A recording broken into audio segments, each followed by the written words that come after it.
But already, Shin's kind of thrown a wrench into the works. He's got the cancel on that hatchery. Shin is beginning to mine from that natural expansion now. But my question is, will Shin actually be able to defend against this? He's going to have to do it with Pure Ling against what will soon be Speedling with Banelings. Yeah, this is a great response, I think, from Serral, noticing what exactly has been going on in this game, realizing what his power spike is with that fast speed.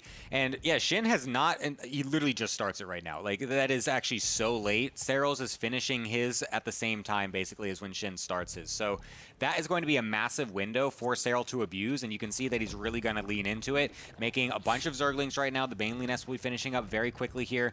And so he's going to definitely put the aggression on. And like you said, Shin is basically just going to be trying to survive with a couple queens, just some slow lings, and he's getting the Baneling Nest of his own as well. Oh, did Shin actually spot the Baneling Nest? I think he did. He's already beginning Zergling production. Spinecrawler has started. He did spot the Baneling Nest. So Baneling Nest for Shin underway, but we're still about 35 seconds away from speed being done. Now, how aggressive is Serral going to get with this? We're looking at the second expansion here for Shin. There's a Spinecrawler in the mineral line about to finish up. Baneling Nest is also here, kind of forging a wedge for that queen, just a little corridor that it can hide in. And already the Banelings are starting to morph in. Yeah, these Baneling connections need to be huge, of course, for Serral, and Shin is going to have to do everything he can to keep his Zerglings from getting clumped up and getting massive connections from those Banelings. A couple of his are now starting to morph on in, but here they do come. For a split second, it looked like Shin was going to walk right into them, but now here comes Serral into the main base, or into the main mineral line, killing off that Spinecrawler nice and easily, and a lot of the Banelings for Shin unable to do too much. One of them gets some decent connection right there, but the rest of these from Serral are still waiting for those big juicy shots. Yeah, Serral being very conservative with these Banelings. He wants to get the big connections onto the Zerglings, not just spend these on the Banelings. And so finally, Shin able to diffuse that situation. He's able to deal with the Banelings here at the natural expansion. He's going to start droning up again. Serral, on his side of the map, he's still making lings, so the pressure is not over just yet. +1 Carapace is also about halfway done here for our red Zerg player. Yeah, the +1 upgrade there for Serral is actually going to be really good. You can see that he didn't plan for this to be a total all-in. He wanted to have some sort of thing on the back end as well to be able to transition into. Knowing that Shin is going to have to really respect the aggression that's going to be coming out of him, probably won't be able to sneak in an Evo Chamber of his own. So now that one is going to really help Serral continue on into this game, as both players have equal worker counts during this point. So Serral with a couple more drone snipes is able to come out in a pretty nice position in that regard as well. So I think Serral is navigating the situation very well, and he's kind of adapted based on the kind of wonky build that Shin threw at him. And he's doing it in a way that sets him up very nicely to continue on and just kind of keep the tempo going in his favor. I like the position of Serral a lot. Shin hasn't even been able to take that natural expansion just yet. You know, he just has this expansion all the way over here at the 9 o'clock. It's a very tricky position to defend, even with Speedlings, which are, you know, the fastest units in the game right here. And with +1 Carapace now done for Serral, I really like Serral's odds of trying to get some more damage done if that is the way he wants to go with this. You see him sending a couple of lings here into the main base, a couple of lings into the second expansion. And he's trading those out quite well. 3 drones falling here for Shin. Serral, he's faster on the third base timing. He's faster taking up into the Roach Warren. He's already beginning +1 range weapons with Carapace fully researched before we have any upgrades coming out for Shin. So no matter which way you look at it, Serral's ahead right now. Yeah, absolutely. He's winning in every regard. His third base is about to finish up soon as well. The Roach Warren's already finished and is making roaches, whereas Shin's is not even halfway done just yet. You can see the income advantage has been very good for Serral throughout this early game as well. So yeah, just great navigation from him in this wonky game. And for now, it looks like Shin is going to try to go ahead and pressure this third base. The Banelings are all just walking past each other, trying to get the best connections that they can. Both players being extremely patient with these Banelings until eventually they find what they want. Keeping those Zerglings as far away as possible. That was such a weird looking engagement. Nothing really happened, but looks like Shin's gonna walk away not really finding what he wanted. Yeah, and I wonder where you go here as Shin. I think you just have to send it with roaches here on Hatch Tech. You know, you have no evolution chamber upgrades. By now, he certainly knows. Oh, that was a huge Baneling hit, by the way, there for Shin, catching a lot of Serral's lings. You know that you're far behind versus the evolution timings of Serral.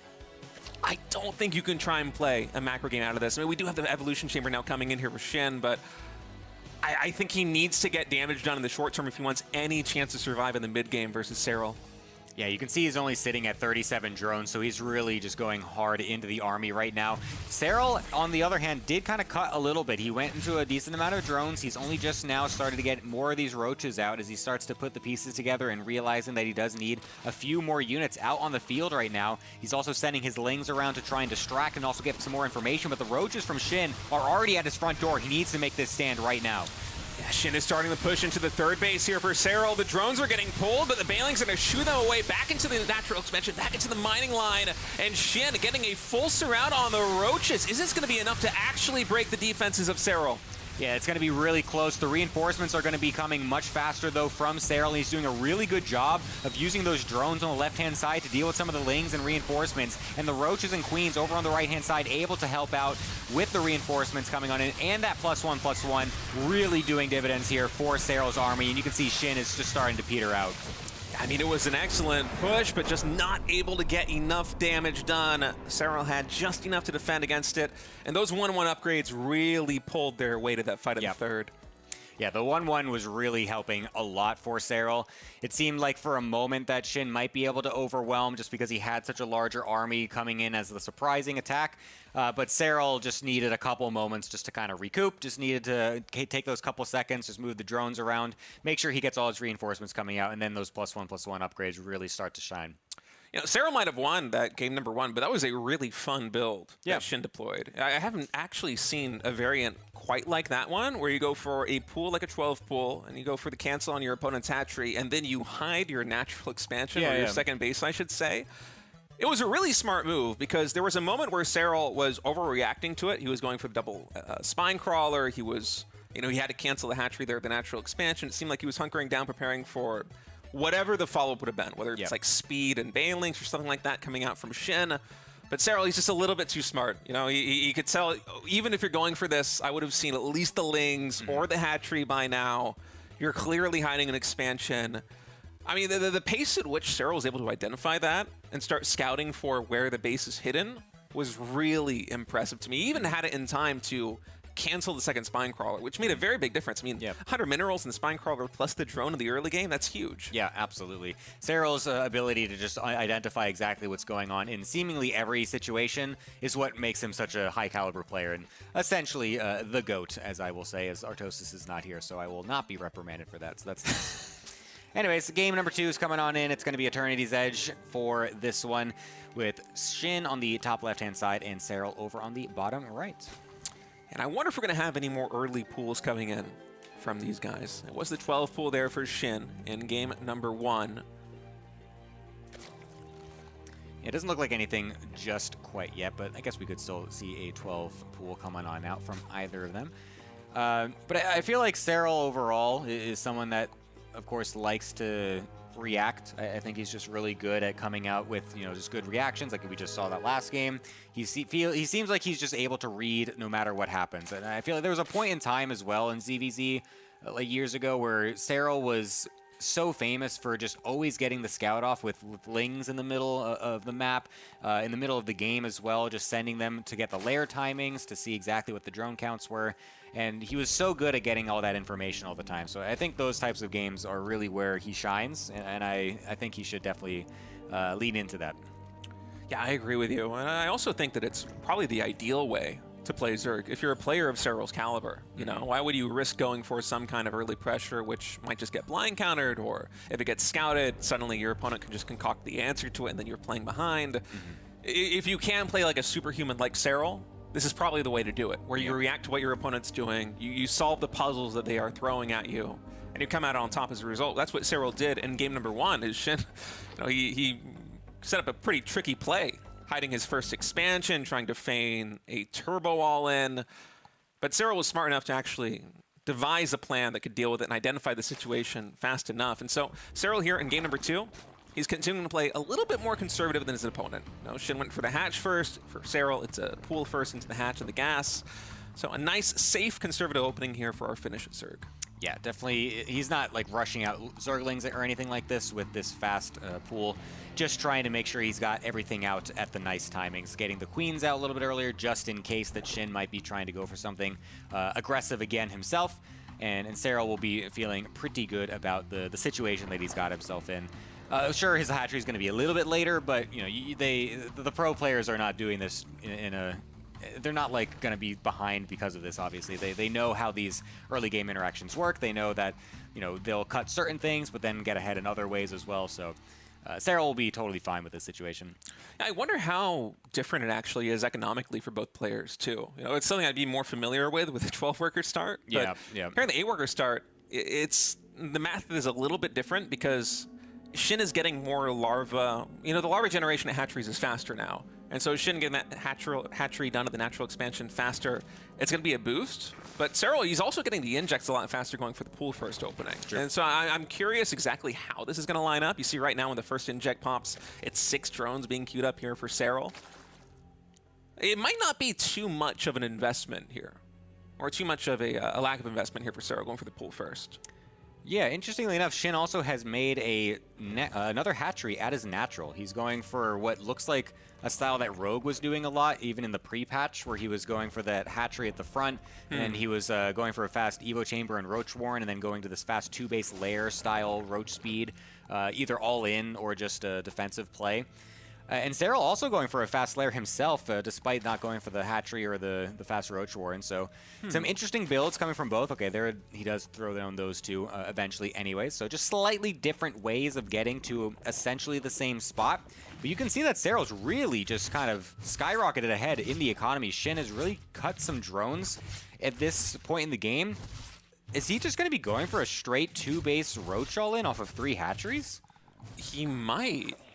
I'm not sure exactly what the plan is right now here for Shin. Yeah, okay, 7 roaches get started. So he was pooling larvae for a little while there. That's why we had such a significant dip in the drone count.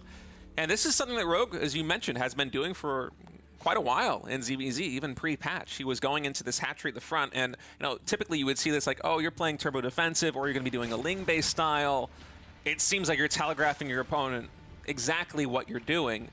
Well, Rogue showed that you can actually play a variety of styles behind this forward hatchery, and so this might be catching Serral by surprise. Yeah, well, that Overseer is going to see exactly what's happening. He sees all these roaches walking across the map. So now Serral is fully aware of what exactly Shin is doing, needs to prepare back at home, fully walls off the natural, making sure that nothing can just walk right on in. Starts to get a couple Ravagers himself while just getting as many units out that he can. And right now, Shin is going to be trying to batter down this front door. Yeah, Shin going to try and break through that first Evolution Chamber. It will fall. Roaches have to dodge back, though. The Bile's coming down. Roach is trying to get the connections right now on the Queen. Good micro coming in here by Serral. The transfuse on that Queen in the front, and it is just enough to defend. Shin, he was down to 29 drones. He cut so much economy to try to make this push happen, but Serral's just defending this with flying colors. Yeah, it feels like Serral didn't even do anything to be able to defend against this. He just made a bunch of units that he just kind of would have been making anyways because he was going for a 2-base build regardless. It wasn't like he was going for a very fast 3rd base, which maybe this type of build might have done a little bit better against because you can then at least cancel the 3rd base and then they're kind of stuck in this weird 2-base situation while you maybe take a 3rd yourself. But yeah, that was just a very clinical hold from Serral. It didn't feel like he was sweating whatsoever. Yeah, that was just such an effective hold. I'm shocked. And behind it, too, I'm quite sure it got canceled. Serral was even building a 2nd Roach Warren at some point because he was expecting the Roach Warren at the front to be killed there by Shin. Yeah. And he knew that he needed to produce roaches to defend if it was a very effective push. And so, in theory, Serral probably could have had even more units out. He could have had a couple of spines out if he needed. But in typical Serral fashion, just mustering the perfect amount of forces to defend. And Shin has to go back to the drawing board, and I'm not sure where you go from here. So much economy was sacrificed to go for that 29 drone Roach Ling push, and he has been able to close that gap with Serral now. But that's because Serral, it seems like, is charging up for an attack of his own. Yeah, I do wonder if Shin should have made a little bit of effort to try and bypass the overlords in the middle of the map. There was actually, if he had stayed on the high ground and gone all the way around the blue sections of the map instead of the lower ground area, there was no vision on that side whatsoever. So there could have been more of a chance for a surprise attack. Of course, it does take longer to get there. So that's kind of the pro and con you have to weigh a little bit. But regardless, unable to get that surprise attack going very far. For now, Serral is going to be trying to pressure this 3rd base, and this is looking like it's got really little to defend it from Shin's side. The third hatchery just finished. There's been no production boon here for Shin just yet. Shin's going to try and push in, and Shin doesn't have roach speed just yet. +1 missile attacks also not finished. Serral with both of those upgrades just able to maneuver his army and dish out even more damage than his opponent. And Shin, this front line is really starting to thin out. Yeah, this is a very one-sided engagement. Not even the reinforcement advantage is going to come to Shin's favor at this point, as Serral just has so many units streamlining across the map, and he's getting on top of absolutely everything. Shin is dipping so far down in supply. Gets one little Ravager for his troubles, but that is basically going to be that. It's going to be a Serral 2-0 start to this series. There it goes. Shin just giving it a couple extra seconds to meditate on that one. But yeah, Serral looked like he had absolutely no worries whatsoever that entire game. I want to go back and watch that hold again at the natural expansion, because it looked like it was going to be a really effective push coming out from Shin. You know, the build order, it seemed like it was pretty tight. He went hatch first, which on paper it should be a little bit more greedy than Serral. You know, Serral eventually was able to equalize the drone count, but going for the hatch first. Our observer Mapu pointed out there is this brief window where you actually do have more drones that are mining. So you are a little bit ahead economically. And I thought, okay, well, Shin, if you leverage that into some sort of all-in type push, surely he can get something done. But Serral just made it look so easy, Gemini. I am incredibly impressed. I mean, that's just kind of what we expect when we see a Serral match. I feel like we're really expecting him to just come out with completely, mapped out builds, reactions, and just seeming like nothing can actually touch him. So this is par for the course, I would say, for this EVZ. All right, folks, if you are enjoying the show, we invite you to join us on Patreon, patreon.com/RevivesC2. You can vote on the maps, you can get the replay packs, you can go vote on the players. I know that Gemini is very happy about this. His Trap got voted in this season. Keep voting that guy in, everybody. Great job. State said he loved the maps, the maps we've been getting voted in. I love the players that have been getting voted in. You guys are extremely based. All Giga Chads, every single one of you. Yeah, we really do appreciate the support. If you haven't been there, we do invite you to join us. And we're going to take a short break. When we come back, this Best of 5 between Serral and Shin will continue. Welcome back, everybody. We are continuing on with this Best of 5 between Serral and Shin. So far, Serral with a 2-0 lead in this series. I'm hoping Shin can pull it back, but Serral's defense has been looking so good, Gemini. Yeah, this is what we've expected to see. Serral is just looking so strong in this matchup and against Shin in this particular match. So I am, of course, hoping that, like you said, Shin can maybe come back with some more competitive play. But for now, Serral is looking like he's going to ride this one, and you can see he even feels it as well. Feels like, I just want to get this one over with. Can we just get this game going and get this 3-0 out of here? Because that's looking like what it's going to be.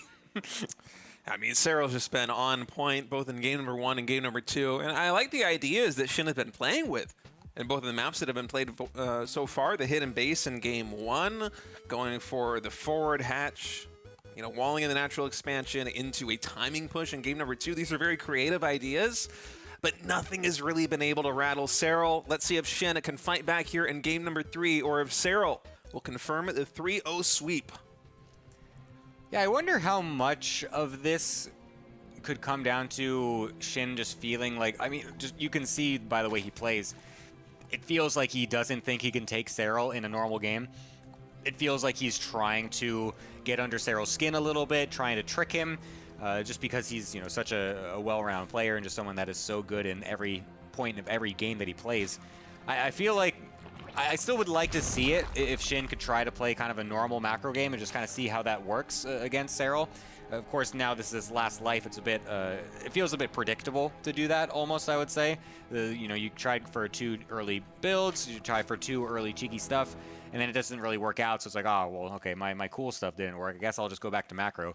But that just kind of helps Serral out as well, because he can probably assume that and just now go into super greed himself, something like that. So yeah, it would be cool to see Shin just try a normal game, but I feel like Serral still kind of has the upper hand in that regard. Yeah, it's one of the very tricky things about these Best of X series is if you go down.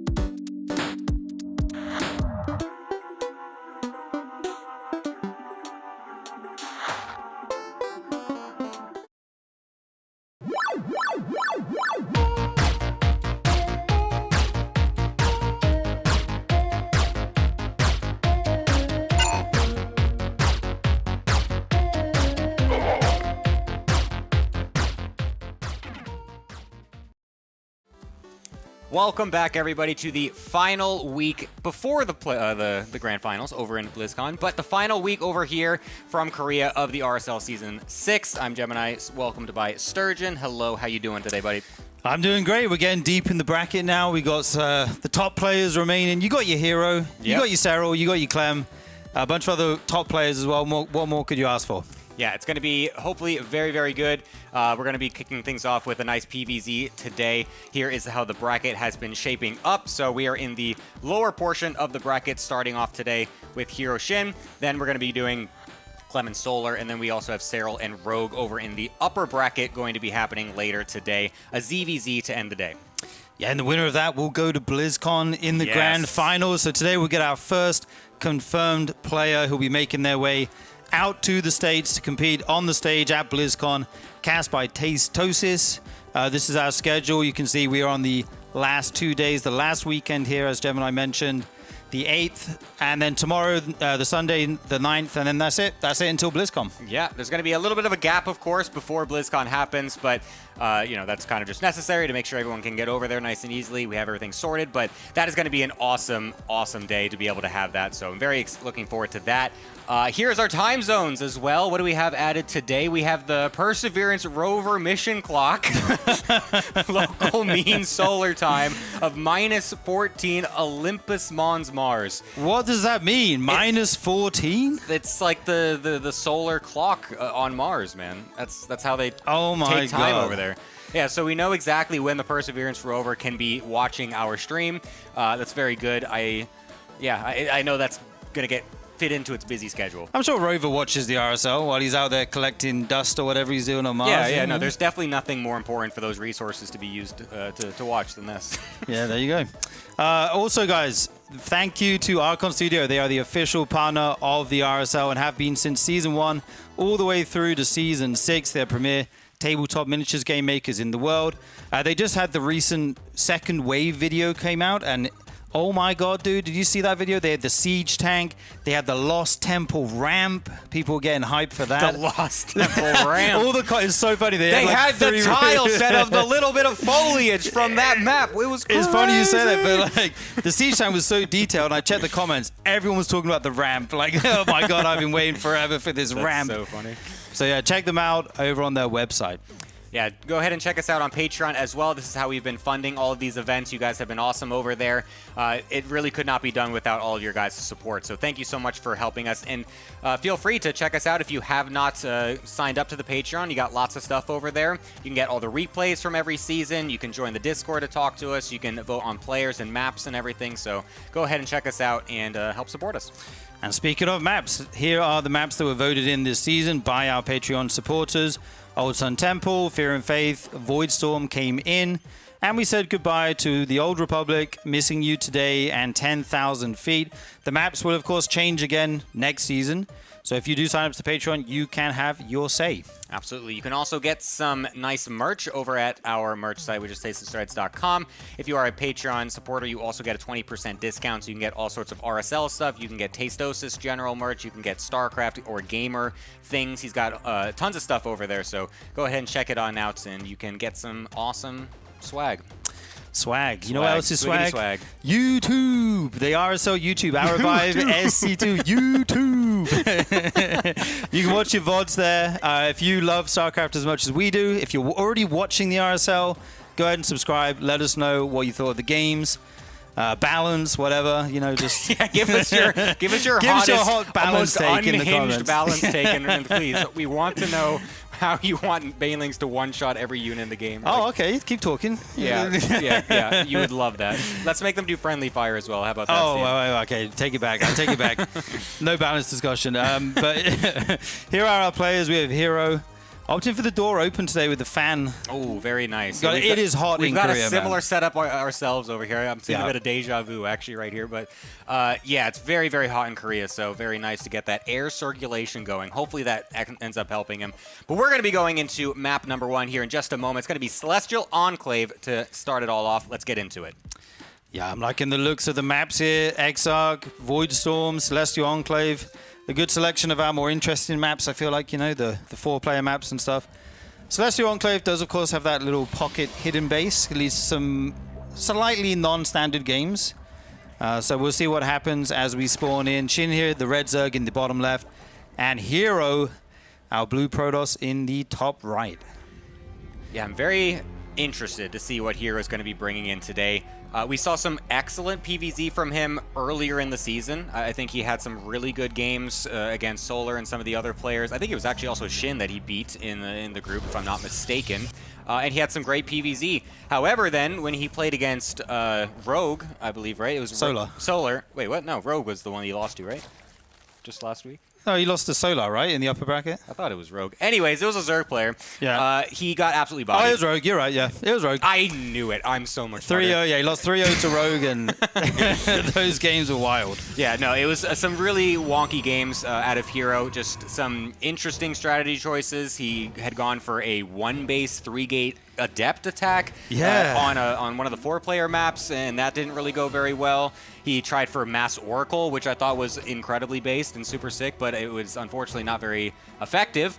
And just some other just strange plays. So I'm curious to see what Hero's going to bring out today, if he might try to do something a little bit more standard, which worked earlier in the season, or if he's going to bring out some more absolutely wild stuff. Yeah, that definitely felt like a bit more of an experimental set, like he was trying some stuff out, some kind of risky stuff. I like the Mass Oracle thing. I think if you suddenly burst down a Spore Crawler, the damage can get out of control. I wouldn't mind seeing that again. The 3-gate 1-1 base, maybe we leave that one at home. Like leave that one to the latter plays. Yeah. And maybe we'd see some more standard stuff from him. We'll see what he's got in store. That's the one thing about Hero. He's so unpredictable. Yeah, it's definitely a strength that he's used in the past, but unfortunately it's a bit of a double-edged sword because it could also be his weakness, as we saw earlier last week as well. But it's going to be up to Shin, I think, to kind of solve the puzzle as to what Hero is going to be throwing at him, as he's basically going for a pretty standard opening himself, just to make sure he's not, getting... I actually didn't get Pro Block this time. I wasn't paying too close attention to see if Hero Pylon scouted, but he did get that hatchery down in the spot that he wants it. I've kind of been noticing recently, like when the worker change happened originally, I felt like Protoss blocked every game. Yeah. And I felt like there was no reason not to. But recently it feels like Zergs are getting their hatchery at their natural base a little bit more than they used to, just as a general trend. It doesn't mean we'll see it every game. And in this case, he was able to take you there, which is very nice for the Zerg. It feels very comfortable to not have to have a huge distance between your main and the third, where you need to defend Adepts and that kind of stuff. So that is nice for him. Hero on the back of this will be going into a Stargate, as well as his couple Adepts at the beginning. Looking very standard so far. Yeah, we'll see how aggressive Hero wants to be with the Adepts. Generally, you can go across with the first couple to try and target down some units and try to get some drones. You don't always want to suicide them, of course, because they might be kind of building up to a later portion of the game as well. A lot of players will go into Adept Glaives after a Stargate, and then you want to make sure you have as many Adepts as possible from the early game alive, so that way you can do some good damage with those later as well. You can see Hero's actually kind of trying to trick the Overlord Scout a little bit. He's expecting maybe Shin to be trying to run some Lings around the Scout timing of when the Adept would be going. But unfortunately, that's not actually happening. So a nice little attempt there from Hero to trick Shin, but it's not. That was really smart, though. Staying outside the vision of the Overlord, faking the shade. Like, okay, I'm leaving, I'm going to your side of the map, hoping for those Lings to come in, as you mentioned. If you can pick off those Lings for free, that's great. He does confirm this Overlord is here on the high ground there. That's a target maybe for later, once you get some high ground vision. What was his first Stargate unit here? So he went for a Void Ray first, okay. So he will be able to take that out if he chooses. Yeah, he's just going to go Overlord hunting with this for now, which is quite nice. Should be able to get one, could find another one, as there is an Overlord over by his pocket base as well. And it's nice to kind of keep that one for last, because you generally know where it is and you'll be able to go back and find it. However, the Void Ray, yeah, the Void Ray is not going to be saving that third base. So yeah, that's going to be a cancel. You never want to go and have that happen there as the Protoss this early. Yeah, and there's only one Adept there. I'm curious if these Lings will actually jump on it. They're going to go for the probe first. Oh, he saves it behind the Adept. Oh, that's I can't believe slick. that probe's alive. He's stuck in there behind his protector, the Adept there. Will finally go down, though, in true Hero fashion. But that was sick. Until it wasn't. Until it wasn't. That's a very Hero moment, I agree. So that's a bit unfortunate there, but anyways, it's not the craziest thing. The Nexus will get thrown down, but that's still a pretty delayed Nexus. I mean, it's coming down essentially a whole minute later than what you would be hoping to go for with this build. So Yeah, not exactly the greatest. The Overlord will get killed off in the main base. I think, was that a recall used to get that Void Ray Yeah, back the Void there? Ray was recalled. Okay, that's also an interesting use of energy, but it does deny the scouting at least, and maybe kind of put some more question marks in Shin's head. I don't know how much I would value going for a recall in that scenario to deny it, but, you know, I guess it does have its uses there. Yeah, interesting choice. We'll be throwing down a bunch more gateways right now. He's going for the Twilight follow-up. A couple of Adepts make their way to the middle of the map. We'll see what the tech is here. It's going to be charge and +1 for Hero. Very interesting. Shin right now, he's just started droning again. Here come the first big Adept Shade. Going to make their way in, but not actually commit to it as he sees all the Lings there. Yeah, so this is looking much more standard, and especially with Hero, it's much more standard that his wall is open. So the Ling will find its way in. We'll get some scouting off to see exactly what's going on. Won't see anything insane, but that's totally fine from Shin's perspective. He realizes this is going to be a very normal game. Templar Archives coming up. It's the natural transition from Hero as well. So this is looking much more standard to what he was playing earlier in the season when he was having a lot of success. So I kind of like that he is kind of just rotating this back in, going for a lot of Adepts early, since you can get so many of them with the faster gateway production time now. After Warp Gate finishes, you can get a lot of them out, force some units, possibly get drones, and then you transition into the charge +1 and Storm afterwards. It's quite interesting that he's made so many Adepts with charge, though. I was almost wondering if he got the wrong upgrade or something there for a moment. He has no Zealots right now, but charge on the way. I mean, we can see that he is going into Archons. Going to be Zealot Archon, maybe a bit of a fake here with the Adepts. Just some wild kind of mind games here from Hero. As the Ling starts to go to work on these rocks, the Adepts will move out once again, and there's going to be a Spire here for Shin. I feel like he really likes Mutas in this matchup. We've seen him use them to great effect many times. The question is always, how many Mutas does he make, and then does he go back into Hydras? He always flips between the two tech choices, and it's very hard for the Protoss to react and get the right units that they need. Yeah, on the production tab, we do have the missile attacks coming on in and the Hydra upgrades, so I would imagine it's likely going to just be a fake flock of mutas. You get an initial few to bait the Protoss player into over-defending, and then you switch right back into ground. So I'm going to assume that's what he's going to be doing this game. For now, of course, he has to respond to this small pressure over on the right-hand side. We'll be able to do that pretty easily and get that recall off to keep everything nice and safe. So yeah, a very nice little pressure move there from Hero, not really committing too much. Yeah, his Storm is now on the way, getting the next attack upgrade, adding more cannons in.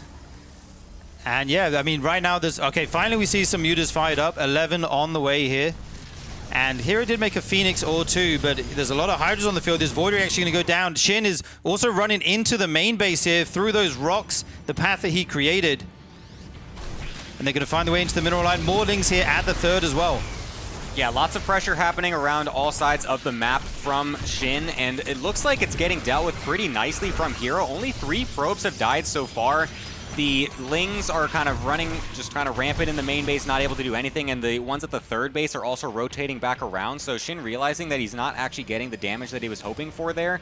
And now he's actually going pretty hard into the Mutas, so even though he's getting some extra upgrades on the ground, he's still going to be making quite a few of those Mutas in the air. I mean, there's a couple of Phoenix from Hero, of course, so he's obviously sniffed this out and knows what's happening, but I don't think he saw the Mutas until just right now, and this is the first attack they're going to have into this main base, killing a lot more probes. Yeah, only 2 Phoenixes here right now. They're going to do their best, but the damage is starting to accumulate. Archons here, we'll see these Mutas off eventually. It's so interesting the way Shin's done this. He's done it the opposite way to how he usually does, going for the Hydras first, then into the Mutas, and now Hero has to adapt, get as many Phoenixes out as he can. Quite a lot of them have actually fallen, but 18 probes go down in total. Yeah, it's a lot of probes to lose to these Mutalisks, and Shin is sitting at a very healthy 93 behind all this, so he's really enjoying this economic boost that he's got right now. He's got a lot of bases starting to finish up as well. He'll be able to saturate those and get all of the income coming on in, whereas Hero now has to kind of recoup his probe count, make sure he can get the right defenses set up, because his Anion Pulse Crystals wasn't quite researched there, so the Phoenix range is going to take a little bit more time to be able to be used, but then the Storms find some Mutas out in the middle of the map. Will be able to damage them, but it doesn't seem like he killed too many of them. Yeah, he almost killed one of his own high tempo there, forced to morph that into an Archon. But the problem is Hero's been stuck on 3 bases for the whole game. And like you said, Shin's economy is insane. 96 drones, Up to 6 bases already. We got 3 probes here just hanging out. Like, wouldn't it be nice if there was a nexus here for us to mine from? Yeah, Hero in a lot of trouble economically here, but his army supply is not too far behind. He's going to try and make an amazing army, I feel like, and go for one big punch. Yeah, that's definitely a viable strategy at this point when you realize you've kind of been taken off guard a little bit and your defense initially wasn't so great. You just recoup enough probes to allow yourself to have a basic economy, and then just every other resource goes into army, and you just find this insane army size that can just go for this huge punch like you mentioned. So it's definitely a good idea from Hero. He's also getting that mothership to make sure that he's very nice and versatile in this late game. It allows so much utility. The Phoenix Micro has been very nice here as well to be able to pick off all these mutas and basically make them obsolete at this point. With the Phoenix range, of course, it gets much easier, so these mutas are going to be left for dead. Micro like a machine there. I was going to say he didn't lose any Phoenixes, but suddenly a few of them will go down. Oh, the bounce on that one. 3 of them to go down, but they did their job. Yeah. They got rid of the mutas, which was a big thorn in his side, and the wall is open, of course. Here's the big attack at the front as well. Hero pushing into this space. The storms go down. The Zerg army trying to get a big surround here. So many probes fall at home for Hero. He's got to do something here, but his numbers are dwindling. Yeah, I feel like this was a slightly premature attack from Hero. He didn't really set up very nicely at home just yet. His army wasn't insanely large, and that mothership was still in production, so it's a bit questionable for him to start to go for such a committed attack with all of that stuff still coming on the back end, and it's allowing Shin this great counterattack, which has killed yet again a crazy amount of probes, putting him down all the way to 39. A much harder situation to kind of just, recover from. Sure, before he lost a lot, but he was able to get up to 60 relatively quickly, which is a good amount to have, but this is going to take a lot more time to start to get everything going. Yeah, like you said, the mothership was not ready. It is out now. That's a big power spike in the Protoss army, but Shin's been mining from 90+ drones for so long here. His economy is insane. If he can just take a few fights, trade out his army once or twice, even if the Protoss units are more efficient, it feels like he will be in control. He's even going to go up to Hive now, adding in Spine Crawlers. He's just getting everything he needs to make his way into that mid-late game. +1 melee is finishing up. +2 armor as well. These Banelings roll right past these Adepts, trying to get into the mineral line. I love the Archon there defensively, though, to make it as difficult as possible for those Banelings to get juicy connections. It will at least distract here for just a moment as the rest of the army is going to find their way over to the right-hand side, but does meet the mothership, so doesn't want to go super crazy with that. Realizing how kind of small of an area that was and realizing just how good of a position Shin is in, I think he knows that he doesn't need to just suicide everything in that one moment. I think it's a little bit better just to set everything up nicely, make sure he gets a bit of a better engagement, although that is not exactly that's not the better engagement he was looking for. Yeah, that storm was insane, but Shin has enough money to remake all the Banes that he may have lost there. A good save there, pulls the probes very quickly.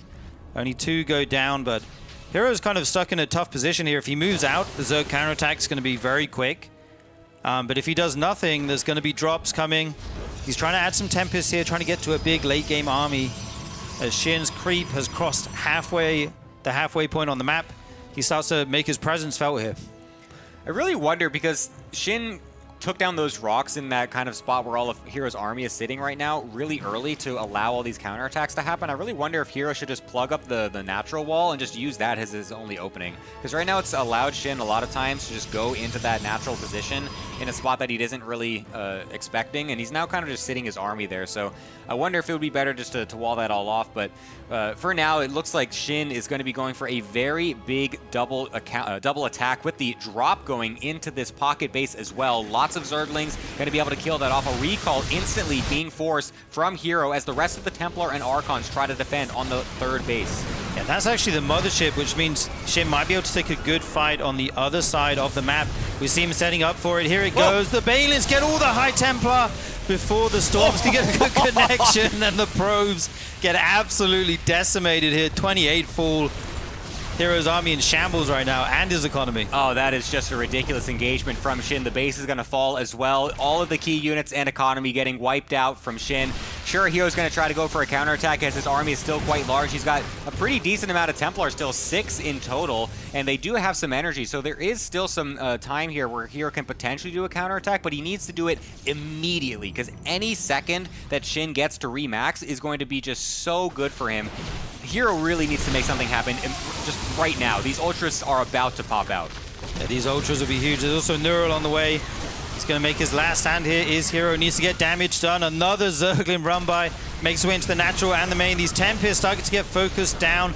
The Storms are good though. They zone out the army. Looks like this hatchery will fall. But the damage behind this is insane. Hero down to 12 probes right now. The Banelings make their way. Will they get the High Templar? Not quite, but here come the Ultralisks. Yeah, that's going to spell the end there for Hero. Shin is able to take game number 1 after a very commanding mid-game style. It felt like he was really in control of a lot of how that game was working. The mutas forcing Hero to react, and then, of course, then getting kind of pulled all over the place. Once the mutas did die, it still did enough damage. They were able to kill 20-plus probes, and it really allowed Shin to just continue to strain Hero back and forth with all the Hydra Ling pressure and everything. So just really well done by Shin. Yeah, and even before that, Hero had such a big problem getting his third base down on time. That Ling pressure was really good from Shin. Got the probe, cancelled the Nexus, delayed it by a huge amount, which slows down the Protoss economy a lot. And everything downstream from that just hits later because of that for Hero. But yeah, the tech switches and kind of confusing style. Am I making Hydras? Am I making Mutas? I feel like that's become Shin's kind of trademark play in this matchup. Yep. Being very tricky with that choice. And it's working out well for him. Yeah, I think it's going to be a style that he maybe falls back onto a little bit as well. But yeah, Hero's going to have to kind of tighten everything up, especially in the early game. Making sure that his third base can go down on time would be really nice. So that way he doesn't get, just kind of destroyed from the early game, essentially. But regardless, we're going to be going into our next game. It's going to be Exarch to go into game number 2, our first 4-player map of the series. Let's get it going.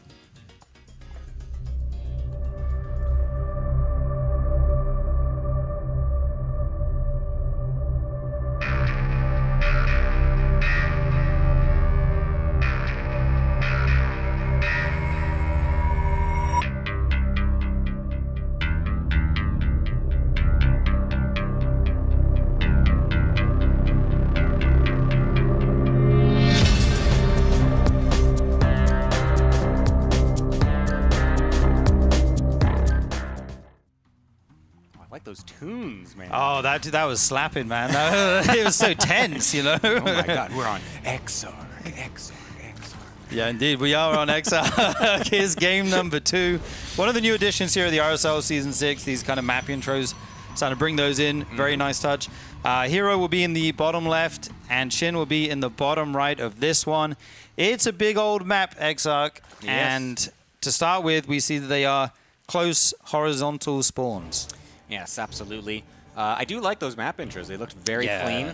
Shout out to our wonderful production team coming together and making those. I think Mapu was also helping out with all the map movement and stuff like that. That was sick. They looked really nice. Yeah, we've been kind of cooking those up for a little bit. We're able to finally get them on the broadcast. So yeah, they look pretty good. Good job, everybody. Yeah, pat on the back. We do see the Obama giving himself a medal meme. Yeah. Good job, us. We did so good on that. God, we're awesome. Oh, man. Ziggy giving a medal to himself or Lucas or someone. Yeah. I don't know. We do see the Overlord went the wrong way. Going to be scouting the top right location first, going past the Divine Beast. Wow. That is a very divine-looking beast right there. Yeah. Interestingly enough, Hero is going for the one base situation as well. So this is similar to what he was doing earlier. Although last time against Rogue, he did put them kind of behind the minerals to really kind of fake out any attempted scouting. You can see Hero trying to find the Overlord. As you can see where it is on the other side, it's timing out perfectly to where he could scout it if it was coming from the opposite direction. So isn't unfortunately getting that, but does know from that information that he's likely not at the top, but he's going to just scout it anyways because he wants to. I don't know. Okay, maybe he doesn't believe in him in his own timings. I'm not sure there. Just to make sure, I guess. You never know. I mean, because there's also the chance that Shin does know that Hero would scout for that, so like he wouldn't send it at the right time. But I don't know. I feel like if you're going to try to do that, just, I don't know, believe in yourself. Believe in yourself. Actually going to go for the Stalker first is Hero. I like that. Yeah. Can he get this Overlord? I think it can fly away past these minerals. Should be fine. Oh, no. Actually, it might go down. Okay, how fast is he with the pull here? Not that fast. Going to take a few shots. Going to try and make it to the airspace, but if the Stalker gets up to the high ground in time, Yeah, I think he's Looks got like it he saved. will get away there. Ooh. This is riveting stuff that we're seeing right now. Can the Overlord stay alive? Oh, wait. Hold up. That Oh Stalker got my here God. Oh, really the fast. speed! Oh, my God. The speed zone! Oh, actually saved. Oh, he goes down.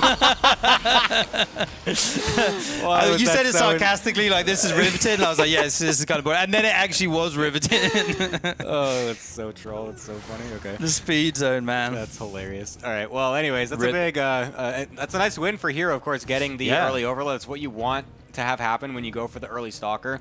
The Adept will still get out pretty early enough to be able to still go across and hopefully try and poke away at some Lynx and drones, but the Queen is alive, so we'll be able to stop that for now. He's going to meet it up with the Stalker, it looks like, as well, so he will kind of patrol with the Adept to make sure that the Stalker can also potentially get the second Overlord, but that one's definitely going to get saved onto the high ground. Nice. I'm just thinking, how much info did Shin actually get there? He didn't see the Stargate, right? I think he did. Oh, did he see that? He had the 2 lanes in the natural at some point. Oh, okay. Yeah. He did see the Stargate. Okay, so he knows that. And then now he knows it's also Stalker as well. Okay, so he has the info he needs. He will be getting those Spore Crawlers on time. Hero gonna go back to his natural for now, as he's getting his Warp Cake, going into the Twilight again. I'm still confused about the last game, like the Adepts with the charge. It seemed a bit odd to me. So he goes for the early Adepts just because, like, you don't necessarily need Glaives to make early Adepts really strong anymore, just because you can get so many of them out with the faster Gateway production time. So, like, you can kind of just hammer a bunch of them out, and, like, the timing of it works out pretty well, where sometimes you can just get some good damage, but Shin just seems really well prepared for it. Yeah, I was just thinking maybe you can delay the Twilight in that case. I'm not sure. I mean, maybe that's just when you need to get it. You still just want the transition for the Templar as well, so you can get Archons and Storm out. Oh, that's true. Yeah, stuff of course, like that. yeah. Okay, makes sense. Just looked a bit weird, but it does make sense. Anyway, Lings are actually in the main somehow, going to work on these probes. A couple of them will fall here. Only 2, though. And this game, it actually will be Glaives. I like that. I like the switch up. I always love builds like this where it shows the exact same thing from the outside, but then behind the wheel you're doing something slightly differently, and it's going to try to just trick Shin up a little bit. Unfortunately for Hero, the Adepts did actually, sorry, the Lings did make it into the main base, so they saw that Twilight Council being placed down so early before a third Nexus, and so everything kind of is being shown already by Shin. The excellent scouting, also the single Ling denying the third base yet again. So, unfortunately, this little trick that Hero's trying to play is not going to really work because Shin has basically seen everything. Yeah, the scouting is on point here from Shin. Going to be getting that Roach Warren, starting to make Lings already on just 44 drones. Not being too greedy right now. Again, that third base being delayed is a real pain for the Protoss. You'd like to get that down without any hiccups. Now he has the Adepts there. It will go up safely. Resonating Glaives about 10 seconds away from completion. 2 Void Rays at the front. Maybe try and draw some units away from that natural. If you can bring the Queens to the main, that would be nice. There's a lot of Lings out already, though. Yeah, he's preparing a lot for this, what looks like incoming Adept attack. Oh, please don't lose that Void Ray. That would be great. Okay. So he's preparing a lot for this incoming attack, but since Hero knows he's been scouted, it looks like he's just kind of abandoning the play entirely. He's kind of halted his Adept production. He's not got a whole lot of them, and he's definitely not just kind of suiciding them across the map at this point. He's just going to be leaving them home to defend his third base, and so he's realizing that Shin has probably overreacted on the defense and is just trying to recoup somewhere else to be able to make up for the fact that he was scouted so quickly. Yep, these Void Rays will choose to fight the Queens. One of them's low on HP, though, will actually fall right away. Good focus fire there by Shin. Able to pick off the low HP Void Ray. This Void's still going to try and cancel this hatch, but with the Queens there, I think they should be able to save it. Oh, you might have to cancel it once, actually, if he just goes for it. Yeah. We'll get that 4th base down eventually, though. Heroes is 3rd, and he's transitioning into Immortals here. Yeah, he's going to be going for more Void Rays afterwards as well. He's getting a second one, and he's getting a Robo Bay and Blink. So he's going to be going into what looks like Blink Colossus, although he has tried a couple of Disruptors here and there in PvZ, which I personally find questionable, just because I think Disruptors, ever since the nerf, however many patches ago, where they don't one-shot Roaches or Ravagers anymore, has basically made them obsolete in this matchup. I think they're extremely bad, and this is coming from someone who loved them and would use them all the time in this matchup. So it's very sad. So I would be very surprised if he does go for that. It's likely going to be Colossus Blink to come out with that Robo Bay, but Shin going for the Spire yet again, looking to be putting himself in a very nice position if that tech does come out. Yeah, this time it's going to be Roaches into the Spire. Going to try to defend this ground army with the Roaches and then make some surprise mutas, get in on the eco. Some Adepts going to fall here as they do finish up the Shade. Just 1 or 2 went down. That one Adept just barely living here. Blink about halfway done. +1 finishes up for Hero. And the question is, when will he find out about this Spire? Preferably before the mutas are in his mineral line, killing the probes. Yeah, ideally, or else you will essentially lose the game if you are not prepared whatsoever. Sure, he's getting Blink and he's going to have some Stalkers, but you definitely want something more than that. But until that happens, though, Shin is still making a lot of ground army. He's got plenty of Roach Ravager Ling, posturing to make it look like he wants to try and attack a little bit. And there is a massive hole in the wall yet again. However, he needs to be very careful because the rest of the army from Hero still is right here. So he needs to make sure he doesn't go super crazy with this. But he does have still a lot of drones behind this and the opportunity to switch into mutas if he so pleases. Yeah, he's going to take a 5th base. He's starting to sprawl across the map. The creep spread is looking to be making its way to about halfway. Even some queens have made their way to the front here. It kind of looks like more committed than it is. He's on 84 drones behind this. Very interesting push from Shin. He's really trying to sell this as some kind of really all-in Roach Ravager Queen walk style attack to really mask the fact that there's about to be 12+ mutas finding their way across into the mineral line as well. You can see Hero is not expecting that whatsoever. He's fully focused on the front defense. There's no cannons or batteries that have been produced in the mineral lines. He's not positioning with extra stalkers there, so there's going to be a moment here where Shin has a lot of mutas in the mineral line and Hero's not ready. Okay, he does see the first ones now. The probes are pulled very quickly here, going to recall some units to defend them. How many will fall is the question. A lot of Stalkers recalled. Oh, fight at the front. The Colossus going to fall instantly here. Another one comes over with the Stalkers trying to defend this 3rd base. Yeah, that was a nice pick off there from Shin, being able to use the mutas to distract and then also kill off that Colossus. Void Ray's getting killed off on the F2 back as well, so that's going to be a nice little pick off there.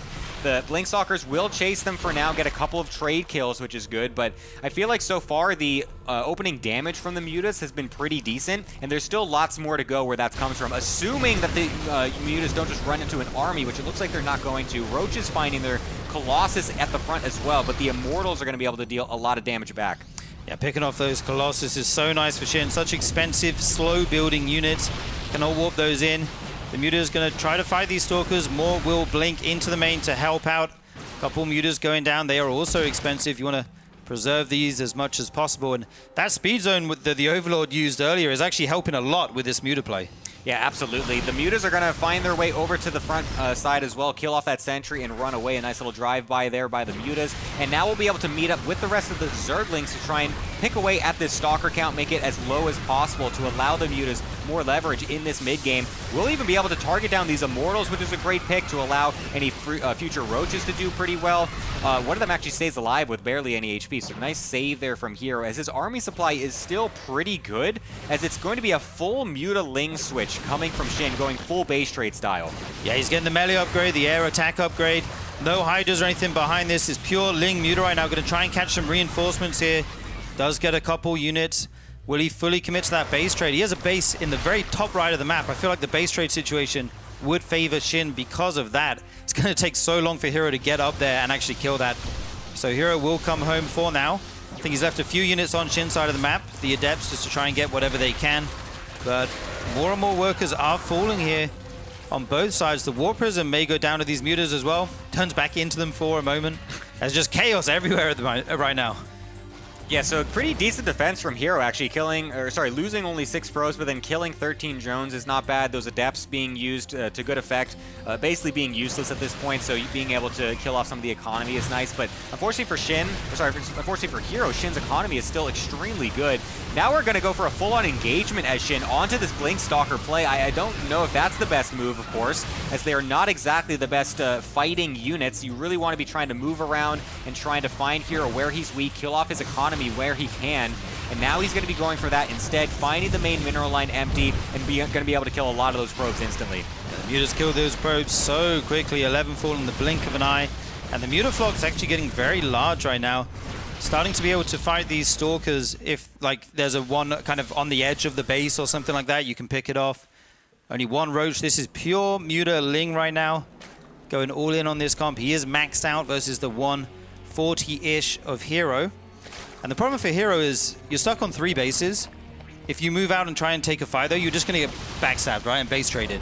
So where do you go from here? Yeah, it's really difficult to actually move across the map, and Hero's really been essentially forced to all in with the Blink Stalker tech. Since he had initially gone for the Colossus style, it's very difficult to suddenly transition into Phoenixes to deal with Mutas once they're in this high of numbers. So you kind of are forced to just keep making as many Blink Stalkers as possible and hope you can eventually just overpower them with the overall better unit. But since there's just so much from Shin coming from the economy that he's been able to build up, you can see the Mutas are actually able to make their fight stand here against the Blink Stalkers, and that's going to basically be the game as Hero is GGing out, and Shin will take a 2-0 lead. Yeah, just not enough anti-air remaining in the end there. All those Stalkers go down, an Immortal or two left, but they do not shoot up. So, yeah, very impressive play by Shin. We saw the Hydra Muta style in game 1. This game, it was Roaches into full Muta Lings. Not being sneaky with it, just making the full transition there. Very cool style in games by him. Again, I keep going back to the third of Hero, getting delayed. If he could get that down at the right time, you know, that speeds up your economy so much. That would help out a lot, but very impressive from Shin so far. Yeah, it's also really unfortunate that the Zerglings were able to go through the wall. Feels like every single game right. that we are casting of here, we once again see Lings finding their way through a natural wall and getting a very crucial scout. If that scout doesn't get thrown down, he's not able to get the defenses up necessarily. He may not know what's exactly coming. Hero would be able to do his game plan a little bit better. You saw him having to deviate, of course, not actually going for the glaive attack, so it ended up being kind of useless tech, so a bit unfortunate for him. Yeah, indeed. Also, thank you to everyone who's signed up on the Patreon. This tournament is supported by the community. Go ahead and check it out. You can sign up for free. You can get an email when we go live, when the new season starts, all that kind of stuff. And we have a bunch of extra tiers if you want some extra perks. You can vote on the maps, on the players, get the replays from all the pro players in the RSL, and get a discount on the merch. Absolutely. We're going to be going into a short little break, though. More of this series is going to be coming up. Stay tuned.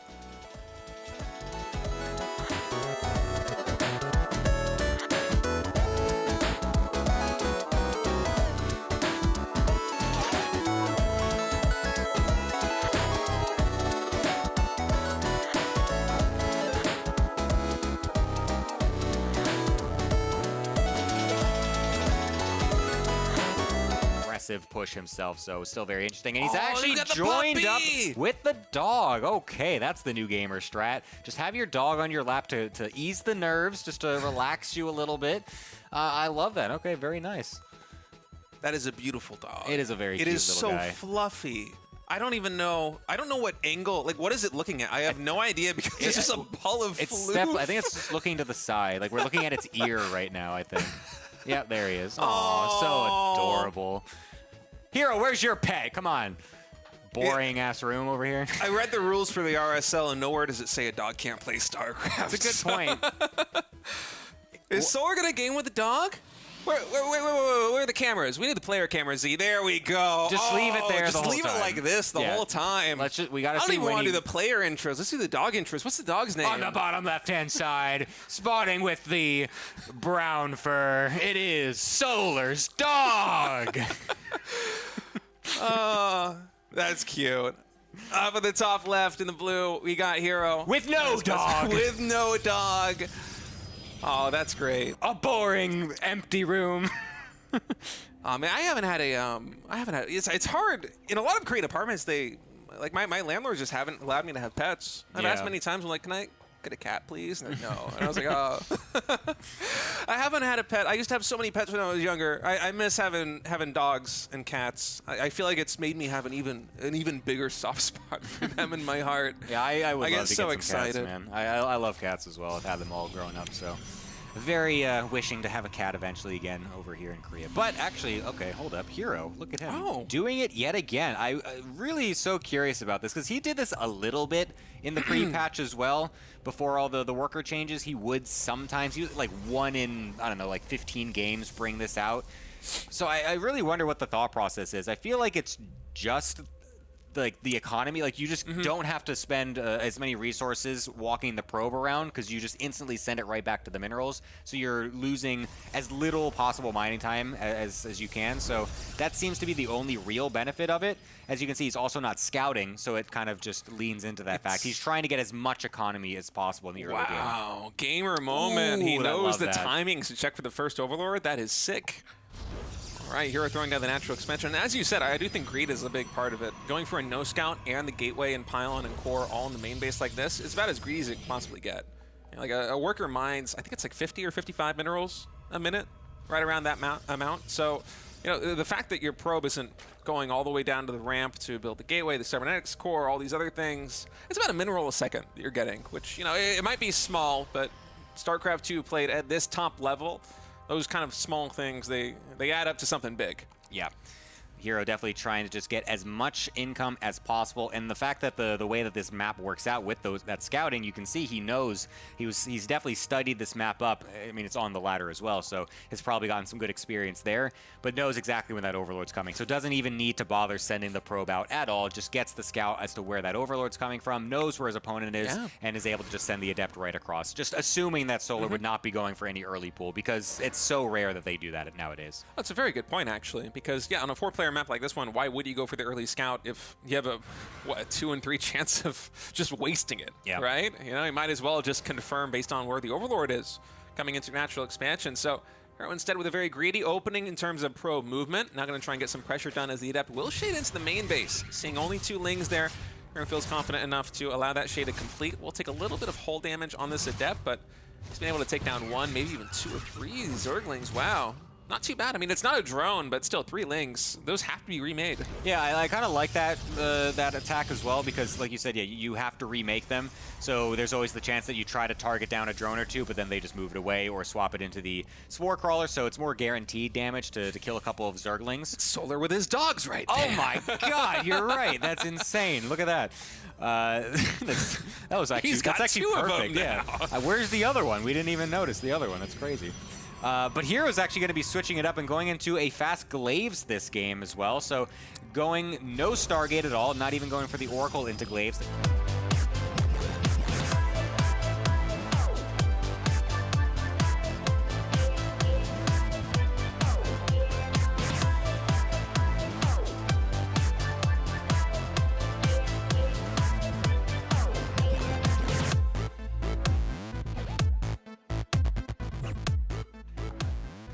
Hello, everybody. We're back. RSL continues on, and right now, Hero is up on the ropes. Up against the ropes. Up against I was about to say, he is losing, Tasteless. He's balancing on the ropes. No, not that one either. He's a tightrope walker. Yeah, oh, my God. We'll see if he can tie this rope or not. He's against the ropes, right? He's up against the ropes. Yeah, he's down 2-0. I just took a whole metaphor seminar, and here I am messing this up. It is a 2-0 lead right now. Shin is looking scary. Hero already looks depleted. Yeah. And that might be because apparently he doesn't have air conditioning in that room. And he decided to get the smallest fan farthest away. It is pretty far back there. It is true. Shin's also got his to the side as well. We need Blizzard to patch a fan into that room. Guys, we're actually going to be going into our game. We're ready to go. It's going to be on the map, Ruby Rock. Let's take a look, and then let's go to Hero versus Shin.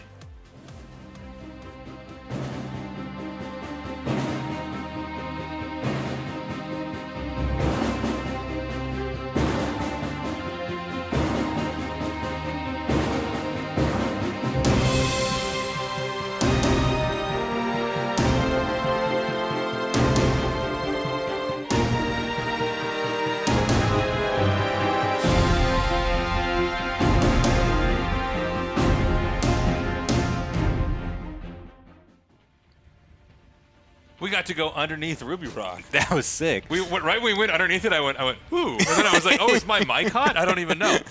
I guess you guys didn't hear that. Yeah, but you probably made the same sound at home when you went underneath Ruby Rock. Yeah, that was pretty sick. I always wondered what the underneath side looked like on Ruby Rock. I never knew. I realized I've only been looking at these maps from one side. Yeah, we really need to get both perspectives, huh? Yeah. Okay. Man, I hope that Hero at least can bring us to a Game 4 and a Game 5 here. It's looking bleak.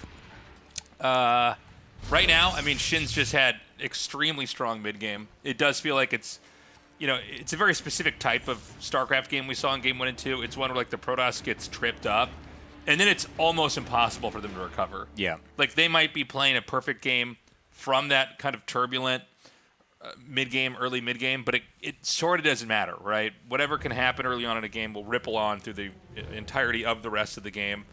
And I don't know if we're going to see Hero get a win unless he can have, a more solid, stable mid-game, early game. Yeah, he's been getting thrown off a little bit. The early third base is getting a little bit denied. You got the Adept attack getting scouted out, so yeah, Hero really needs to tighten things up in this early stage to make sure that everything is going the way he wants it to. He's not letting Shin kind of take some of the tempo away from him, and it's been a bit unfortunate in the series so far. The last couple of series that they have played, Shin has been coming out ahead every single time. The last 3 matches they've played, Shin has been winning those best of 3s. So it's been a lot of Shin dominance. Hero has been struggling against this player, particularly outside of that earlier RSL performance. But yeah, Hero really needs to get back in shape here. Yeah. I obviously, historically RSL has been dominated by Protosses, right? We're a young tournament. This is season 6, right? We haven't had that many seasons before, but it's been Protosses just crushing. This season, it seems very unlikely that we're going to have a Protoss, maybe even in our finals, if this series goes the way that it's looking right now. Now, I do like variety in champion types, but I don't want to see Hero fall out just yet. So fingers crossed he can play a little bit better. He's going to go for some very, very standard core builds here. He's getting the Stargate out. We're probably going to see, unless there's a real plot twist here, a third Nexus.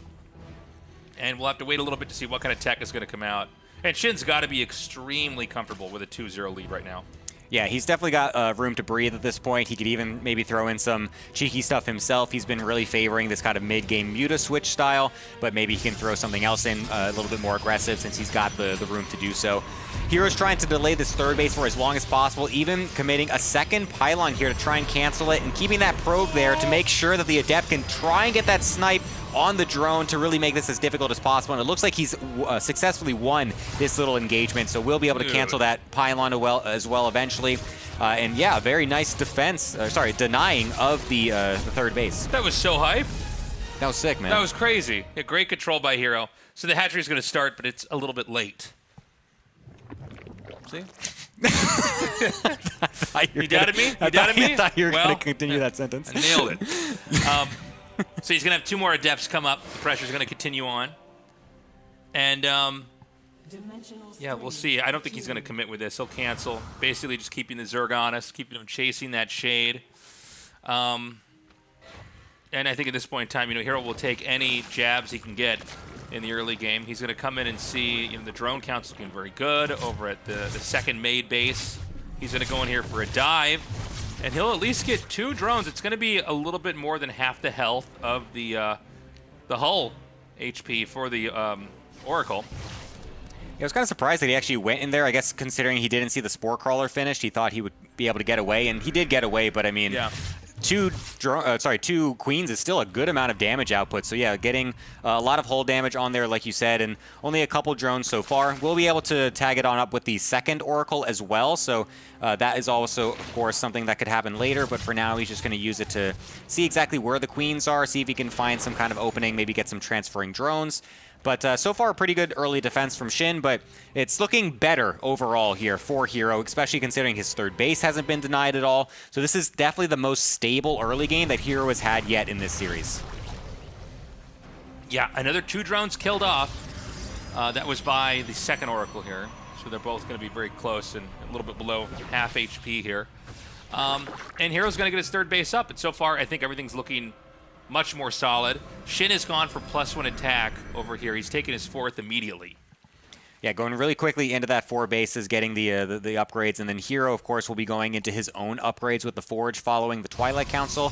So going into, again, a bit more standard style from Hero, going into the Blink this time instead of the Charge is very interesting, actually. So I'm curious to see how he's going to be taking this, if it's going to look like some pre-patch styles where you go into a lot of Blink Stalkers and then into Templar for Storm, and then even possibly even Tempest against some like late-game Lurker and stuff like that. But there's also a chance that he could still bring this into a Robo, into Colossus, or he might try to go really all-in with the Blink Stalker, so I'm curious to see where he will take it. Right, the Oracles are going to continue to roam, take out any creep tumors they can. He's just instead decided to tag that second base up there. And I think he's looking, can he come in here maybe for another swoop in? And I guess, yeah, the one queen alone, you can just snipe that down. Hero with great decision making here, not dropping an Oracle, most importantly. As long as those shields regen, that's a lot more damage that can create value later on in this game. Yeah, nice little snipe, of course. A couple of Adepts do get caught in the top of the map there, so that's a bit unfortunate. Hero would have loved to throw those into the third base when the Oracles go into the main, but unfortunately unable to do so for now. The Oracles will just continue to roam around. As he's really just setting himself up for more Blink Stalkers in the Blink +1 timing. It looks like he's getting some extra gases at the third base, but hasn't got any extra tech to follow this up with. So yeah, it looks like he's going to be pretty aggressive so far. The Baneling Nest is going to finish, and Bane Speed is going to be researching, as well as Shin is going to be transitioning into the Lingbane Hydra. But Hero wants to attack before some of that does come out. Yeah, it looks like Hero's going to be hitting first. Lingbane Hydra can be very, very strong, especially if you're going to be the aggressor as a Zerg. It's hard for the Protoss to really defend and do a whole lot. Maybe a couple force fields can save you, but after that, you're kind of in trouble. He comes in here and gets a surround on these Stalkers. He does blink a couple away. That was a lot of Lings that were traded out for that. Now, Lings are the most tradable thing there is in StarCraft 2. And he's got a great counterattack here as well. I'm getting more and more worried right now for Hero. Yeah, that was a really couple bad situations there for Hero. The Stalkers getting caught pretty nicely by the Lings. The Stasis Ward also getting diffused very easily by just a few Lings, so that little fallback attempt wasn't possible. And then the counterattack also dealing some pretty good damage. So some nice wins from Shin overall with this early game defense so far, and the Templar and Charge transition is going to be coming on in, but it feels like it's coming in just a little bit late. If you're going for this style, if you're going for so many Stalkers early, you're trying to be more aggressive with them, you really want to try to get some sort of damage. You want to be constantly trading out units and forcing the Zerg back and forth a little bit, but that didn't really happen. It was one attack, it got defended, and now Hero's already back defending, and he's not even got Storm researching yet. This is a little scary right now. You know, Protoss is going to have to stay back for a little bit here. It does take out that Overseer. Is that Oracles in the middle of the map tagging stuff? I think so. Yeah, I think he's just going to try to track and see what the Zerg's up to and follow the game and try to basically be reacting here and responding appropriately to what the Zerg's next couple of moves are. But I'm a little scared, man. We got the double Robo finishing, but right now, and by the way, a second Stargate starting here as well. So he's going to basically be into teching for a while now, probably not attacking at all. But Shin's getting that fifth base. Zerg are very comfortable when they get that fifth base up. Things really start to kind of kick in. You start to become gargantuan on the map. Yeah. And you can see the conditioning being set in here by Shin. 2 games in a row where Muta transitions happen in the mid-game, and Hero is yet again blind preparing for that Muta switch with cannons, batteries, Phoenix production out of seemingly nowhere. It's because he just expects Shin to go for the same thing, but due to that conditioning, Shin has decided this time, I'm not going to go Mutas whatsoever. I'm trying to force you into thinking I will be going for that every game, and so now Shin is bringing this out in game number 3. These Phoenixes are going to be essentially dead weight, a waste of resources when Hero was already trying to tech up a lot, so it's going to further delay some of his other tech. Could have maybe gotten a faster fleet beacon, maybe to get a fast mothership out by this time if he was trying to go for something like that, but instead he's got a bunch of useless Phoenix. Yeah, this is a little scary. You know, teching it to Sky Toss faster, like you were saying, probably would have been a better move, but all Hero can do is try to absorb this blow as best he can without it taking fatal damage. We'll see if that's going to be the case coming up here now. Yeah, this attack over on the 4th base, we'll be able to trade out a lot of the Lings, but it's basically allowing those Hydras to just kill off that 4th base, force it to cancel. But a nice Zealot counterattack is going to be able to kill off some drones over here. Banelings being used as a response. We'll be able to kill them off, but 7 drones is a nice play. We actually killed that 4th Nexus as well. That's actually not that great now that I think about that. You know, but I think making him use Banes on the Zealots, that's not bad for defending. I mean, you'll take that, but again, I think that he's going to have another Zealot attack coming here, so this is going to pull Shin back again. Shin a little bit weak on the defense over here. And, you know, these are definitely the little victories that Hero needs if he's ever going to come back here. Lurker Tech is almost done. And on the Protoss side of the map, we've got the Mothership coming.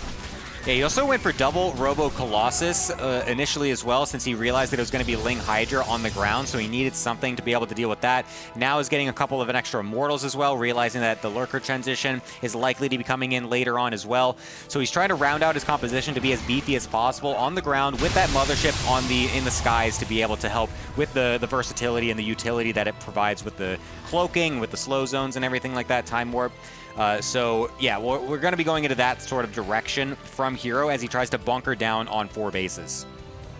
Okay, some more Banes are, oh, excuse me, these are Lurkers coming up here. This is actually really big because getting the Lurkers like that is beautiful. He takes out so many. I don't think there's a single Lurker now morphing in the game. There's going to be a flank, but the stuns are incredible. And Hero is fighting back so well. He's going to continue to try to chase this down. Got to be careful because this could end up in inadvertently getting surrounded here as these units unfreeze. Yeah, it's good for him to relocate to make sure that these stasis units do get dealt with because, yeah, like you said, they could easily form a flank. But that's a really great swing right now for Hero, catching the Lurkers as they were transitioning, meaning that there's basically none until just this moment. A blink forward to try and kill one of them does get it immediately. I don't know if there's an Observer. There is one in the middle of the army. He's also got the Oracles to be able to revelate should he need that. There are a couple more Lurkers that do need to get dealt with, but this army from Hero is really strong right now. He was able to get a really nice timing on that denial of the Lurkers earlier, and it's allowed him to swing a nice spot that could potentially lead to a victory. Yeah, he's going to attack it now. We got the Hydras coming forward. He's going to try to dive in. He does take out the second Colossus, which means it's just going to be Immortals up here. You know, the Colossus is going to be much stronger taking out these Lings. Immortals are kind of the last unit you really want to be having fight Zerglings, but the hatchery goes down. The 4th base is up for Protoss as the 5th base falls here for Shin.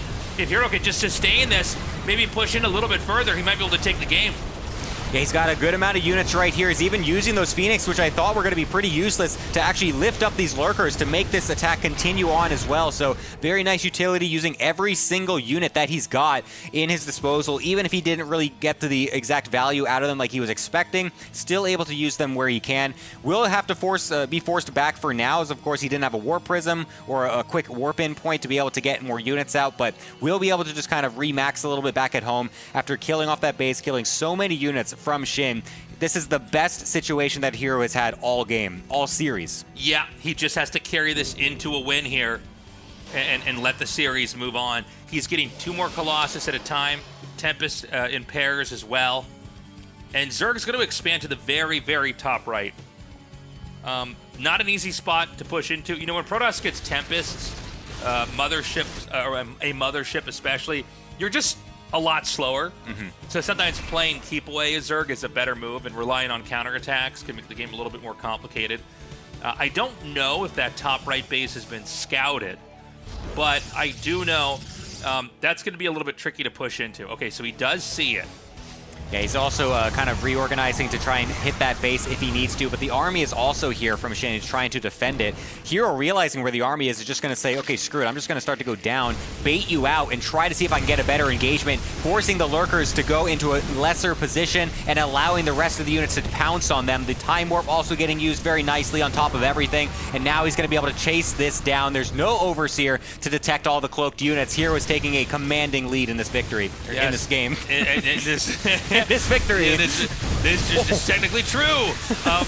A nice counterattack kills off 22 probes, but it's this death ball. It's this wrecking ball of Protoss that keeps hitting where Zerg units that are so important are morphing.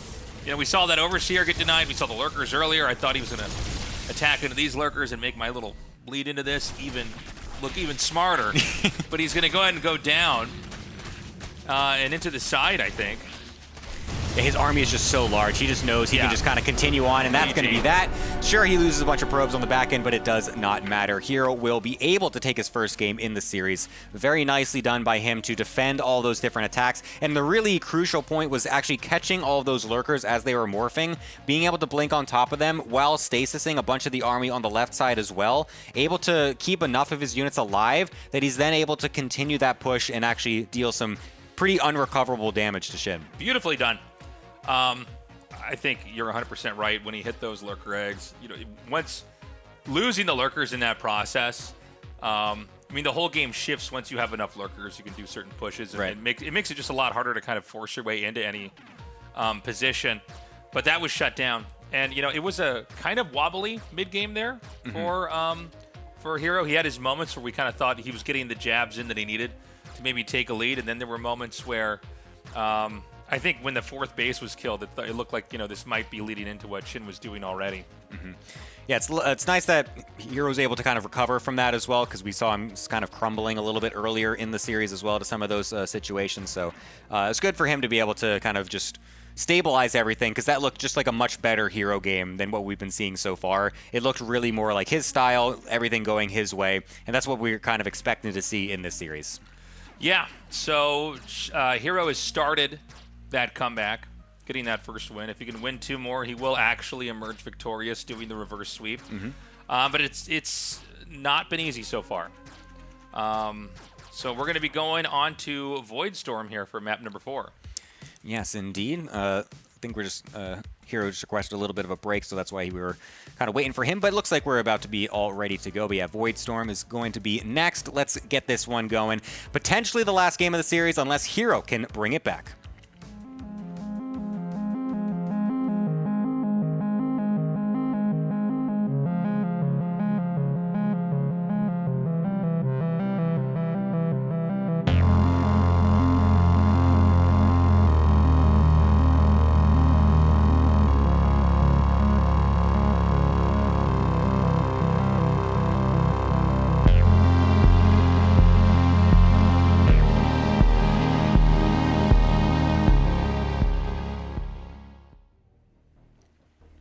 Woo, these math flybys are sick. Oh my God, Ooh. who made those? Did we do that? Yeah, we did that. Oh, Well, you and I definitely didn't have anything to do with it. we did not do Yes. that. RSL people did do that. Shout outs to Lucas, excellent work. Okay, so we're in game 4 now. Hero, the last hope of Protoss. You know, I'm always kind of agnostic about what race wins until one starts to win too much.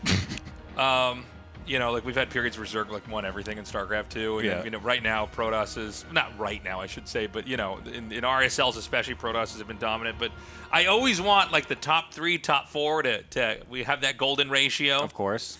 I think that always is the most interesting, you know, kind of layout of a final portion of a tournament you could have here. So let's see if Hero can bring us into game 5 or not. Yeah, I mean, he looked much better in that previous game compared to the other ones in the series. So if that's anything to go by, it looks like he will have a good shot to bring this into that 5th game. So yeah, hopefully he can continue to bring that type of play into this next game here on Void Storm. Shin actually getting the natural at the right spot as well. He was kind of being tricky with his early drone movement, kind of juking the probe around a little bit, was able to sneak another one down there to make sure he got that. So a nice little early game win for Shin. And what I wonder is, will Hero do that Stargate tech again here? He seems pretty married to this idea of how to approach PvZ right now. You got to remember, you know, he's fighting for his tournament life. The finalists of the RSL are going to be on the big stage at BlizzCon. I don't think he's going to be pocketing builds. You know what I mean, for later. I think, you know, different portions of tournaments when you're a pro can be approached in very specific ways, right? Like if you know you're in the winner's bracket and you're against somebody you've never seen before, or sorry, you never lost to before, or you almost never lose to, well then you might be able to kind of save builds or you know, not bring out your strongest ideas. But in this case, I mean, Hero is in the, you know, he's on the verge of death here for Season 6 of the RSL. I don't think he's going to be taking a whole lot of risks unless he's very confident against the player and the map and the spawn locations and everything else that it's going to work. So, you know, once again, we have Stargate tech. By the way, I actually don't remember in the other games. Did he go for Stalker first? He did one game. He did go for it. Actually, it looks like he's going it again. I wasn't even paying attention. Stalker first can usually signal like you have something to hide, but there's also a mind game where you kind of make a Stalker first and then play standard. Yeah. Right? A lot of it is just trying to play the early mind game where you're trying to see if they are being a bit greedy with their Overlord Scout. Are they going to try to send it early? Are they going to expect you to be going for the early Stalker? Because it's a little bit unorthodox to go for the early Stalker. So right. the map on the game on Exarch, I think it was, he was able to get the early Overlord, which was very nice. He even had gone for Cyber before Nexus to be able to ensure that, so the Stalker was even earlier. I wasn't paying close attention. I don't know. I was just zoned out for a second there. I forgot to check if he did that again this game. But regardless, it didn't actually work. The Stalker did not get the Overlord this time. It's much harder to kill it on this map, particularly since the Overlord spot is easier to get to. So, yeah, a bit unfortunate there, but it's not going to end the game or anything. No, and he'll kill it later when he gets, an Oracle in this case. Yeah, he'll be able to see up there and get that kill. But again, it's kind of annoying. Oh, I was like, what? And then the Overlord explodes and an Oracle comes out. I'm like, oh, it's like the first Alien movie. Okay. I didn't know they could pack those things I didn't in there. know that the Protoss could lay eggs inside the Overlord, but that's cool. So there you go. Yeah, what am I talking about? The Oracle sees the Overlord. Yeah, the Oracle Lord. So we're gonna have that fast third base, and we don't know the definitive tech. We see the Twilight Council. Yeah, so let's see. Yeah, it could be any of the possible upgrades, to be honest. Hero has shown all three of them so far this series. He won one game of Charge, one game of Blink, one game of Adepts with Glaive. So he could go for any of the three. I'm curious to see which one it will be, of course, since he's always bringing out interesting things and trying to shake things up here and there with his builds. For now, he's just going to be sharking around with the Oracles just to see how much he can get done with that. The Stalker is going to try to deny that Overlord, but unfortunately, we'll be able to see the Twilight Council. It's not the craziest timing for it, so it's not going to give Shin any huge indication of what's going on, as it could be, again, anything from Hero, as it's going to be the Glaive attempt yet again. Yeah, Glaives it is. Whenever you see that Twilight Council, you basically have a decision of teching into Glaives and kind of locking in to this mid-game tech and trying to bash the Zerg with it, or kind of teching through that into a more sophisticated Protoss tech that can serve you better late game. You can obviously post-adept tech also do that, but sometimes if you go for adepts with Glaives and you don't accomplish a whole lot, it becomes smoother sailing for the Zerg. I'm very curious with this fourth base location from Shin. It is so close to the Protoss side of the map, and given how aggressive Hero is looking to be, it seems like it's going to favor Hero pretty nicely. Once these Adepts start to hit the field, he's going to be able to kind of bounce back and forth pretty easily, I would say. Maybe he doesn't even expect that base to be taken, so he ignores it, maybe is the thought. I'm not quite sure, but it's a very forward fourth base. So we'll see where that actually ends up taking this game a little bit, as the Adept Glaives upgrade is about to be finishing, so the Adepts are going to be finding their way across the map in just a few moments. Okay, so here they come now. And there's going to be two expands. So he's going to be going in between this. Does he see both? I don't think he's seen them yet, no. He hasn't seen either. Okay. It's like, that's okay, because he's going to the main. It's like, he wants the drones, not the bases. Yeah. These Lings actually do not get up there in time. The surround is actually pretty good. Can he shuffle them down? Actually, sometimes it's better to almost not micro, depending on how the fight is going. So he trades them out for quite a bit. He kills 6 drones. Definitely more Adepts killed than drones there. But the Ling count's been thinned out. Yeah, I was kind of surprised that Hero, it looked like it was actually going to be pretty good for him at the very start of the engagement. He was looking like he was going to shred a lot of those Lings, but it ended up actually not going as well as I expected. But still, 35 Lings getting killed off is going to be pretty good. So it allows him to go for a second attack as well with the follow-up Adepts and the double Oracle. So I actually really like this play by Hero. Didn't go super crazy with the first wave, realizing how many Lings he killed, just backing up, waiting for the reinforcements to then go again. Is it worth it to actually use the Oracles to hit that hatchery there too? Yeah, Are you that desperate? Okay, I just wonder if you could save that and use it for something like a stun later. I guess obviously he's going to know better than me. But anyways, the Adepts are just kind of tucked back here. Pretty nice usage of surface area. And you know, this is a lot. Whenever you see the Adepts shade in, kill drones, and they're able to shade away and kill drones somewhere else, that's where it's really hard for the Zerg to keep up with. Yeah, this is going much better now for Hero. He's killed so many Zerglings, and now he's getting deep into some of these drone lines, getting able to, or getting a lot of kills here with these Adepts. He's gonna, of course, lose all of them, but that's the goal at this point. Able to kill off a base as well. The Oracles still have a lot of energy, so they can come back home. The only question is if Hero can survive the counterattack, because Shin is not droning. He's going full on into Zerglings, Hydras. He's even got some Banelings coming on out. There needs to be a very clean defense from Hero to make sure he can take this win. Okay, Shin's going to wind up for a big counterattack, and Shin needs this to work badly. 21 worker lead right now. Oh, the Immortal in the front is going to get picked off immediately, and the Lings are getting decent surface area. The Hydras can just absolutely push in. Take out this Robo. This is actually really bad. This is going about as well for Shin as it is physically possible for it to go. Yeah, Hero's trying his best to use the surface area between the gateways and everything to give him some chance against the Zerglings, and then he pounces on the Hydras after the fact. The couple of the Banelings still surviving, though, will be able to get some good connections. 27 probes have died during this engagement, and sure, it looks like he was about to defend for just a moment there, but now the extra Lings start to come on in.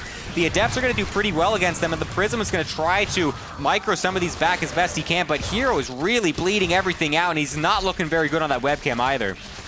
Yeah, I think he has just processed the loss. I don't think there's any way to recover. That attack from Shin was so good. Hero was not in a good position to try to defend it. He ended up with his army getting hit so far. And, you know, sometimes when you attack in with all those Adepts like we saw there earlier, you got to be ready for the counterpunch. Yeah. Because in an attack like that, you're killing workers, right? You're trying to cripple their economy, but sometimes when that... Oh, nice. Oh, weird. Hold up. This is actually a very nice moment there. The force fields were great, but then loses the Prism with some of the Adepts as well, but he's still able to get a decent trade there. He's, of course, lost the third base, though, so it's still hard to actually transition out of this, but the army sizes aren't terrible. He's got +1 attack.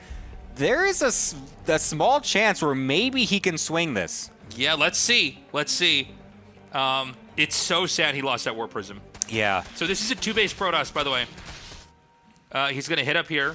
Some of these sentries don't have enough energy for force fields. But, you know, it'll probably come down to the first wave of force fields. What can he cut in and cut out in the fight? Shin's going to come in here with a big hit from behind. He's isolating some of the Hydras. Yeah, nice move there to get some of those Hydralisks. The pylon's going to get denied, though, from the Zerglings on the counterattack, and you can see Heroes being so patient, Shin as well, waiting to see where these force fields get thrown down. A Guardian Shield being used against the Hydras as the Lings are going for a big wraparound on the left-hand side, and then the force fields get used at the worst possible moment, right as the Lings get on top of everything. That's so unfortunate for Hero, so all of these units are going to get cleared out. Sure, the Hydras can't really engage just yet, but that doesn't really matter. Shin is still sitting here on 52 drones, so he's going to have a good amount. But the rest of the Adepts are going to shade their way in, getting right on top of the Hydras. Hold up, this could still swing to Hero's favor. Dude, he just might barely have enough. Adepts keep showing up here. He's having to, like, run by foot across the map to reinforcements. He's going to start another pylon here. There might just be enough for the Zerg. The reinforcements are going to come down. It's just 3 Adepts. A lot of this is just hinged on a pylon finishing. He's going to make a second one further back. This is showing just how important. He might even want to make one close to the front just to mask where that one is in the back. Yeah, yeah. It's just showing how important that Prism snipe is as well. If that didn't die, I think Hero could just win the game if the Warpins were coming into the front of the engagement. Yeah. Now he's finally got that pylon set up, so it's going to allow him a better anchoring point to continue this attack. He's going to be able to DPS down this base potentially. Might even just complete the shade right on top of a bunch of Banelings. He didn't quite realize what was there, and that's going to be some big damage as well. He splits, though. Unfortunately, these Adepts are not going to get away. I think sometimes you got to know, are you going for a push or are you going for, you know, more damage with a harass? Really, he needs to topple this position. Now he's got some more sentries, so he can wall off Banes. Oh. Okay, some good splits, some good backtracking there. Able to segment a lot of these Hydras, still picking them off. Again, the Glaive is going to do so well against those Hydras. They are light units, so you're able to kill quite a lot of them. He needs to keep the Pylon alive as well, though, so he's going to have to retreat for that. Getting a couple more Warpins. He doesn't have too many force fields left either, and there's so many Banelings at this point. It's going to be really hard to split. He doesn't split at all, and it just ends right there. Shin takes it in a very crazy game. I actually thought Hero was going to have a couple moments where he was going to be able to swing that one back. That was a crazy final few minutes. Wow. Of that game. That was sick. It was like going to one side, then back to the other. It was hard to know who was going to win that into the last second. I did not like the shade in That when he was started so to take ballsy. damage. I think it almost feels like a compulsion. You know what I Yeah, mean? Like yeah. you got to know when to use that for bait and when to actually, because when you see good moves like that, you see that at the start of a game or the start of a harass, right? In that game, I think Protoss really wasn't harassing anymore. They're pushing. Yeah. You're actually trying to kill that hatchery. Maybe you shade in and you have like one or two that commit. Yeah, you force the units back because then you I can. feel like I'm being a little bit too nitpicky, but No, I think what I'm you're saying? correct. No, I think you're correct though because don't lose any units, kill all the Banes. That's what you wanted. That's what he didn't do. That was his mistake. It would have been really better, I think, to be able to do that because it forces the units away. Then you can continue to kill the hatchery, and then you can Right. snowball a little bit better. Right. So Rip Protoss. sorry, Protoss. First time for everything, huh? Looks like the Protoss are extinct. Oh. It's Warcraft 2 now. Just Yeah. two races. It's orcs and humans. It's bugs and humans. Oh, boy. So that does it, huh? Yeah. Well, Hero, look, I mean, he's It was a great 5 seasons, guys. Let's be honest. A yeah. great 5 seasons of Protoss dominance. and Protoss had finally, the run. I want 18 more years of Zerg winning tournaments now. Yep. Hero. Season 6. So Who's sad. going to be? Well, we know it's not Hero. That's for sure. Yep. Guys, check out our merch. We got a lot of great RSL merch on there. Every day or two, somebody buys a little bit of merch. And that's good. They need to wear clothes. You feel really nice when you see that. They feel nice, yeah. Come and wear that at BlizzCon. We'll True. sign it. We'll That's a sign good it. point. Yeah. Yeah. Very nice. Someone's going to come, then I'm going to go, security, I don't know this guy. Take him out of here. No, he told me he could sign it. He said on the show, I have a Patreon. We're going to take a break. When we come back, our day of RSL will continue on. We will see you soon.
Cancel of Serral, and now he's in an excellent position actually because the double spine crawler was made. One of them is finished. Serral realizing in time and does cancel one of them at least. So now Shin is going to be pretty good here. The only downside, of course, is that he hasn't had gas this whole time. So speed is going to be a little bit faster for Serral. Yeah, it'll be like 30 or 40 seconds faster here for Serral, I think. So Shin going to have a little bit of a disadvantage in that regard, but this is honestly quite a brilliant build.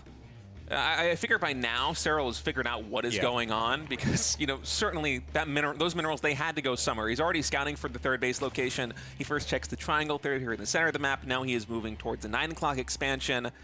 So Serral does have a gist of this, but already Shin's kind of thrown a wrench into the works. He's got the cancel on that hatchery. Shin is beginning to mine from that natural expansion now.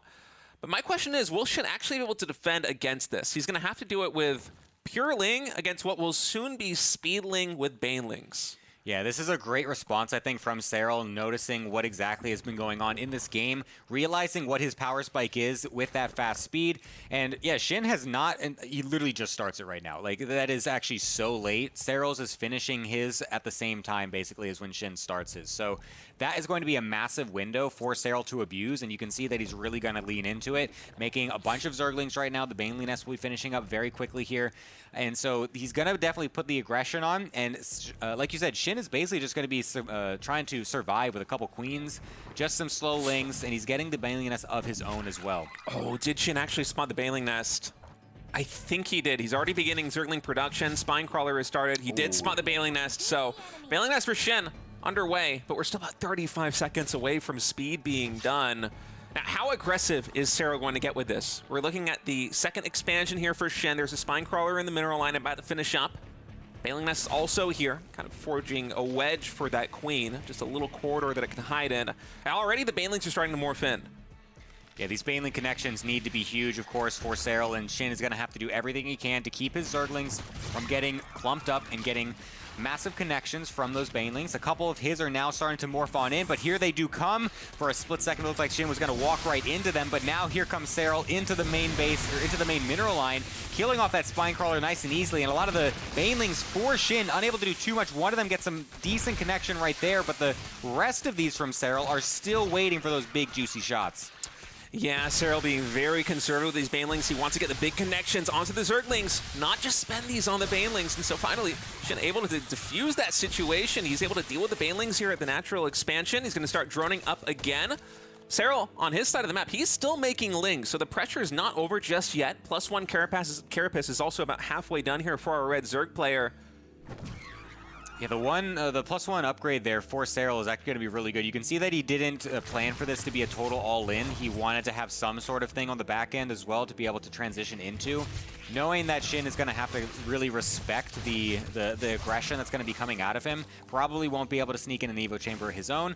So now that one is going to really help Serral continue on into this game, as both players have equal worker counts during this point. So Serral, with a couple more drone snipes, is able to come out in a pretty nice position in that regard as well. So I think Serral is navigating the situation very well, and he's kind of adapted based on the kind of wonky build that Shin threw at him.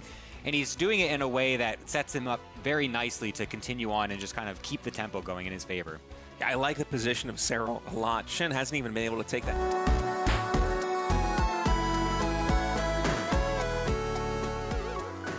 Welcome back to the RSL, everybody. We are continuing on here in the playoffs in the lower bracket, the elimination matches, with one more non-Zerg. It's going to be Clem versus Solar. Will Clem survive as the only remaining Terran player here in the RSL? Probably nothing but Zergs. There's a lot to play for. I mean, like you say, the Protoss are all out now. Will all the Terrans be gone? Will it be nothing but a Zerg fest? Or can Clem make it happen here? We will be finding out shortly. I've got a good feeling about Clem today. I think he's been playing really well recently. The series versus Serral, even though he lost, that was like some of the highest level TVZ I've seen in a while. Yeah, Clem has been looking quite strong, you know. It was a bit of a slow start for him on the current patch, but as the adjustment came in, he's been getting more and more powerful. And folks, we're getting ready to jump into map number 1 of this best of 5. We're going to Rorschach to start it off.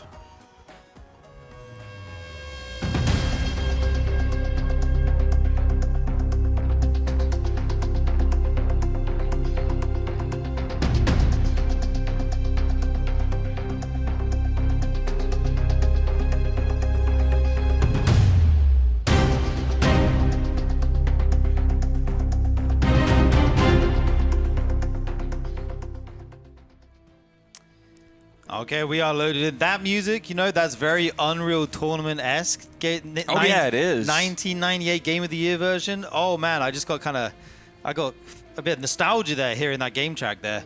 Very nice intro to the song with the map. We're loaded in. It's Clem versus Solar. Clem in the bottom right, Solar in the bottom left. We're starting on Rorschach here to begin this best of 5 series. Again, it is win or go home here in the lower bracket of the RSL as Clem and Solar fighting for their life in Season 6. The winner of this will advance to face Shin in the lower bracket semifinal tomorrow. And, you know, just for variety's sake, to be honest with you, Sturgeon, I'm kind of pulling for Clem here. I would love to see Clem advance. We have a little bit more variety moving forward because The ZVZs, they've been very spicy, but I want some more Terran action. And as you said, Clemmy's been looking stronger and stronger over the course of this entire tournament. I've got high hopes for him. Yeah, there's nothing like TVZ, man versus bug. It's kind of the dream. It's the classic dream fantasy matchup. Yeah, it's so good. I would also like to see Clem go on, but I'm sure Solar has something to say about it. I've also been looking good in this season of the RSL. We're here on Rorschach. This is a map that's somewhat close by air, so Mulus can be very good on this map. Kind of air harass from the Terran can be good. We know Clem likes his Hellion Banshee play, so we'll have to see what each player would like to go for here. I'm curious what the openings are going to look like for Clem over the course of this entire series. Right here in game number 1, it's going to be just a standard barracks opening with the Reaper on the high ground. Solar's going for hatch first to the pool and gas.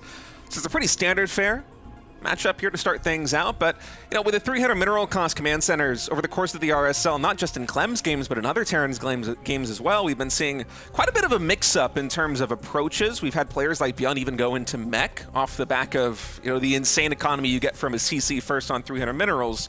And so in the span of a 5-game series between these two, especially with, again, your tournament life on the line here as Clem, I think we are going to see a lot of different strategies get deployed. I want to see where he goes with it. Yeah, he's a super versatile player. He can play, any style. We know him for the bio play, for the multitasking with the medevacs, but he can do a lot of things.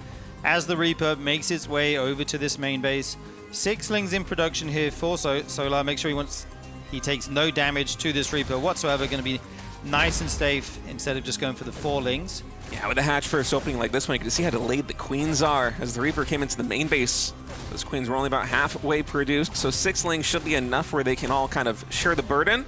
Each take a couple of hits from this Reaper, and Solar's doing a very good job of evenly distributing the damage amongst them. It's just the right amount of Lings, and Microed well enough to give this space to just buy the time to get these Queens out. Yeah, you might get away with 4 against some Terrans, but Clem's Reaper is a whole other thing, man. He controls it so well. It is an absolute threat. And right now we do see it. We'll go around to the front of the natural, try to get a scout on the timing of the 3rd base of the Zerg, and then see if it can prevent creep tumors from going down if possible. Yeah, looks like it'll be a reactor Hellion opening here for Clem in just a moment, as he just threw down a 3rd command center and a starport as well as a 2nd gas. So right now the minerals a little bit sparse here for the Terran player, but his economy, it is starting to really come online. That command center now transformed into an orbital here at the natural expansion. Reaper hops into the main base, sees all 6 Lings still guarding that vaulting point. And so it's kind of a slow build-up. Yeah, slow build up here. I like that he's keeping these Lings in, not allowing the Reaper to get in and scout. But he 9 HP on this Reaper now, has to be careful, do not want to send that in and lose it. It will join up with the Hellions, where it can be very useful, dropping a grenade on a Queen, bounce it off a creep, open a pathway if the Queens are blocking, all those kind of little micro tricks that you can do with it. And behind this, he's going to be going for the Banshee follow-up as well. Yeah, classic map control-based play here for Clem, starting things out. And will he continue to play into the mech, or will he transition into some more bio play? I feel like there's a lot of versatility right now in general, but the fact that the barracks has been idle for a little while, it just had me wondering. I know that the economy isn't the best right now when you have so many resources invested into simply coming online here in the early game. But okay, Tech Lab getting started there at the barracks, no additional production facility, so I think we will transpose from this into a normal bio-looking game. Yeah, we do have a 3rd gas down there at the natural as well. So I was kind of thinking the same as you for a moment. It is going to be Cloak here as well. This map, like we were saying at the beginning, you can get the air units into your opponent's main very quickly. So I like the choice of committing a little bit more into the Cloak Banshee. Going to be adding his extra racks on at the moment. Hasn't actually committed with the Hellions yet. Hasn't made a big dive onto a mineral line to try and get some economic damage. Happy to just control the Zerg, prevent that creep spread. Well, a little run by actually makes its way into the natural. Nothing here at the moment. The SCV's forced to fight. How many will go down is the question. Some pretty nice micro from Clem so far, only losing 4 SCVs despite not really having any other assistance there in the natural expansion. Pulling the low HP SCVs back. I think he's able to get 1 drone in total, this Banshee harassment in the main base, as well as a little bit of chip damage into one of those Queens. And pulling the Queens into the main base, this might create an opportunity for Clem to strike either in the 3rd or the natural. Evolution Chamber did drop here, but on creep, those Lings, they actually took a huge hit. Yeah, fantastic trade for these Hellions, and now all the Lings are gone. His only Queens here, the drones actually turned to fight. but they cannot fight these Hellions. They get absolutely barbecued. 7 go down. That offsets the damage of the Ling run by. Clem back in this game. Now there are 2 Banshees joined up here. You got to be very careful. That first one is very weak. You do not want to lose one of these Banshees right away. Yeah, the layer's only just now finishing, so there isn't any roaming detection here for Solar. And as long as Clem kind of steers his way... Oh, hold that thought, actually. Oh, my goodness, the Hellions. They double back into the third base, and now in total, 19 drones falling and more going down in the main base. That was just a phenomenal trade for Clem. 21 drones, more than an entire mineral line wiped out over the last minute. And with Solar now going into Aspire, I mean, I love the play on paper. It seems like it'd be very good at, getting these Banshees under control, getting some map control on the Solar side of things. Will he actually have the economy to support it, though? Yeah, he's going to do nothing but drone in the near future. Try to recoup his losses here as he goes into that Spire Tech. The Lings are not able to even take a fight against the Marines, and the Banshees do find the 4th base up here in the top left, and the Queens are very far away. I think they will definitely get a cancel on this, as the Mutas are nowhere to be seen just yet, and there's no creep connecting these bases. We'll get the base, we'll get the drone. Nice pick off by Clem. Yeah, so Solar just going to be doing some 3 hatchery powering. Now that the 4th hatch got denied, you see him just instinctively throw down 2 more extractors. He's adding in a couple more drones to get the full 3-base eco set up. But my concern is he lost those 20 workers. He did nothing but full drone behind that.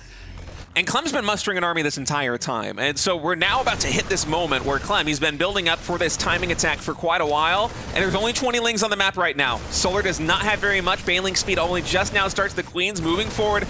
It looks like they're trying to get in range of the Medivacs to get some damage in, but Clem doing such a good job of zoning them away right now with the Marines. It does a good job tanking the Widowmine shot with the Queen there and then transfusing it. Takes out the second mine. Clem will be forced to pick up. The Banshee is going to work on this 4th base once again. There's only 1 Banshee here, but eventually it will get it if it can't be saved. Mutas are now in production. Clem's 1-1 just finished, by the way, whereas Solar's +1 melee attack is just on the way, and this base will be forced to cancel once more. Clem getting ready to push back into the natural expansion by the looks of things. Still no combat shields yet, but with 1-1 done, and still no Baneling speed, this is a good moment for Clem to push in. It's just going to be Lings and Mutas trying to get the damage done here. Clem, will he focus fire down those Banshees? Or not Banshees, excuse me, Banelings. One of them gets taken out, but it's not enough. I mean, we were talking about it. You lose 20 drones like that as Solar, and you don't really have much of a choice but to try and get your economy back online. Right. So he drones back up, but that entire time, Clem's been powering on those 3 barracks. He moves across the map, and even though the first skirmish didn't have combat shields, it didn't have 1-1, it was still enough army on the ground that Solar really had no answer. Yeah, he was in a very tough spot there. If you make army to try and get enough army to defend, your economy is just very poor and you kind of end up all in. And then if you make the drones to recoup the losses, you end up with not enough army. That's just the way Zerg works with the lava, right? And beautiful game won by Clem. The story was all about the Hellions getting in, getting that damage done. I think 20 drones or so go down in total. And then good harassment with the Banshees, and he kind of closes out with a solid 1-1 push at the end. 20 drones is kind of a ludicrous number. But I mean, so many Lings were thrown away going for the harassment on Clem's side, and he got like 4 or 5 SCVs in total, which is a nice pickup there for Solar. But if you don't have more units back at home to defend, well, then suddenly those Hellions are really going to become a problem. And Clem got kind of the dream shots lined up on them, really started building up momentum. And folks, we're going to go into map number 2 now. Clem leading the Specified Series 1-0. It will be Necropolis.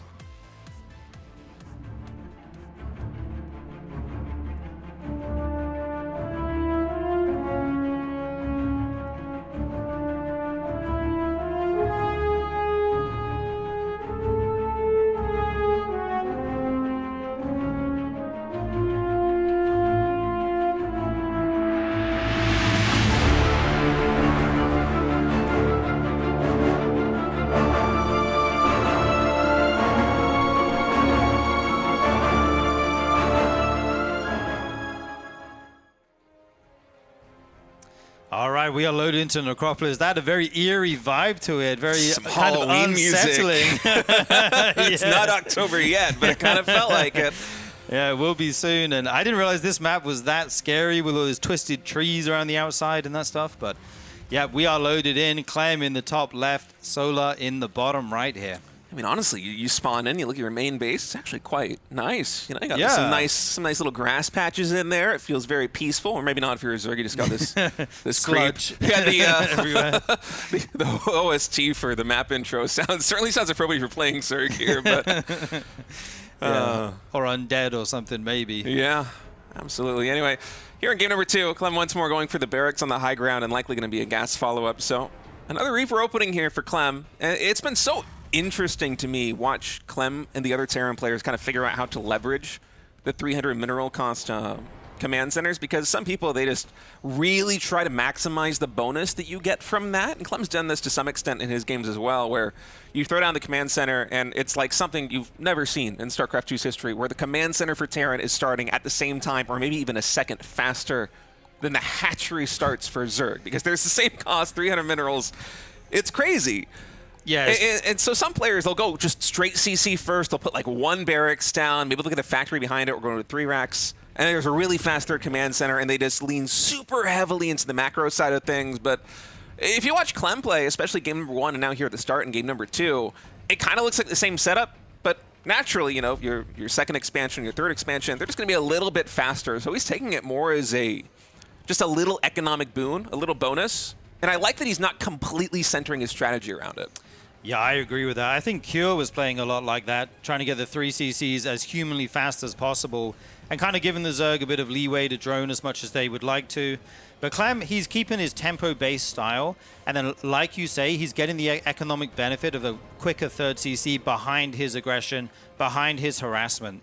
So I think this style, it kind of suits what we know from Clem, and it suits him very well as a player. Of course, he may mix it up, you know, in the coming series. Maybe you throw in a quick third CC in one of the games. We will have to see as the Reaper makes its way over to the natural. Once again, it will be the hatch first into Ling defense for Solo. This one drone actually being transferred right now. Gotta be very careful. Okay, the Lings come over to help him out. Yeah, same number of Lings there as game number 1, but I feel like the opening here been a little bit better for Clem. Quite a bit more damage done on these Lings.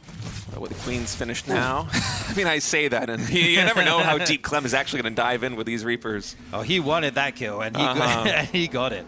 Yeah, that's the thing of transferring the workers like that. He was forced to fight with the Lings. Maybe, you know, in a position where you don't want to. Takes a bit more damage, and this drone has been hiding out at the third base, and will get down the hatchery without the Reaper finding it. A cute little move there by Solar. Honestly, on this patch, both in PvZ and in TvZ, it feels like this cheeky little drone micros become so much more important for Zergs all around. You know, the supply, or not the supply block, the pylon block in PvZ can be huge if we try to go for some kind of a adept harassment, or even just the Reapers. I know that Adepts and Reapers, they both got reduced, or I should say the build time increased by what was like 3 seconds in one of the recent patches, but it still feels like relative to Zerg timings, they're hitting very fast.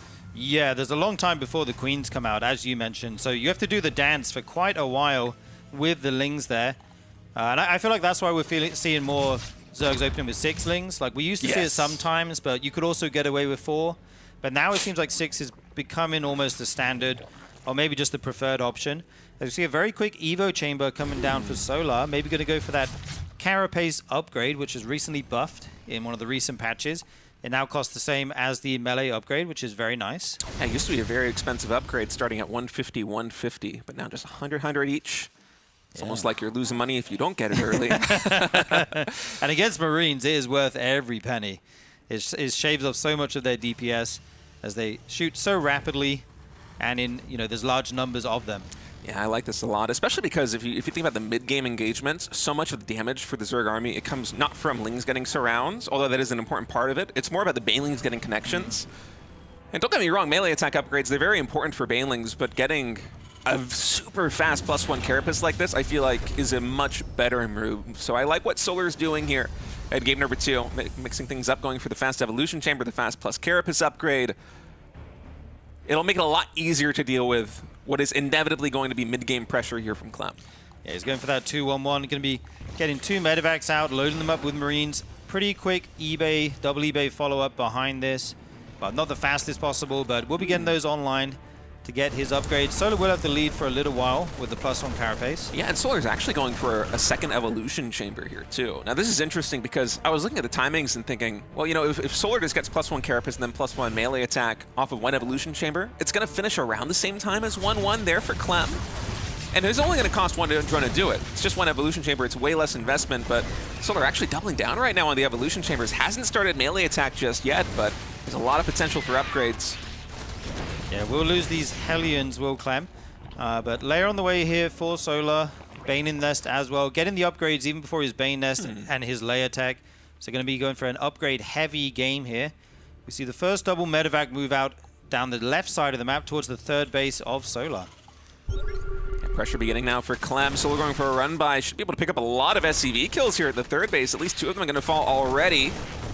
Clem microing this in the front line. He's going to actually pull his army back to make sure that he can control, but there just aren't enough units here. 7 SCVs in total going down, and unlike game number 1, it doesn't seem like there is much counter damage being dealt by Clem just yet. There aren't Hellions to try and dive on mineral lines. Instead, it's all about the Marines. They focus fire down 1 Queen, but there are enough Lings to shoo them away, and I think this is a great start for Solar.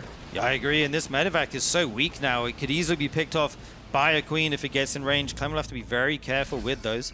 Going to continue the pressure down at the 4th base. He would love to get a cancel on this hatch, but got to be careful with this medevac. I'm sure Solar will focus it if he can get in range. Clem doing his best to micro in and out and get whatever extra shots he can. Hydralisk Den and Banelin speed on the way for Solar. So Hydralink Bane going to be the layer transition here as he throws down a 4th base in the bottom left of the map as well. Ooh, also 3 Banelings getting morphed in. Gonna try and go for a cheeky little run by here at the third base of Clem. Might be able to pick up some more SCV kills. As Solar right now, he's been powering on these 3 hatcheries, and he's double expanding. I think a hatchery just finished at the triangle base, and another one's going down here in the bottom left. So Solar's got a pretty large army to deal with what Clem is throwing at him.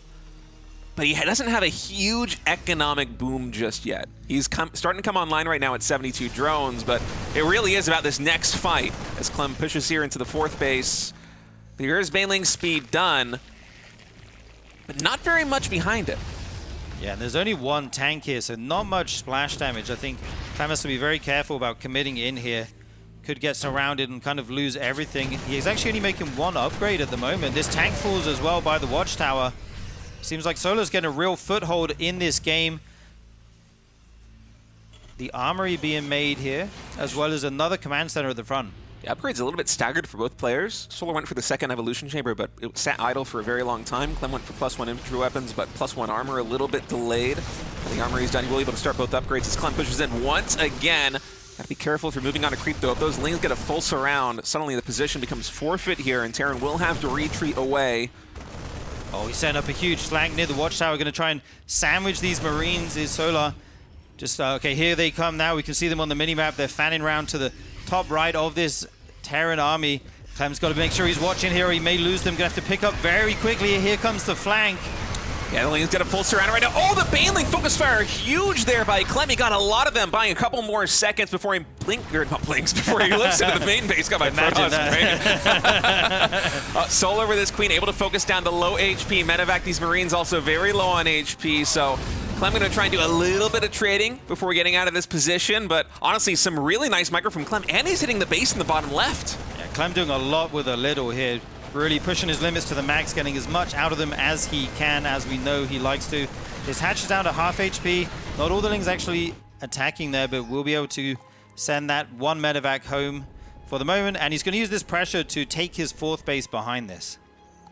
Yeah, Solar still sitting at 72 drones. So over the past couple of minutes, it's been nothing but army output here for Solar. He hasn't been able to scale his economy at all, and as a result, the army from Solar, it honestly looks huge. He's got a strong accompaniment of Hydralisks in the back line, and with enough Baneling that he can actually go for flank positions like he did earlier on. The trouble is, there's no flank position set up just yet. That siege tank was aptly positioned. I think there's enough medevacs to lift all these Marines, but not before the Banelings get some big connections. And at the beginning, it didn't look like it was going to be the perfect trade for Solar. I think Clem could have gotten out of there a little bit faster, but Solar getting some big shots off.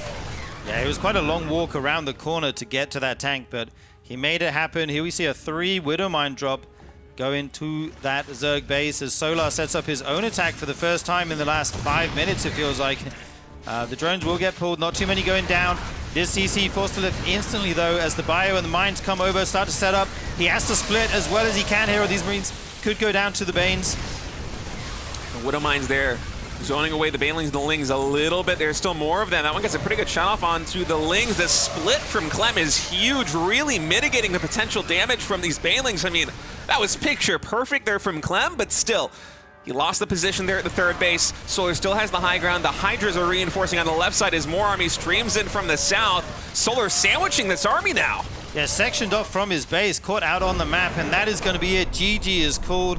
Solar takes game number 2. We are tied, and we got a series on our hands. Oh, we certainly have a series. Solar played so well in that game number 2. And honestly, I love the approach that he had. He didn't get too greedy. You know, he was able to set up for that triangle expansion as base number 4. I think he went for a base number 5 there in the bottom left, but he didn't try to saturate them too quickly. He sat on 72 drones or so, and he just pumped the gas in terms of unit production. And that was enough to be a match there for Clem. It just took 1 or 2 good engagements and some nice micro there by Solar, and he was able to steamroll the position.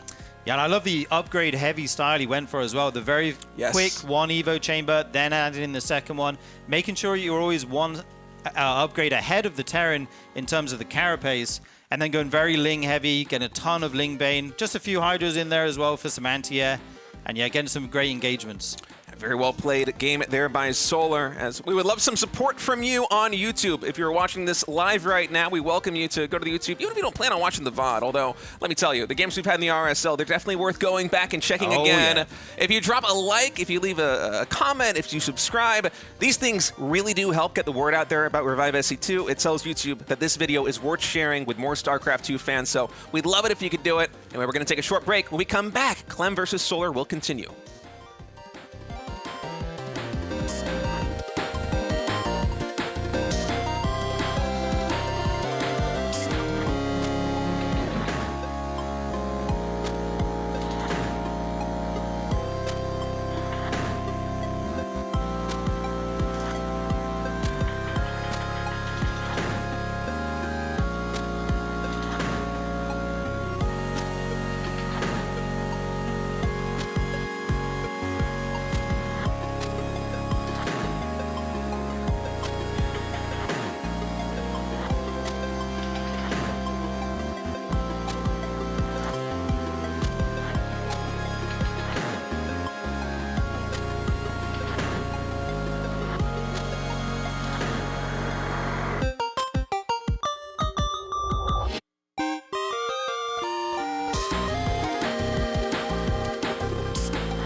What units are being made and how many of them. Just everything was perfect there for Serral. It's a clean 3-0 sweep. He's going to be advancing into the upper bracket semifinals. Shin, this is the double elimination playoffs. He's not out of the tournament just yet. He will play on August 1st, but one of his 2 lives are gone now, Gemini. Yes, that was a very rough series for Shin, unfortunately, but yeah, he does have another life, so we'll be playing against one other player, hopefully to go a little bit farther in the tournament. I'm sure he wants to continue his journey here in the season number 6 of RSL, because of course the top 2 players end up at BlizzCon, so he definitely wants to get that ticket. Yeah, I know, man. It's so much fun to have Serral playing in the RSL. Yes. This has been a blast. Serral just looking absolutely perfect there versus Shin. And you could look perfect, too, if you go to tastelessthreads.com. You like that transition there, Gemini? Oh, that was just... It was so good you almost called me tasteless. Tasteless would be proud. Anyway, guys, check out tastelessthreads.com. If you're a Patreon supporter of the RSL, you get a 20% discount. And there's all sorts of merch available, not just the 3 images that you see on screen, as unless you're in the Southern Hemisphere, you're probably not wanting a hoodie right now. Let me tell you, it is hot and humid out here in Korea. But yeah, check it out, pick up some sweet merch, and we'll see you in a little bit. We're going to go to a short break. When we come back, it's going to be a PvZ, Hero versus Solar in the next best of 5. Don't miss it. We'll see you soon. Welcome back, everybody. We are getting ready to start the second best of 5 of the night, the second best of 5 of the Season 6 RSL playoffs. It's going to be Hero versus Solar, and I am so excited for this one. The last standing Protoss player in the RSL Season 6. Those are words that have never been spoken before. Yeah. This has been the most Protoss-dominated tournament for, like, 5 or 6 seasons. Oh, look at this. Production just got on point. Classic, hero, Max Paxton hero. Your RSL champions thus far. Right now in Season 6, only hero remains for Protoss. And he's got to win it all. He might. He's just going to go all the way, and he's going to ruin this narrative yet again, and we're going to get one more giant dent in the wall behind us as we furiously punch our way into another rage. But anyways, this is how the the groups have gone so far. This is how we ended up here in these playoffs. We had Serral and Beyond coming out of Group A, Rogue Solar from B, Hero Shin from C, and Clem Lambo coming out from letter D, I guess you could say. The number D. Yeah, the number D. We are the Protoss players after all. Yes, we are. We don't know how to use our brains. But anyways, yeah, so this has been how everything is shaped up. It's going to be pretty nice, of course, to see a PVZ coming on in, as this is, like you said, the only Protoss player that we have. And funny enough, these two players, Hero and Solar, literally already played today. They played about 4 hours ago or so in the KSL, one of these online cups, and Hero did win that 3-1. So we are now getting a rematch as of a couple hours ago. They just took a little lunch break, and they're back at it. Yeah, that's fun, man. I mean, there's so much online competition right now in StarCraft 2 that this is kind of a common thing, you know, where people play multiple times, if not in the same week, they're not even on the same day. So yeah.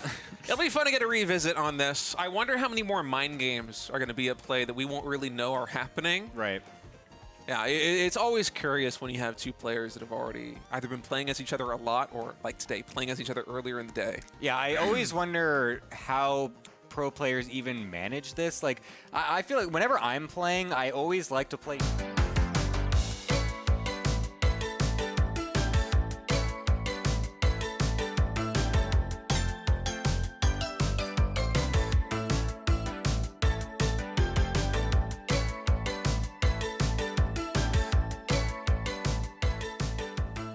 Welcome back, everybody, to the RSL. We are continuing on with Clem versus Solar. The series all tied up 1-1. I'm joined by Gemini. How you doing, buddy? Good, man. It's feeling good. The RSL is wrapping on up here. We got some great matches from some of these players so far today. This one as well has been pretty back and forth. I mean, that first game especially was extremely explosive. I mean, there was so many drones getting absolutely annihilated. So these guys have been at each other's throats. Yeah, game number 1 was a little bit anticlimactic with the Clem just getting in there and killing 20+ drones so early on, but Solar played an excellent game number 2. I think this is going to be a very fun series moving forward. And honestly, the way the game 2 looked, I wouldn't be surprised if we went to a map number 5. All right, folks, Ruby Rock for set number 3. Let's get to it.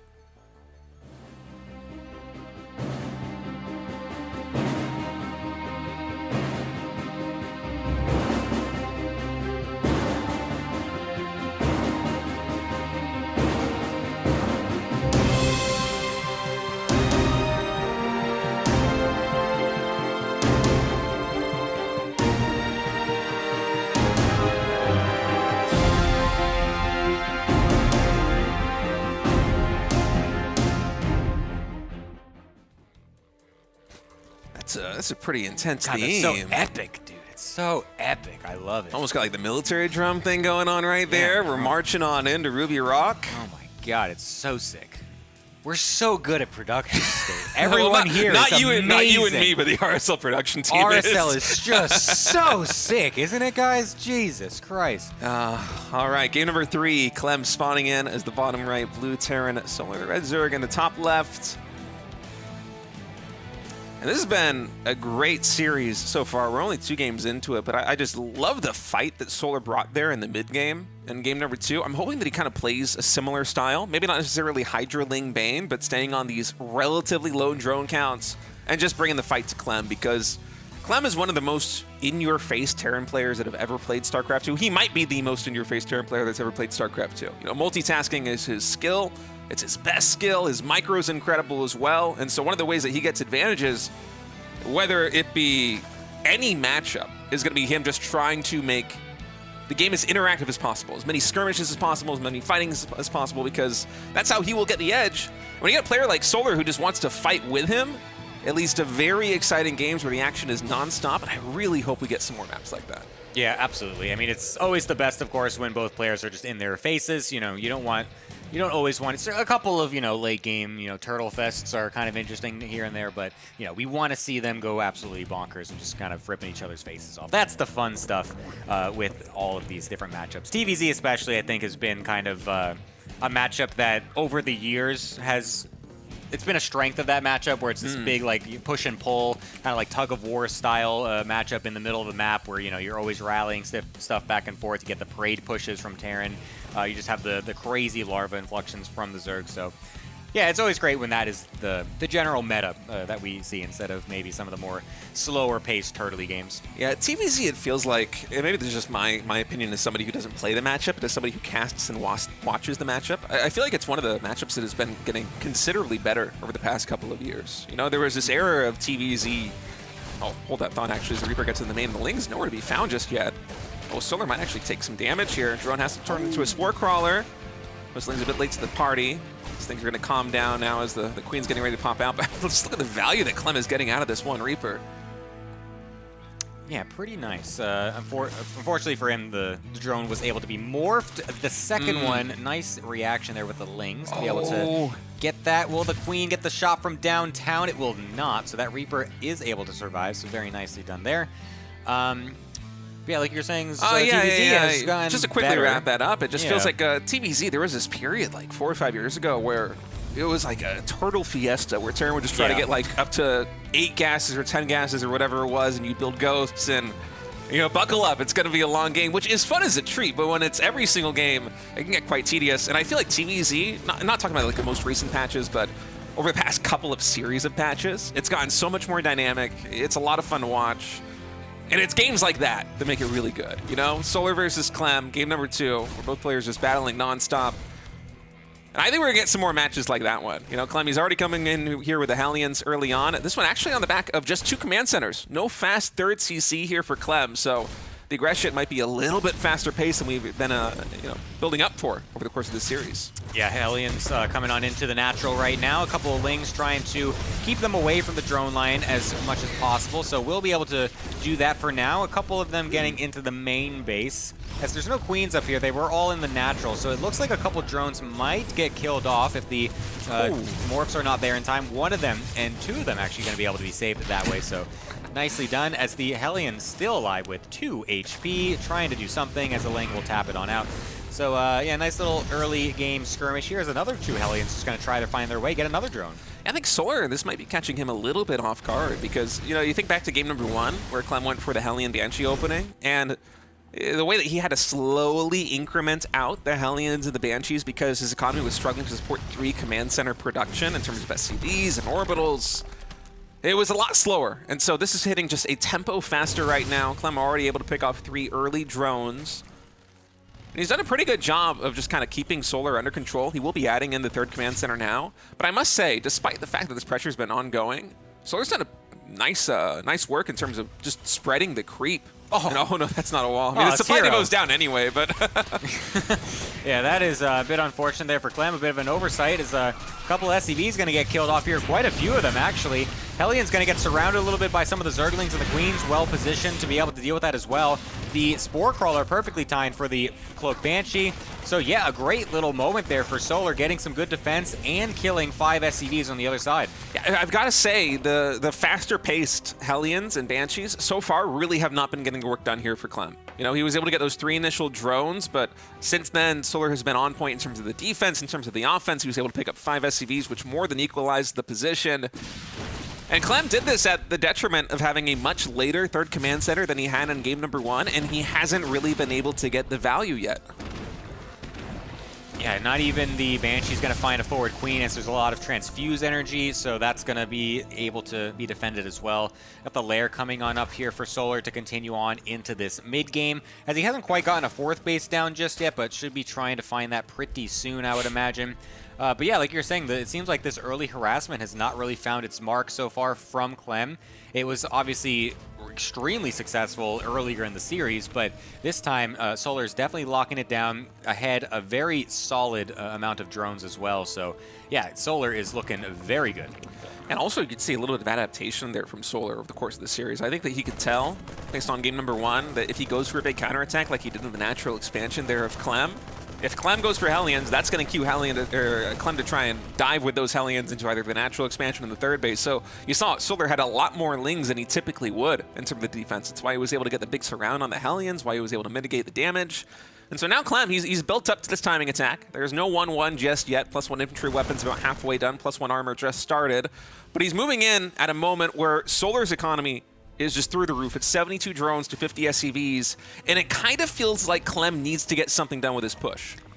Yeah, I wonder how if Solar tried to rush up to the 70 drone count a little too fast almost. I guess there's only one tank, so I guess it's not as threatening just yet. The second one is not quite here, it looks like, but this fourth base still is under threat. There's going to need to be a good response from Solar to make sure he doesn't actually have to cancel this, as it's pretty far along. He really wants to make sure that this stays alive. He's setting up a little bit of a flank on the right-hand side with the Zerglings as he uses the Queens and Hydras on the left to try and keep these Marines away.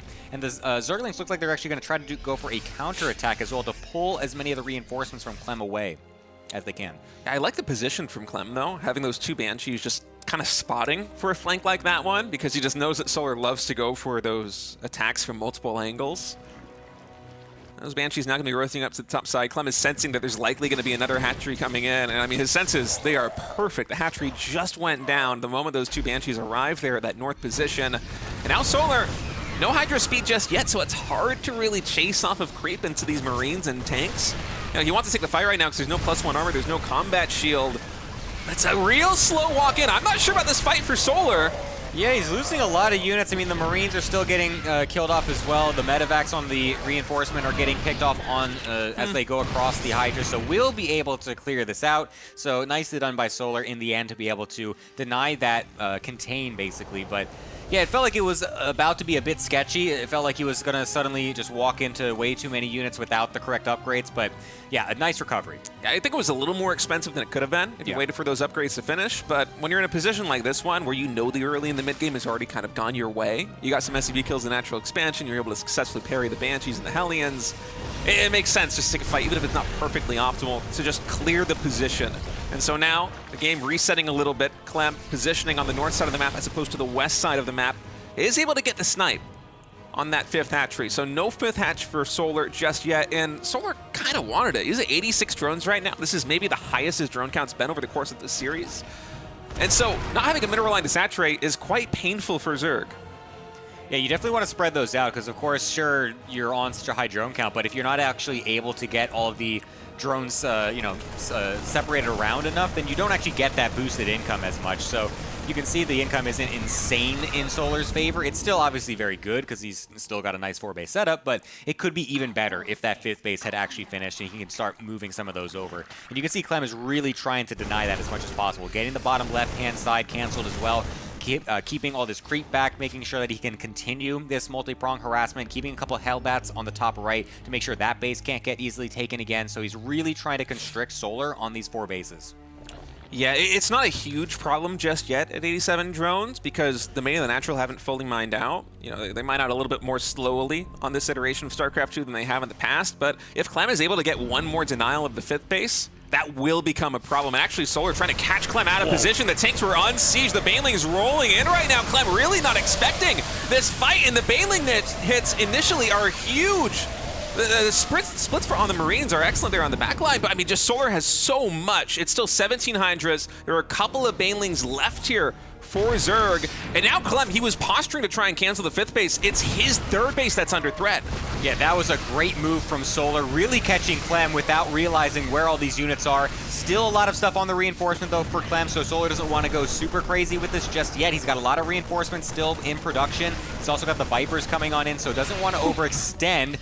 Queens are a bit out of their area right here. Needs to run back home to make sure those don't get killed off, but it looks like they might anyways. So that could be a bit unfortunate for the creep spread and some of the injects as well if he isn't able to get those back. But a nice recovery from Clem there as well. It looked like for a moment he might just suddenly get snowballed at that 3rd base, but able to rally around everything, keep a lot of his medevacs alive even though they're very low, and he's able to continue on in this game. Yeah, Marauders now being added in here for Solar, or for Clem, excuse me, as you saw that Solar was getting the Hive Tech, but it's actually going to be a Lurker play, not Ultra coming out from the Zerg.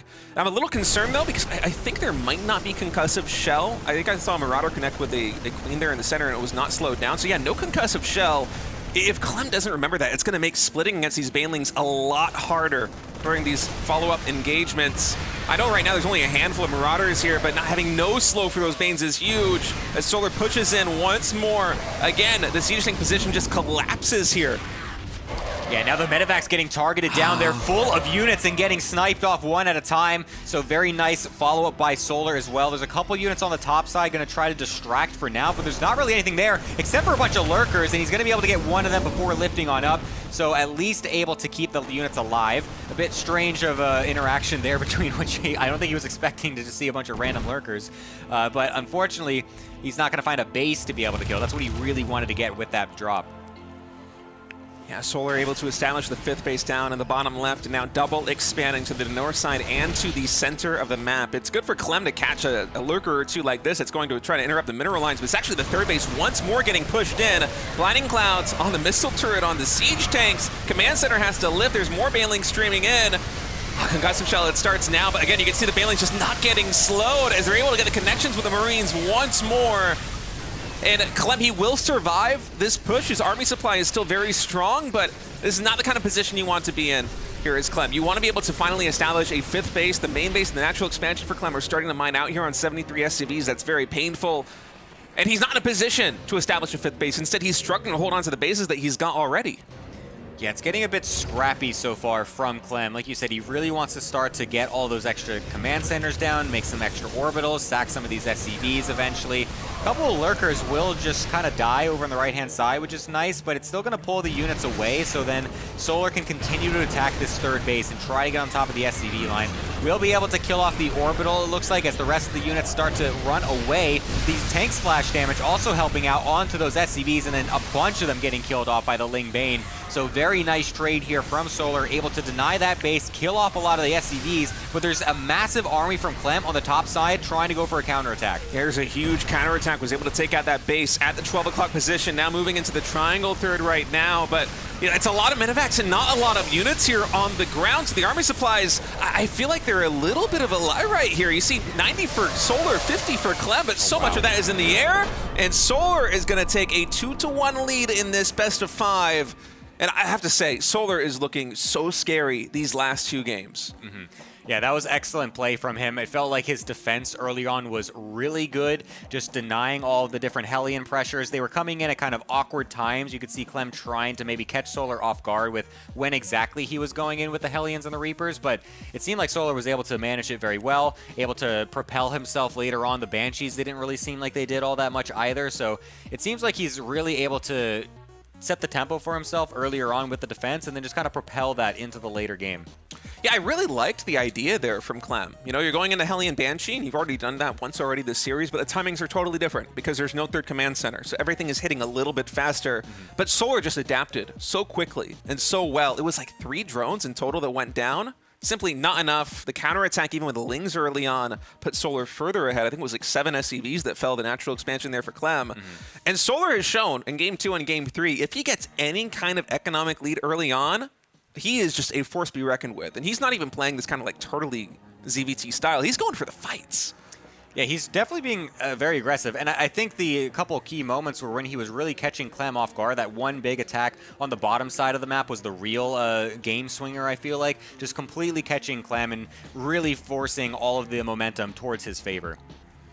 Yeah, getting a cleanup on the Siege Tanks and the Marines in a moment where it feels like it should have been Clem's time to try and get damage done was just such a boon there for Solar, who's positioning himself really well over the course of this entire series. I mean, you think back on basically all of the major engagements that he's had over the last 2 games, and a lot of it is Solar getting the jump on Clem, which is kind of a role reversal from what you would expect with these 2. Yeah, it's generally Clem that's going to be more in your face and kind of setting the pace and trying to make it so that way he can come away with some of these mid-game victories and just kind of slowly snowball things to his favor with all the multitasking and everything. So it's good to see that Solar is able to kind of stop that for his sake. So able to really deny some of that aggression from Clem. And it's allowed him to come across with a pretty convincing couple of games. Yeah, it's match point now. 2-1 advantage here for Solar. Only needs 1 map win to advance to face Shin in the lower bracket semifinal. And for Clem, he's fighting for his tournament life here in RSL Season 6. And keep in mind, there's a lot at stake in this season. not just the typical prize, but I mean the BlizzCon finals. Everybody wants to be there. Yeah, absolutely. And this is the final non-Zerg that we have in the tournament as well. So he's fighting for everyone else's sake to have other representation. Even the Zergs who want to watch non-ZVZs. Yeah, they're out there. There's some Zergs that auto-leave all of their ZVZs on ladder and hate the matchup, I'm sure, that are watching and want to see TVZ. All right, let's jump into the next match.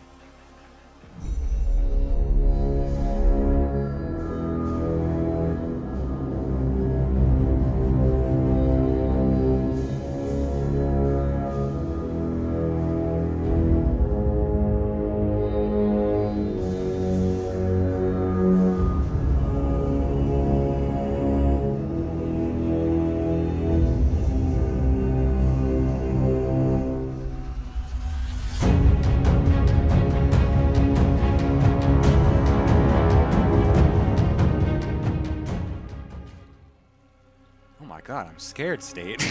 And music just keeps getting more dramatic as we continue on. I thought Darth Vader was about to pop out and slice my head off, man. Start force choking. Instead, me. it was just a bunch of hamsters having a little party over there. The Moopies, man. They're called Moopies, remember? Moopies. Mopies. Moopies. Moopies? Yeah, they're called Moopies. Yeah, they're not very mopey. They seem quite chipper. Yeah, they were very happy there. It was a bit of a dichotomy there, seeing this insanely crazy evil music, and then they're just dancing their asses off. All right, game number 4 between Clem and Solar. Solar one map win away from advancing to the lower bracket semifinal. Clem fighting for his life here in RSL Season 6. And, you know, once more here in game number 4, it's Clem going for a Barracks first. I really thought we were going to have a couple of CC firsts mixed in. Yeah. But it seems like that Clem is really preferring to go with this Barracks first style where he just gets to interact and start pressuring the player earlier on, excuse me. Yeah, what happened to those 300 mineral CCs, State? Why aren't we getting 5,000 command centers before the 5-minute mark? What's going on with that? I thought we were going to see more command centers. Well, I mean, I feel like if the games got to that point where you go into a late game, you would probably see more orbitals. Like, players would transition into No, I thought you could just that. get 1 billion of them before the game even starts. Isn't that how it's supposed to work? No, I don't think so, Gemini. There are only 300 minerals now, dude. Didn't Clem get a third CC at like 2 minutes or something like that one of these days? That happened earlier on in the RSL. It's one of the reasons why it's interesting that he's switched this up a little bit, because it seemed like it was kind of 50-50 with him earlier on in his TVZs, whether he would go for the super fast like command center first into a 3CC play, or whether he would go for the racks first opening. It's almost like a coin flip in terms of what Zerg needs to prepare for. But here in this series versus Solar, and by the way, I mean, it's tournament life on the line. You're going to pull out all of the stops to try to win this series here as Clem. There's nothing going to be trying to hide for your future Zerg opponents.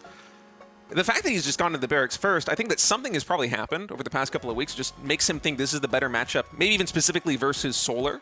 But I'm so curious what it is, because as an outsider looking in, I see the CC first and the kind of economic boost you get from that, and I really like it. Yeah. I mean, it's difficult to know, of course, how it works, just because, I mean, like you said, it's probably something has maybe shifted in his mindset, or just the types of games that he was playing, where maybe those fast CCs just weren't really working out very well. Maybe it just didn't find the success that he was looking for. Maybe it just allows the Zerg to, you know, also respond with the overgreed themselves, and then it just ends up kind of being a worse situation overall. So yeah, it's hard to know exactly. Currently, Clem is fixing a mouse problem. Something's going wrong with his mouse, so he's trying to figure out what's going on with that. And we'll, once he fixes that, we'll get back in the game. Yeah, and I'm thinking, too, Solar's style. I know that Solar, over the course of this series, has shown kind of a preference for the mid-game as opposed to early game pressure, but maybe it makes sense to go Barracks first if you just really want to be safe versus someone who wants to go for some kind of early bailing bust. We've seen Shin already. I think it was Shin do that earlier on in the RSL to great success. And Solar is one of these players who's absolutely capable of being aggressive early on. You go for a Barracks first opening like this with a Reaper, you're going to get the scout off. Yeah. You know, you're not going to be caught with your pants down going for command center first into a third CC, as we've seen happen already this tournament. And so maybe Clem just kind of hedging things a little bit, you know? Solar might be thinking the same thing that we are. It's like, okay, well, eventually he's going to go for the CC first. Maybe it's time to pull the trigger on a bailing bust. But yeah.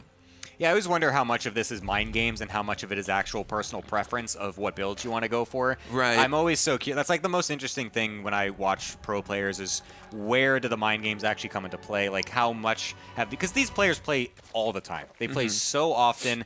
They're always playing in the different tournaments. They're always meeting each other on ladder. You know, when do you bring out certain builds? When do you try to think, okay, I've done this build enough. Let's try to throw this one in and stuff like that. So it's always really interesting to see. And it's hard to be able to know exactly exactly what comes behind the decision making behind certain builds. So seems like this time though, no CC first is going to be coming out of Clem. Going to just be going for that Rex Reaper expand every time, going into the factory right afterwards.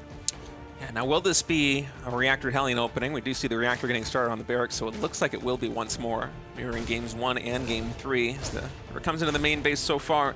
Solar's done a great job of dealing with this early Reaper with the 6 Lings and just kind of evenly distributing the damage on those Zerglings. You can see once they get into the red where they're 1 or 2 hits away from destruction, Solar will pull those back, and this is why you go for 6 Lings. If you go with 4, it's not about having enough units to like get a surround or get damaged on the Reaper. It's literally about how much health does this group of units have. If it was 4, they would be quickly taken out by the Reaper. With 6, you have just enough HP that everything is able to survive. Ling's going to find its way into the main base, actually, so gets by, sees absolutely everything. That's a great scout from Solar. We'll be able to see the 3rd CC timing, sees exactly the starport coming on up as well. Knew that the factory was swapping off around as well, so yeah, that's an incredible scout to have. Solar should know everything that's going to be happening for the next couple minutes. A little bit of a difference here for Clem. He went for the refinery on the natural expansion as opposed to the main base. It might be nothing. It might just be that this is where he wants to saturate it for whatever reason, but I'm so curious about that. Yeah, I do wonder that. Maybe it was just trying to be a little sneaky if the Ling didn't quite get into the main base, if it was only able to scout the natural, and then you see an extra, what looks like a 3rd gas, and then you're thinking like, oh, well, maybe this is something much more aggressive. Maybe it's like a fast... Yeah, I'm not sure exactly how the builds work for the Terran gas-wise, but maybe this is like a fast, aggressive, like Hellbat or a Marauder thing or something like that. Yeah, it's curious for sure, especially because it might have been the moment where, you know, the Ling was already in the main base, and so Clem's just trying to hide the second gas timing a little bit. In any case, Reaper and the Hellions joining forces right now at the front. Going to see if they can try and find some damage here. Those 3 drones not protected by the Queens just yet, as the creep is not connecting these bases, so just going to pull themselves away for a moment. 1 drone does fall. Clem fishing for a little bit more damage. Whenever you see 3 Queens like that and still no creep connecting, it might be enough for you to try and dive something like the natural, but Solar's a smart player. He's got Lings and another Queen in position there at the natural, so no damage being done by Clem just yet. Yeah, a couple Lings going to try to wrap around yet again to get another scout and potentially disrupt, just like we saw in the other game, but Clem is actually reacting very nicely to that. Just has a couple of his Hellions waiting this time, so won't be losing SCVs randomly to that Ling counterattack. So nice response from him as he does start to adjust a little bit himself. The Hellions are not diving in just yet either, so he's going to wait for all of them to come together before he decides to go and kill all these drones. We'll be able to time that up with the Banshee as well, so let's see how much damage he can get done if he decides to actually dive it, because there's still a lot of Queens out and in a good position as well. Yeah, there are so many Queens. Solar's been producing Queens basically non-stop up until this point, so there might be 7 or so in total on the map right now, with 1 more in production. Yeah, 7 Queens in total, and so it's going to be very difficult for Clem actually to get the dive in, either in the natural expansion or the 3rd base, because you have those 3 Queens injecting, and then that frees up 4 more to kind of patrol the front lines. And the creep spread also here for Solar. It can be through the roof in just a moment. Yeah, he's doing a great job of that. He's moving the Spore Crawler around as well, just to be able to keep the Queens safe, so that way he can kill off that Banshee if it decides, to go too deep. Hellions going to find their way across the map yet again, seeing if the Banshee can pull the Queens to the right, then use the Hellions over on the left-hand side, but just like before, the Queens are well positioned. So yeah, Solar is doing pretty good, but looks like he might actually have to cancel his 4th base. 4th gets canceled, the drone gets picked off too. So nice catch there for Clem as the Hellions once more position themselves out over here down by the 3rd. And you know, the HP, they haven't been repaired just yet, and Clem's tried a couple of times to kind of poke in and see if there is an angle where he can attack, but as a result, this Hellion's very low on HP now. So I think the stage where they could potentially dive, unless Solar is caught woefully out of position, it's kind of closed.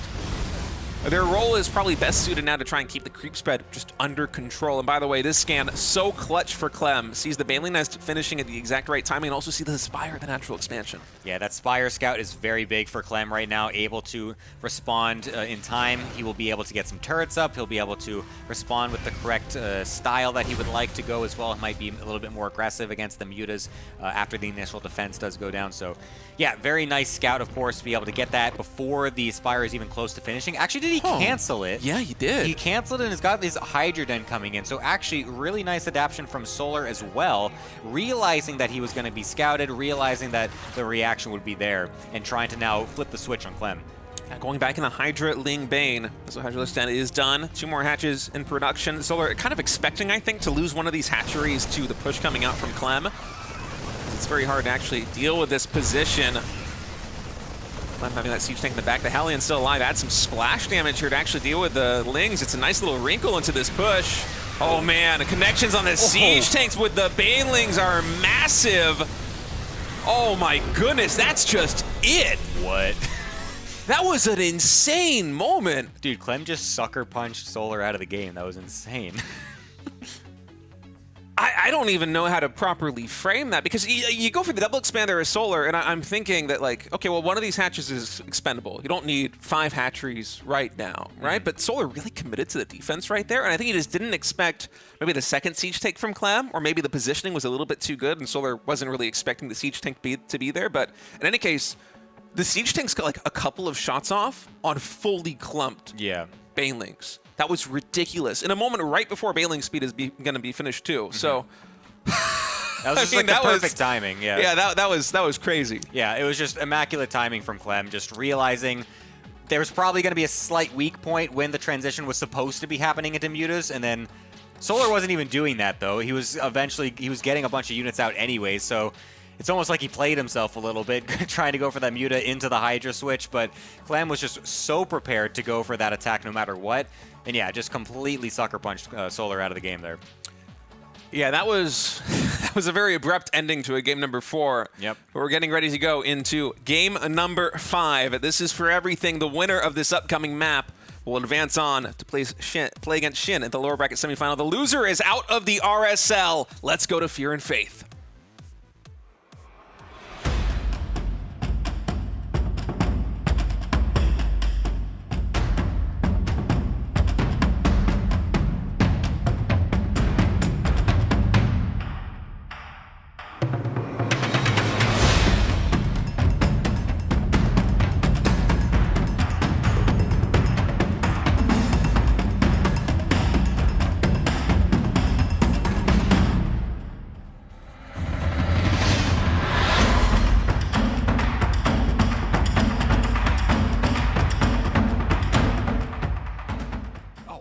Drums on that song, man. Oh my god, that was sick.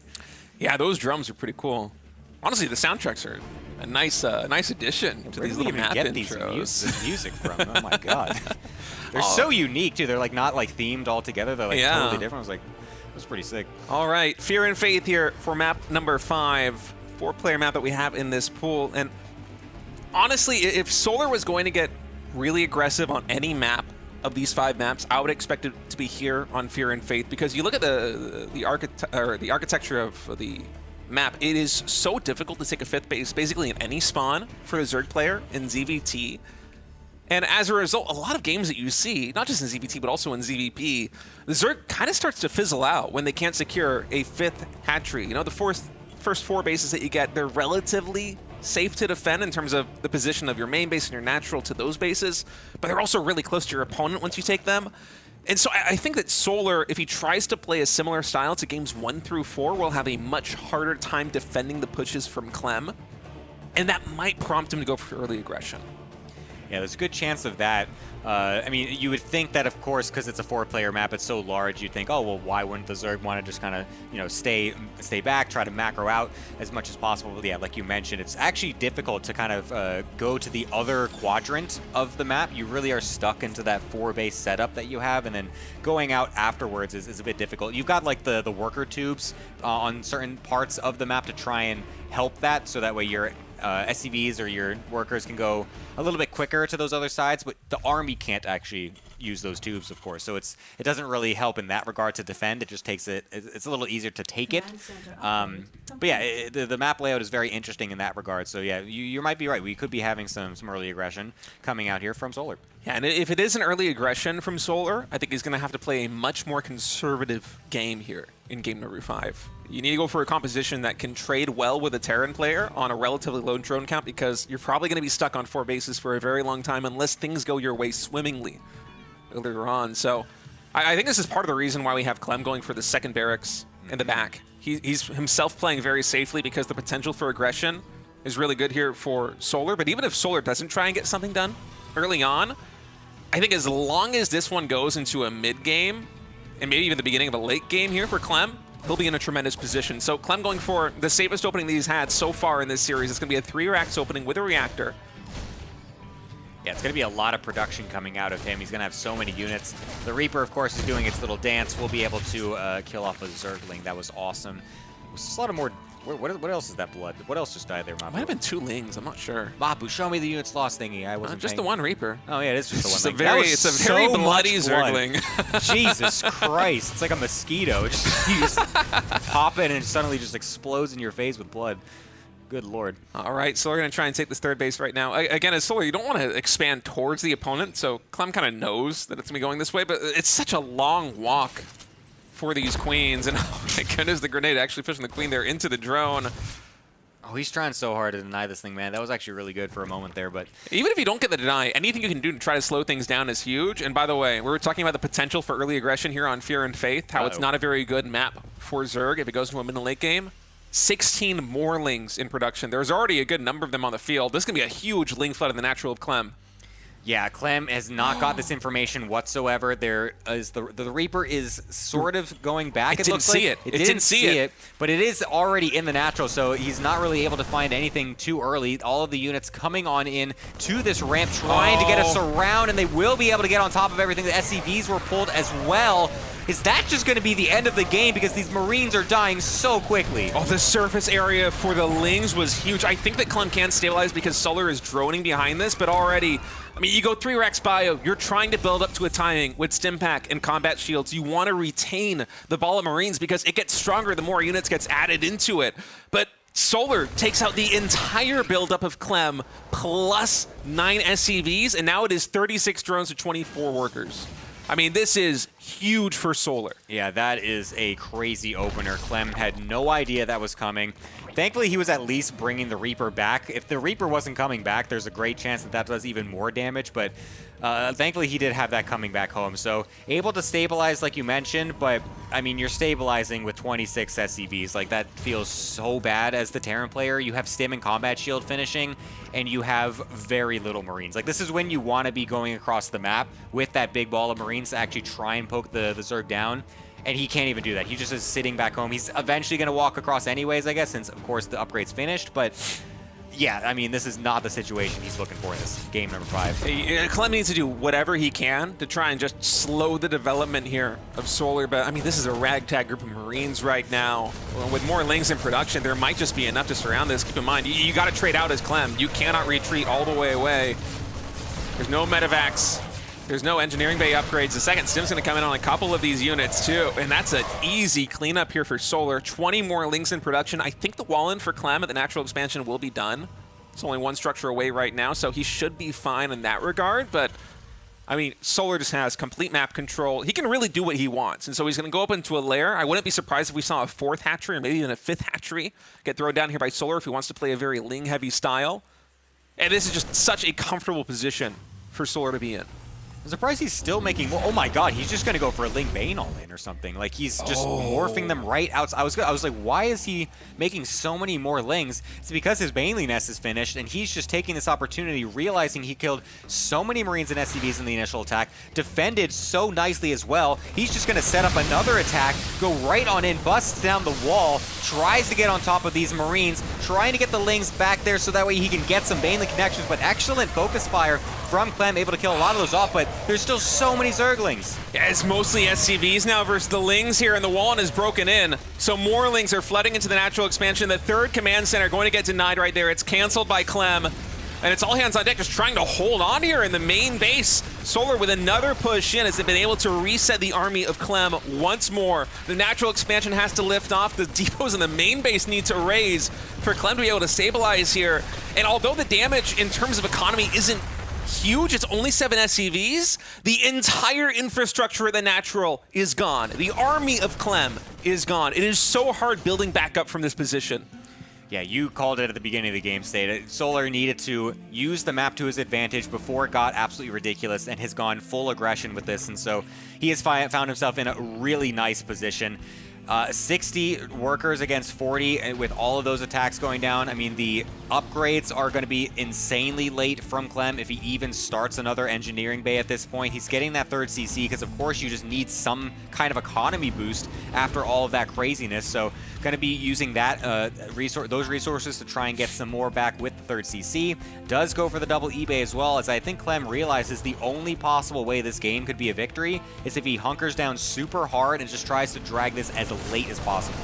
Yeah, that might be the only win condition. I don't think he can try and play a tempo game here as Clem anymore, but regardless of that fact, you still need to try and apply pressure because otherwise Solar's just going to run away with the game. You know, it's already 64 drones, 44 SCVs. Anything Clem can do to try and slow the growth of Zerg is necessary. So expect him to be very active with units like Medivacs, but in terms of trying to hit one big timing where he can just level the position of Solar, I don't think that's a reasonable possibility for the next couple of minutes at least. And minutes in StarCraft 2, I mean, we're only 8 minutes in. It feels like eons, right? Yeah, this is going to be... Oh my god, look at that graph. That is actually ridiculous. That is an incredible... Look at that tiny little blip of blue on the right-hand side. That's so funny.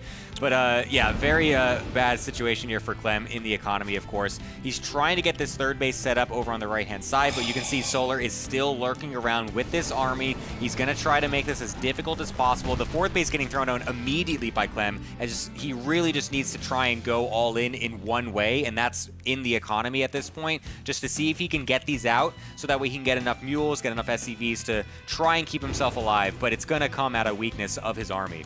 Yeah, and we haven't even really got a good shot of Solar's full army just yet, but I've been watching it move on the minimap, and it is terrifying. Just this amorphous blob of Zerg units that continuously is getting bigger and better. It is 84 army supply to 52, and usually the army supply, it's near dead even in a TVZ. That's like the hallmark for a TVZ that's going to go back and forth in mid-game in terms of engagements. That is not the case right now. Solar is nearly doubled the army supply up from Clem, and the question that I have is not whether Solar is going to attack, it's when he is going to attack, because it feels like pretty soon here, Solar will have all the tools, all the upgrades, +2 characters, just possibly just +1 weapons for Clem, and he's going to try and barrel down this third base. Those Medivacs trying to use the tube. That looks so funny. So yeah, those are going to try to distract as much as possible, but I mean, I don't think Solar even really cares because he knows that his army is just ridiculous in size. He's setting himself up to go for a huge move on this third base to prevent Clem from trying to take any of this position. He's really forcing himself to the corner on the right-hand side here to make sure the tanks on the high ground cannot get any damage done, and we'll just ransack this position and force everything away. Clem doesn't even try at that point, and Solar with a really well-designed game number 5 to bring him the series win. I mean, Fear and Faith, it's a very difficult map for Zerg if it goes to the mid-game or the late game on even footing, just because of the structure of the bases. The base layout, as you said, it's very hard to take any additional quadrants other than the one that you start in because they feel like they are just miles away. And so that's one of the reasons why here in the RSL, we've seen a lot of Zerg players get super aggressive on this map in ZVT and in ZVP because they feel kind of that pressure. But also the natural expansion, it's a bit wide open. It's hard to wall in that ramp very early on, and the rush distance from natural to natural, it being short, can be a bonus for the Zerg if they decide to go for some kind of Ling Flood or a Ling Baneling timing attack. I mean, Solar just played that perfectly. He reset the full army of Clem, who, by the way, was going for a pretty conservative build-up game. Yeah. Where you go for just 2 command centers, on a 3 CC opening, 3 barracks early on with a reactor. You try and build, you know, a massive amount of Marines up, and then you push with Combat Shield and Stim. The whole basis of the strategy is to try to slowly increment more units out of your production facilities. The fact that that gets reset multiple times over the course of the game, I mean, there is just no shot for Clem. And so now we look at the brackets, and I'm seeing red. It's Serral and a Rogue in the upper bracket, Shin and Solar in the lower bracket. Welcome back to 2019, guys. We got lots of ZVZ coming on up in the rest of this bracket. I hope you're prepared because, yeah, it's just all Zergs, man. All the Protoss, all the Terrans, they are out. It's going to be a non-stop ZVZ fest. I mean, that was an epic series that we had between Clem and Solar there. It's always sad to see one of these races get knocked out, but, I mean, Solar just played so magnificently well over the course of that best-of-5 series. It's going to be an exciting couple of days here, wrapping up today and tomorrow. So we invite you to continue to tune in. And also, please, if you're enjoying the show, check out our Patreon. If you're not yet a part of our community, we invite you to join us there. Patreon.com/ReviveSC2. You guys can vote on the maps. You can get replay packs. You can vote on the players. And honestly, the Patreon interaction in terms of voting for the maps has been just incredible. And I know I'm here with Gemini. We had Trav voted in this season. He's very happy about that. So true. Nothing but gold stars. So true. We got one more series to go today as well, so we're going to go to a short little break, and then when we come back, it's going to be that ZVZ. Don't go anywhere.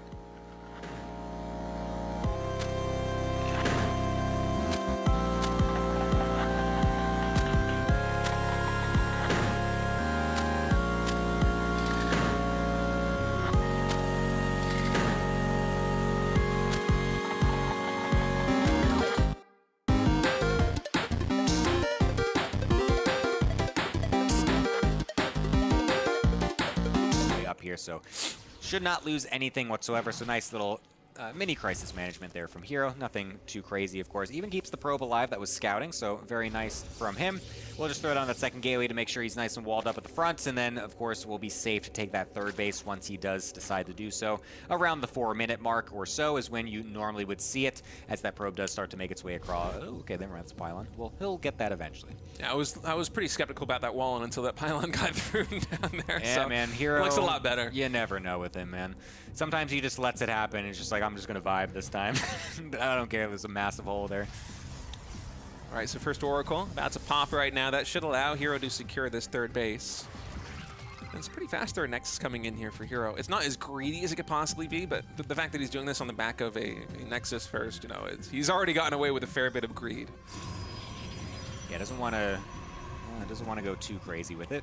A couple of Zerglings going to find their way across to just get the scout and just see if they can maybe find their way through the gap, as of course Hero, if anyone, you can definitely get that done against pretty easily.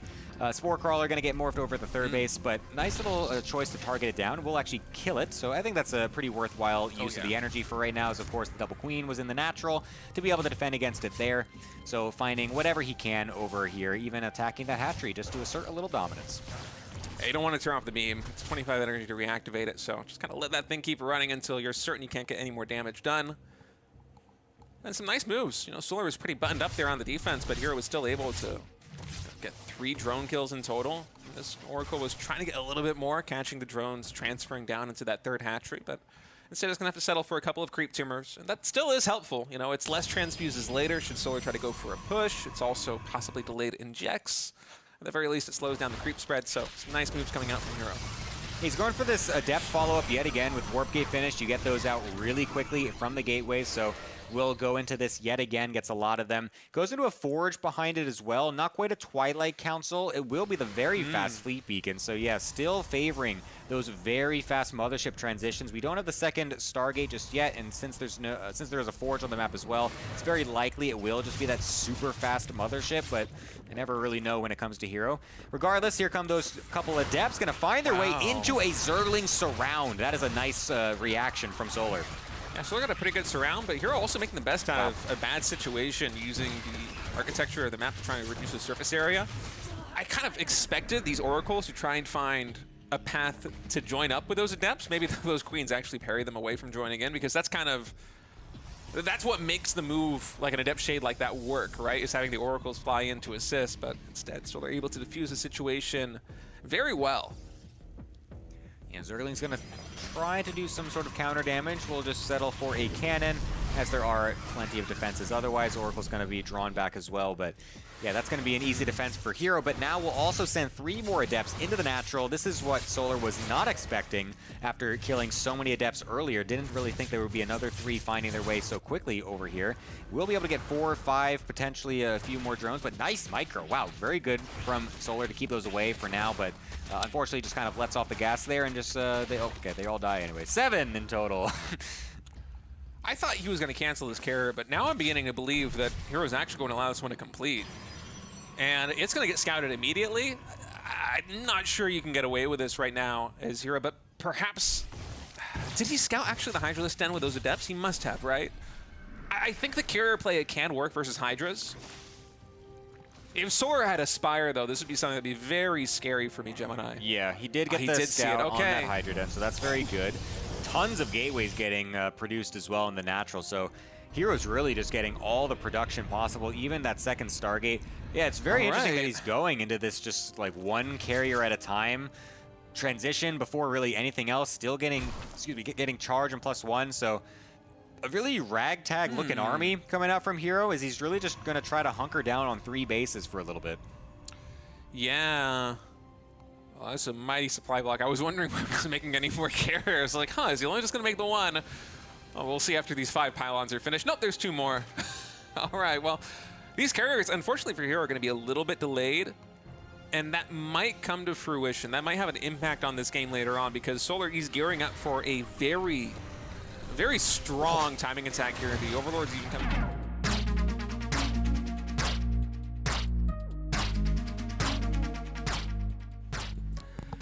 Hello, everybody. Welcome back.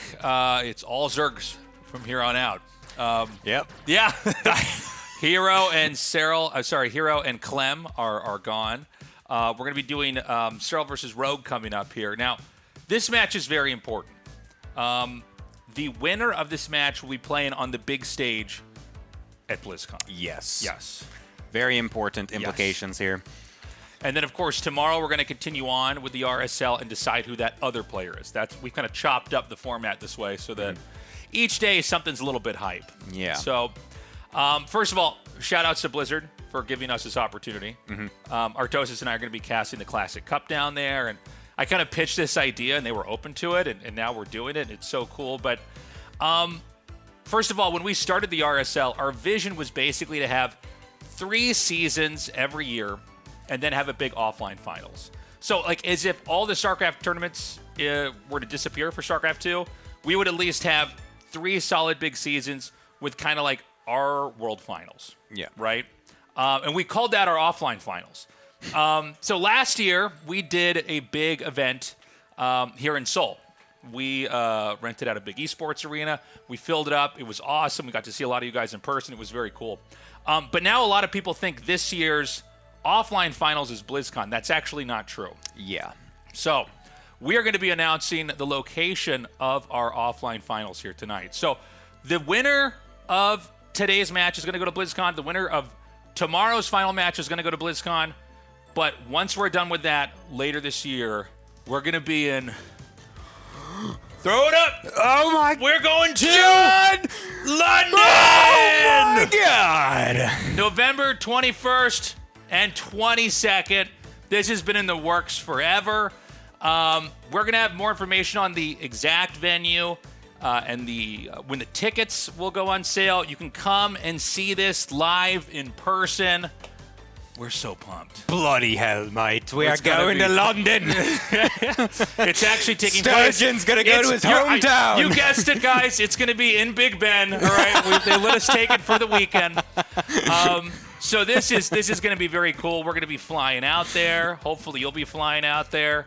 Again, more information on the exact location and when we're going to be selling tickets for that. That'll all be probably coming. We'll probably have some announcements at BlizzCon. Maybe a couple more announcements afterwards. Yeah. But we're going to be there. We're so excited. And this is cool. You know, we started this whole thing, I would say, 16 months ago. Something like that. We built the studio that we're in now. By the way, we'll be moving for season 7 Yep. of next year. So once we're done here, we'll be packing up and expanding our project. But, yeah, we ended up putting this whole thing together, organizing the tournament, putting on the production. We did the event in Korea. That was scary, but it worked. It actually went really well. We didn't really have any hiccups or snafus. Yeah. Now we're going to have the Season 6 finals at BlizzCon, and then we're going to have our big offline finals in London. So It's crazy, man. Crazy. It's I'm going sicko I'm mode. crazy now. So, yeah, that is our big announcement. So, yeah, very excited. We've been holding this in. Yes. It's great to finally be able to say it. It's like a fart. A very exciting fart. I've been holding in for months, okay? And the release is emotional, okay? It smells too, man. It's crazy. Smells oh my god, crazy. it's been cooking in there for Smells months. crazy in here. But yeah, we're very, very happy to be doing this. So more info to come with that. Here is where the Season 6 tournament is at right now. So we were in the losers bracket earlier here. Now we're moving up. Sorry, actually, what I casted was in the losers bracket. We did. Now we're going to be going to Serral versus Rogue. And we're going to have that half of the bracket up there. So that's going to be the survivor of the winner's bracket, the survivor of whoever is going to be having a flawless run so far here. Yeah, and that winner does qualify into the BlizzCon finals, so that's going to be excellent. So one of these two players will be at BlizzCon, Serral or Rogue, which one it's going to be, we do not know. It's a best of 7 to decide all of that, and it's going to be hopefully very sick. I am so pumped, man. Yeah, so, these guys are going to be fighting for the opportunity to play on the biggest stage for StarCraft 2 of the year. Serral versus Rogue. We're going to Rorschach for map 1. Let's get into it.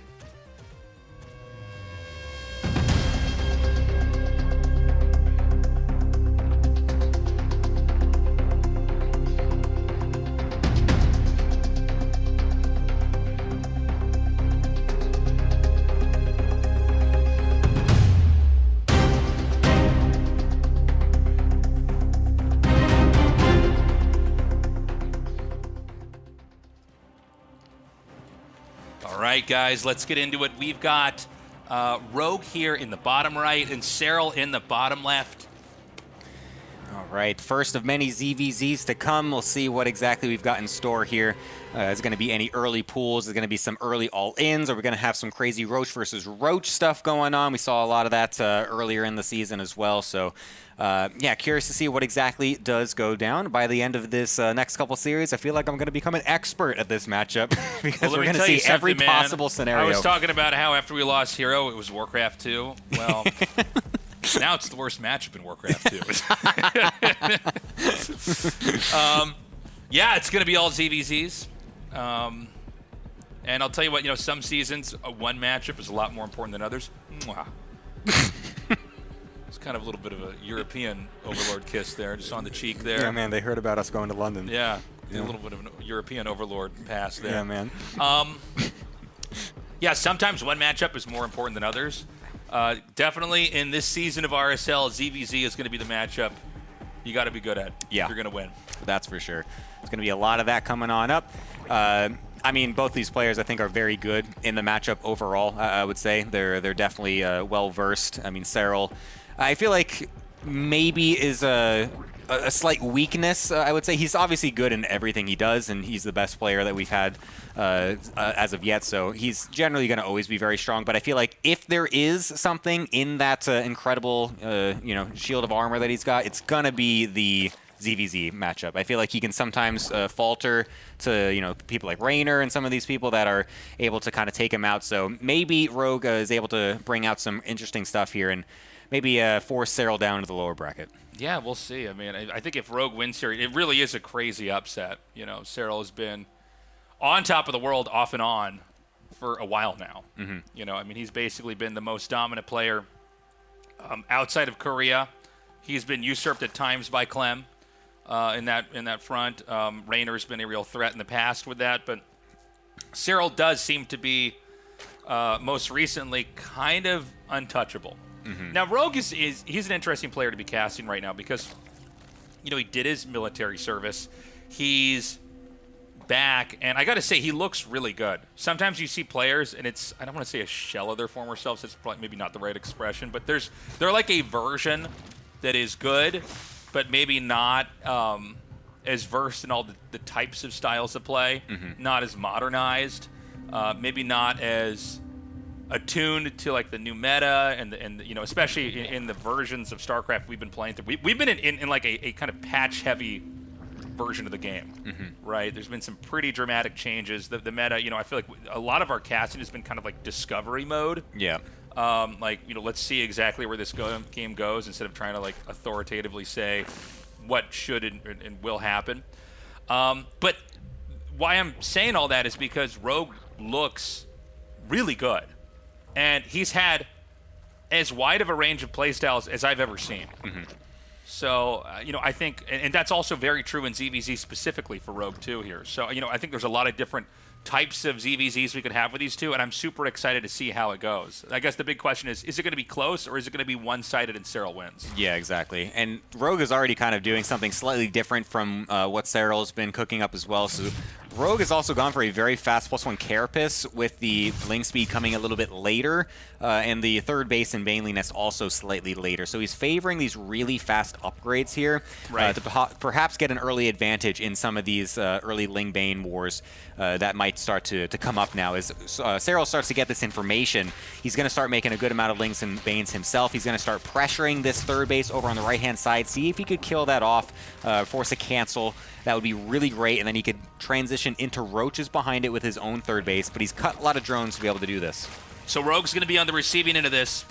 The target's going to be the hatchery up here that's still under production. It's probably too far along that he would want to try to cancel it, but he still has time to if he's going to go for it now. The Banes are going to come down. The Queen positioning's actually really good. One Bane does dive in and ends up doing half damage. Or sorry, taking half the health, I should say, off of the Banelings. But I think Rogue basically holds. Yeah, pretty good defense so far. There's still a lot of Lings over here from Serral, so he's going to still try to fish out whatever he can. Nice will be able to segment just a few of those Zerglings there to kill off that one Baneling. Doesn't lose all of his stuff at once, but yeah, it looks like Rogue is going to be able to sit here pretty nicely. He's getting a lot more units, expecting Serral to continue to be very aggressive, and you can see he's also trying to send some stuff out to get some information and to distract. He needs to know exactly how many more Lings are filtering across the map. He's going to find none and realize that Serral has droned up behind this. Okay, nice surround over here. Kind of a surprise find there with the Queen isolated, but the Banes are going to drive it back. And, I think Rogue is just trying to search and see, can I come up with anything over here? The Banes are going to now move in. Now, you can sack two Banes onto one of their Banes. Oh, my God. He actually doesn't get the second connection. Oh, my God. That was crazy. Nice little split right there. We'll be able to get rid of all of these Banelings. One more is there. It will try to get a nice connection, but does go off onto the Queen there. So a nice defense here from Serral, able to defuse this attack from Rogue for now. He's going to have to run back home. Getting a lot of Roaches himself, though. He has not gone back into the drones just yet. He's actually supply blocked as well right now, unable to make any more units. He's making a couple more Overlords. So we'll see if he's going to continue this Roach pressure or if he's going to go into drones after this. I think Rogue has to make this work right now. It's funny because the game looks like, Serral was, normally the guy that's defending the attack, it's like, well, if he survives, he's going to be ahead. But he went hard into more Lings, and he's basically going to rely on this armor upgrade and hopefully have a timing where he can break Serral before Serral can extend the game. I think if Serral can extend the game, he's at 52 workers at 36. So, I mean, the difference is massive. There's going to be a battering ram of Zerg units to come through here and basically shatter the position. Now, if he doesn't break through, I think Serral's fine. Whoa! That was an insane amount of Banelings. That was crazy. So many of them getting killed off, and that was a lot of what Serral's defenses was hinging on. He's got a couple Spine Crawlers being made to help with this as well. Nice pullbacks from Rogue to be able to morph some of those Ravagers into Roaches into Ravagers to try and keep them alive and be able to dish out some more DPS. But the Spine Crawlers are starting to finish. They're going to throw down some Bios on top of those to kill them off, forcing them away. Rogue's army is getting larger and larger, and it looks like Serral might start to get overrun. Yeah, I think Rogue might have done it. You're starting to see this middle position fall. This is kind of painful because it's where all the rallies end up moving through here, so you're not able to really regroup your units and ever have enough. Zerg units, especially Lings, are so brittle when they pop out. They can die basically instantly. And now the Spine's going to go down. So I think that Rogue's actually done it. I don't know that Serral can actually stay in this game. That's going to be a GG. Rogue takes game number 1. Nice. Very cool play there from Rogue. I like the early +1 Carapace to try and swing things a little bit, but everything was still timed out really nicely to make sure he didn't die to the Ling Bane pressure. He had his Baneliness still at a right enough time to be able to get some defensive Banelings out. The Ling speed finishing later than Serral, but still, again, at a good time to be able to counterattack. So it was just really well-rounded, well thought-out build from Rogue that then has the potential to go for a big counter push right after that. Right.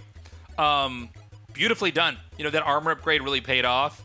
I almost wish we could go back and look at the it was like how many Banelings detonated on how many Banelings there was like, back there. I think it was like 3 from Rogue, killed like 5 or 6 from Serral. Well, it was like all the Banelings on both sides died in one explosion, which is really weird to have in a match like this. You know, so much of engaging in a ZVZ is knowing like where to, not even just connect your Banelings, but where to position them so that you zone them out of getting close to you. But there was just, instead it was like 2 fists just like hit each other, and then it was just the roaches left over.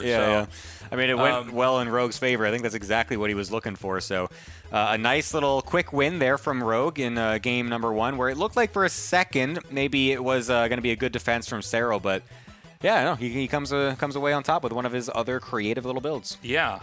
Okay, well, Rogue's got that 1-0 lead. This is a best of 7, and I mean, and the map 2 is up next. Yeah. Okay, it's loading up. Guys, Fear and Faith, let's take a look, and let's go into game 2.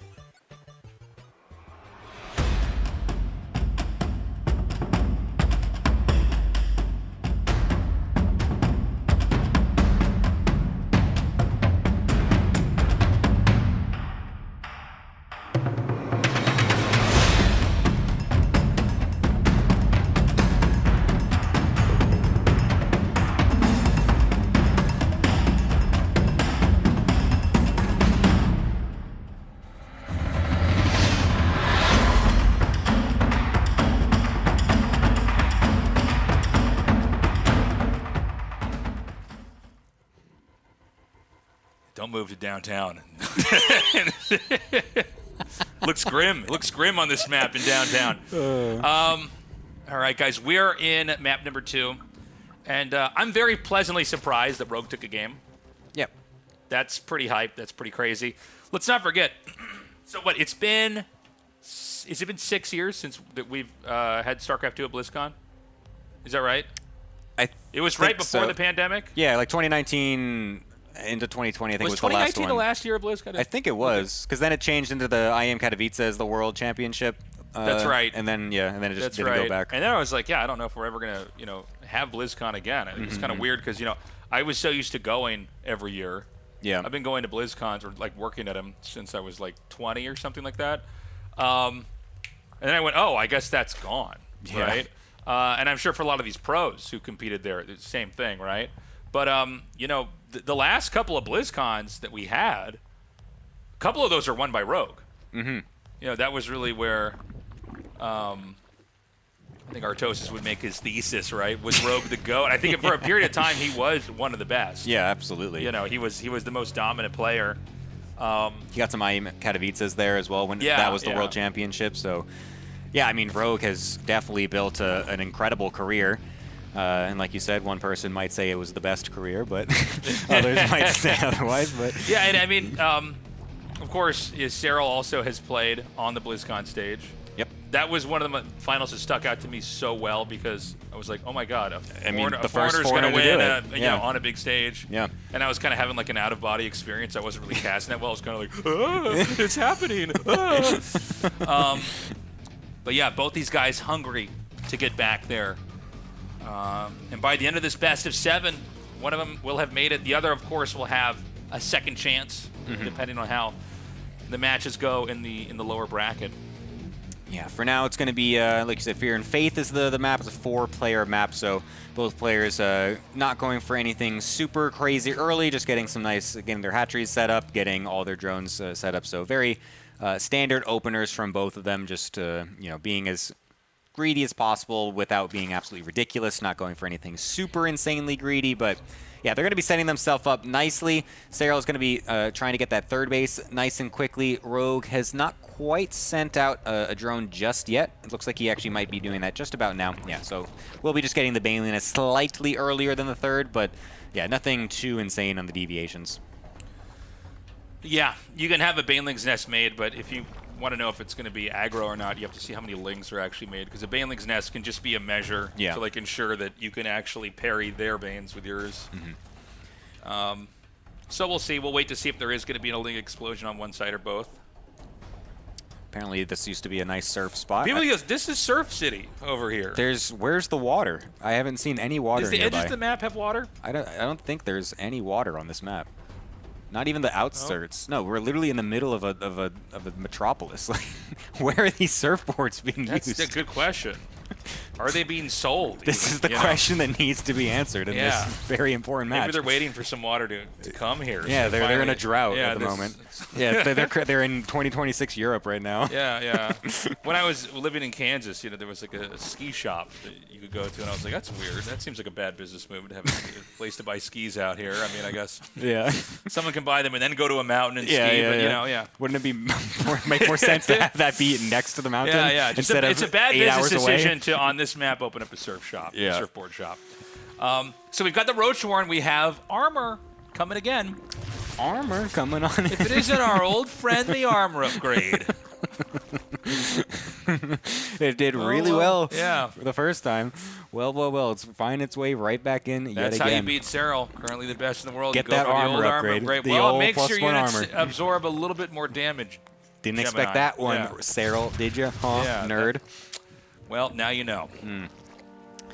Yeah, Cyril's also getting his own Evo chamber, but no matter what, you can't catch up, right? He's not going to have that armor upgrade Yeah. nearly as fast Can't as Rogue. chrono boost that. No, it's very sad. But yeah, we'll see how aggressive Rogue wants to be with this. If he realizes that Cyril is maybe going to be behind on the upgrades, might try to find a timing window in that regard. Of course, we'll be going for the missile attacks from Cyril first, so no armor from him. As a Muta Spire transition is going to be coming on in from Rogue as well. Interesting. So let's see. Does he? Well, he's still droning up. There's 8 roaches coming out here. Yeah. For the missile attack upgrade here for Cyril. Eventually Rogue does have to make attacking units. That armor upgrade won't save him from that. My 3 Zerglings are taking slightly less damage. Well, my drones are dying a little bit slower, but still dying. Okay, so he's going to start his own. Now, Rogue is going to be, just slightly ahead in workers. But, yeah, as long as you can match him on roaches, he's going to be okay. Yeah, the upgrade should kind of cancel each other out essentially, but a Nidus network actually getting thrown down from Cyril, so he's not trying to just do some roach pressure. He's really going to be trying to go really aggressive with this one. So maybe identifying something that Rogue might be trying, or just maybe taking map into consideration as well. It's very easy to potentially get some vision up top there, maybe with a unit drone coming through the path there at the top. So, yeah, where do you want to put it exactly? This is actually it's not easy to put a Nidus in the main. The main's also very well covered. Yeah, interesting. Well, I guess we'll find out in just a moment. He might just throw it down right in front just to try and limit the travel time as much as possible. That's always still an option. If you hit against Mutas, it can be good because you can throw the queens into the Nidus, Also and true. suddenly you have kind of like this, anti-air position where normally the Mutas, there's nothing you can do to fight them, right? It kind of makes it so you can't really defend. Yeah. Well, the Mutas are already out, and the Nidus Swarm is instantly detected. We're going to just focus that down as Rogue. Nothing going to spawn out just yet, but there's still so many roaches on the ground. He's going to have to actually respond to these soon enough, because there's basically just Mutas. There's a couple Zerglings and roaches on the ground, but that's not going to be able to deal with 38 roaches from Cyril. Yeah, Cyril is just going to rip through this position. There's 10 workers killed already. And, the Mutas, they don't kill roaches that fast. Not as fast. Okay, he's going to have another Nidus here. Oh, my God, oh, never mind. Does get killed off, so very nicely there to be able to deny all the reinforcements coming in. But 17 drones are getting killed off. The roaches are still not dead. Like you said, Mutas don't kill them insanely fast. The third base, I think it's going to stay alive for now, as another Nidus does get killed off. So Rogue is going to be able to continually deny this. He's actually still at 50 drones, which is more than I expected him to have at this point. I thought with so many drone deaths, he was going to be actually even lower. So perhaps he has a pretty decent opportunity to run across the map with this high Muta count. I think that's the fourth Nidus that's been killed off. So, Rogue's basically played the perfect whack-a-mole game here. He's never really let the Nidus take hold. I think if the Nidus gotten up, I think this would actually snowball. I think this game may just kind of stabilize and go on here. The Mutas are actually high enough in count that those queens altogether actually still can't fight them. Oh, wow. There's only one queen. There's only like one or two spore crawlers on the map as well. So Rogue could have gone a little bit more ham with that if he wanted to, but needs to respect the roaches that are running across as well. Serral rightfully going to be sending those across to distract and try to pull those mutas away. A couple Lings going to try to find their way into the main base, but get killed off very easily. And so these roaches on the bottom are now the next target. Will at least relieve the pressure from Serral. Okay, so it's going to be the Hydra tech. Now, I'm not sure how quickly Rogue can recover from this. The Hydras are much better than the Mutas if they have to fight each other once you've got enough of them. The Mutas could be used to counterattack, by the way. He is going to go for Infestors here, too. Yeah, it's a nice ground composition overall, going for the Hydra Infestor. If you can get the Fungals down onto the Mutas, then the Hydras can rip them to shreds. So it's a really nice combo. The problem, is, of course, is getting the Fungals down. It's very difficult to actually lock the Mutas in place with that. And you can see Rogue is going to try to make as much damage as possible with these Mutas going back and forth. He's set up very nicely behind it. He's already got 74 drones. He's really re-droned very nicely. So if he can just get some extra drone damage, if he can kill off some of these units here and there, I think he's going to be feeling pretty good. But there's always that potential for the burst damage from the Hydra Infestor. Yeah. So right now, Serral, again, he's been on 3 bases, right? So he's actually down a little bit as far as overall income. I mean, Rogue's up to 76 workers. I think if the two armies were forced to fight each other, Serral would win. So basically, Rogue has to rely on creating threats on the map, counterattacks, finding weaknesses, things he can snipe, like even if it's just going to damage these rogues. These rogues. Yeah. Roaches. These roaches. But yeah, anything you can kill, right? Because if you're just on more bases in a mirror matchup, obviously that's going to go better for you. So he's going to sit back. The tech is going to be key here for Serral. Serral basically needs to try to come out and take an engagement with a unit comp that's going to counter what Rogue has before Rogue can basically cross that finish line and be in a position economically where he's not touchable. Yeah. Cute little move that Serral's doing there in the natural as well. He's sitting all of his overlords on top of the natural, so that the mineral line, so that way it's really hard to actually see what is there defensively. How many spore crawlers are there? Is there infestors sitting down there as well? So it's a nice little tactic that Serral's utilizing to help alleviate some pressure against the big Mutaflock. So that's a nice little thing there. But of course, Rogue is still trying to get as much damage as he can with it. He's really fishing for anything, but Serral's not giving it to him. He's being very defensive with everything. That infestor getting a nice fungal and then walking into the banelings and then dying. That looks so weird. Like had a moment where it was actually going to stay alive, and then one more little baneling does get the final kill. So that's a bit unfortunate, but anyways, still not any economic damage getting done. So Serral is still hunkering down very nicely, just trying to max out to an insane army, and Rogue's trying to break that open. Okay, the Mutas are going to come in again. Remember, I mean, Serral, he needs to eventually get across the map. Oh my god, these Banes are great. Were those Hydras that were hit? I think those are all just roaches. Okay, those are roaches. I was going to say, if he could take out Hydras, that's definitely going to be better, right? The Hydras are really the thing you want the Banes to connect onto. Yeah. I mean, this is literally just like a waiting game at this point. Like, Serral is literally just trying to get the perfect army to eventually just walk across the map. Right, this is like a ZVP that we're watching almost, where the Protoss is trying to just get this insane army. They sit on a few drones or a few workers. This is the Zerg push. Yeah. This is a Zerg push that ends the game versus the macro Zerg. Yeah, these banelings just kind of keep getting killed off against the roaches. They're not able to get these crazy connections into the mineral lines. Great split from Serral to make it so that way they don't do anything at all. This is, again, really nice. And now he's got a Nidoswarm popping up down here. He's going to be able to do some harassment of his own. If he chooses to. Yeah, we'll see if he actually sends anything over there right now. This is so funny. Okay, so he's going to have the roaches come out. He might get a kill on that hatch before it can be canceled.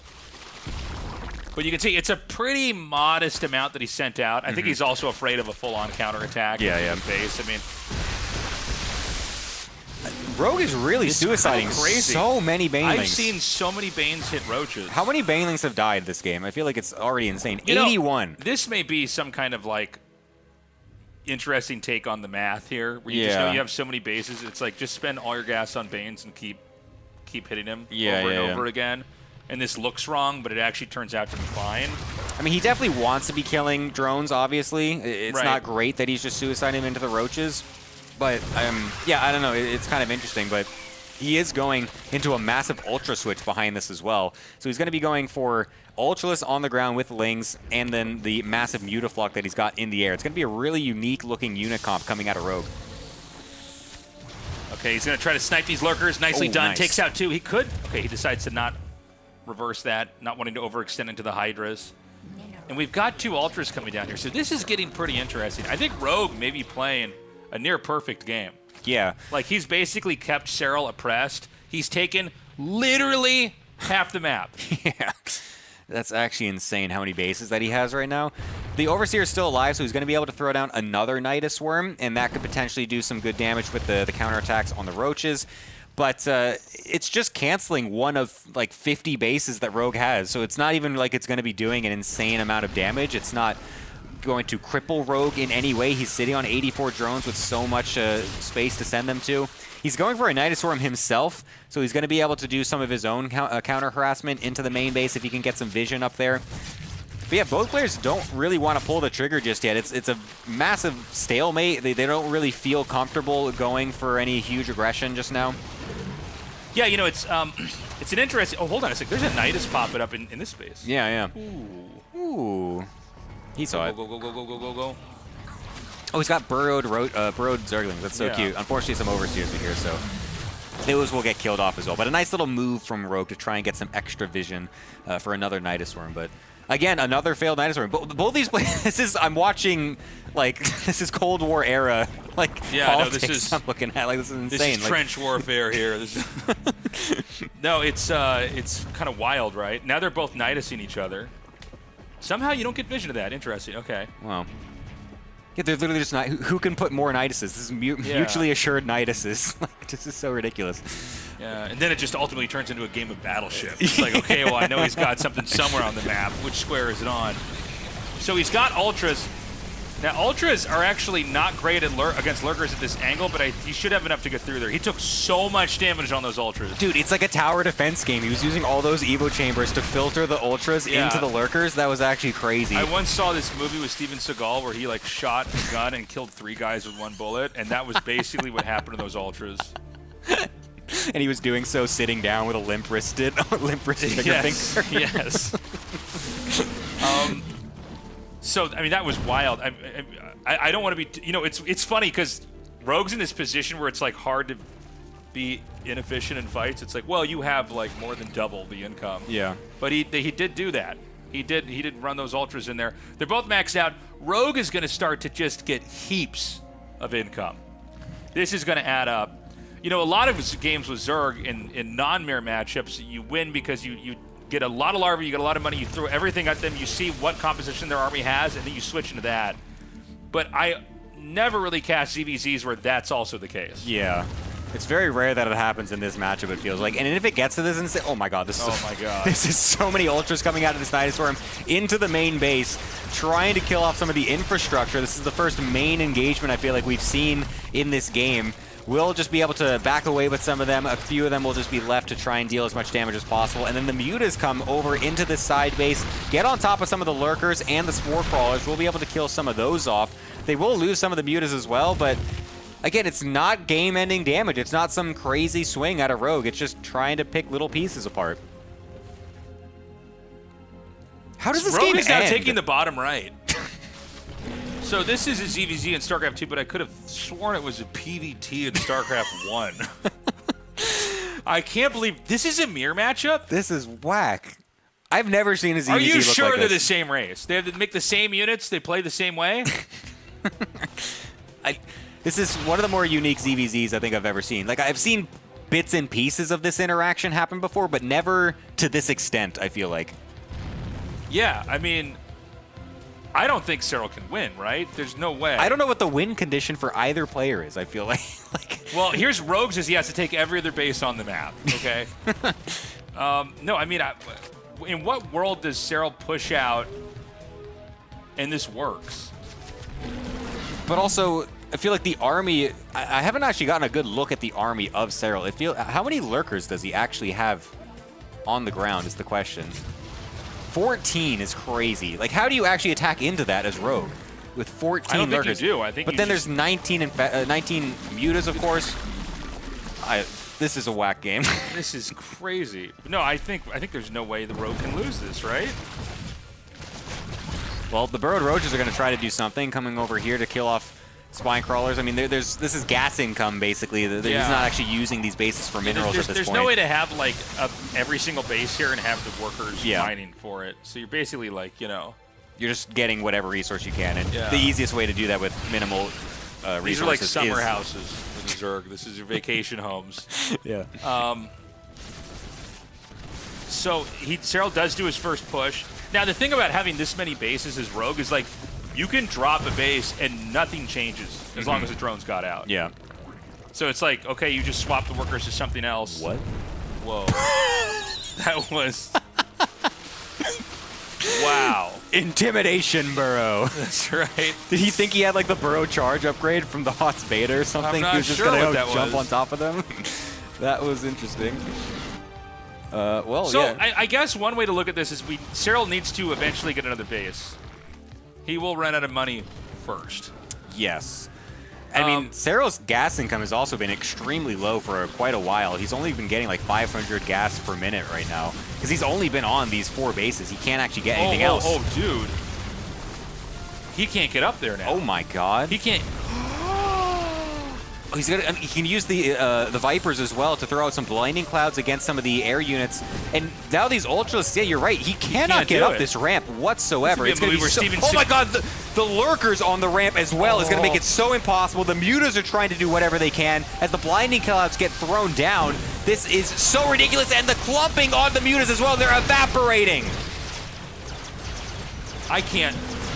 That was such a crazy recovery. I mean, first of all, he did lose the hive, so that has to restart. It's not the end of the world, although that is very destabilizing. Yeah. When you lose that tech you built up into. Is there some way that Serral can kind of find a way to thread that needle, a way to get out on the other side of this? Oh, I mean, he's got a pretty good army supply, and he killed off all of the mutas. Yeah. It's basically just going to be... Oh, wow, never mind. 22 of them just got made in the production tab. So Rogue still has that Spire on the map, so he's going to be able to double back down onto the muta count. I think that's the correct play, because obviously you kill all those mutas off, and you think as Serral that you're going to be able to kind of ignore that part of the game at this point. More lurkers were used, or were morphed to be able to deal with the ground army, but there's going to be so many mutas coming on in. Yeah, can Serral actually navigate 22 more mutas? Yeah, I mean, well, hold on. There's also going to be a Nidus popping up here. Now, some of these Niduses are probably just to relocate some of the army here. Like, you have to go and kill them. Yeah. Right?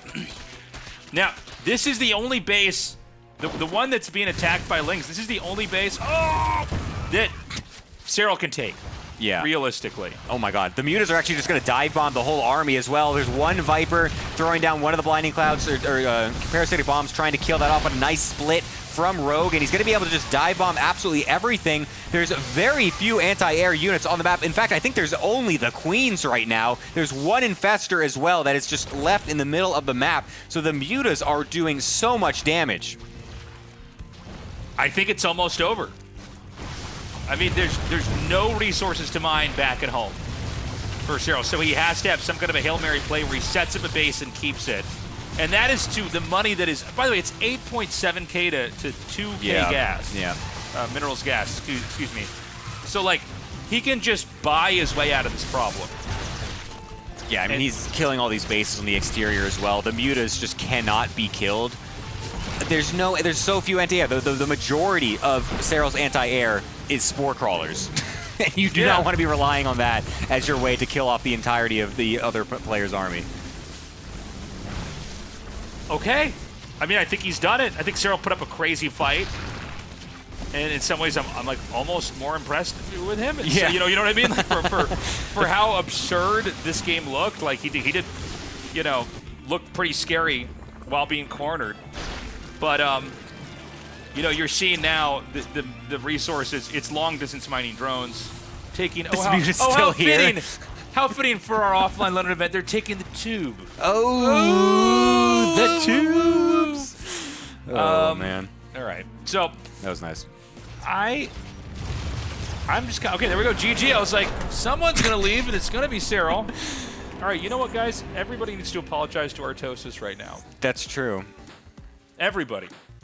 This is the defining series. If Rogue wins right here, just get Cyril off the GOAT podium. That's right. You can't get this back. This is it. Yeah. Have you seen that meme of like the Sunday school drawing, but it's like they hated him because he told the truth? Yeah. It's Artosis right now. Oh my God. Rogue is 2-0. Yeah. That's crazy. I mean, I knew it was possible, but I certainly expected. I don't know. I think everybody kind of thought Cyril should be taking this, right? Yeah, they have been kind of trading series recently in this ever since Rogue kind of came back. They hadn't played until this year actually, and they have been trading series a bit. So Rogue definitely has been able to beat Cyril before, and is showing again why today he's able to put up with him. So yeah, it's a great showing from him so far. Cyril needs to lock on in for the rest of the series.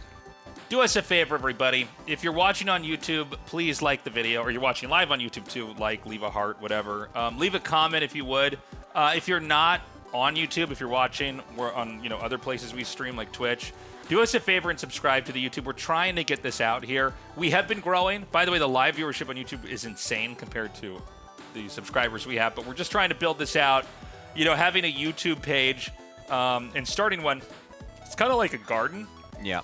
You got to plant all the seeds, you got to water them. It doesn't feel like anything's happening for a while, and then eventually you've got a big YouTube page, and there you go. And then they have cool little flowers growing. And the plants leave little comments and everything. And it's tell you they don't like your casting, and that you missed something. And then you cut them in the cut then you them tell off. the plants, I'm just trying to do something nice for you. I thought you really like this. And the plants go, I'm going to take my Patreon money and go somewhere else. You go, okay, that's kind of weird. So we're going to go to a short break. When we come back, we're going to continue on. Remember, the winner of this goes on to BlizzCon. We will be right back.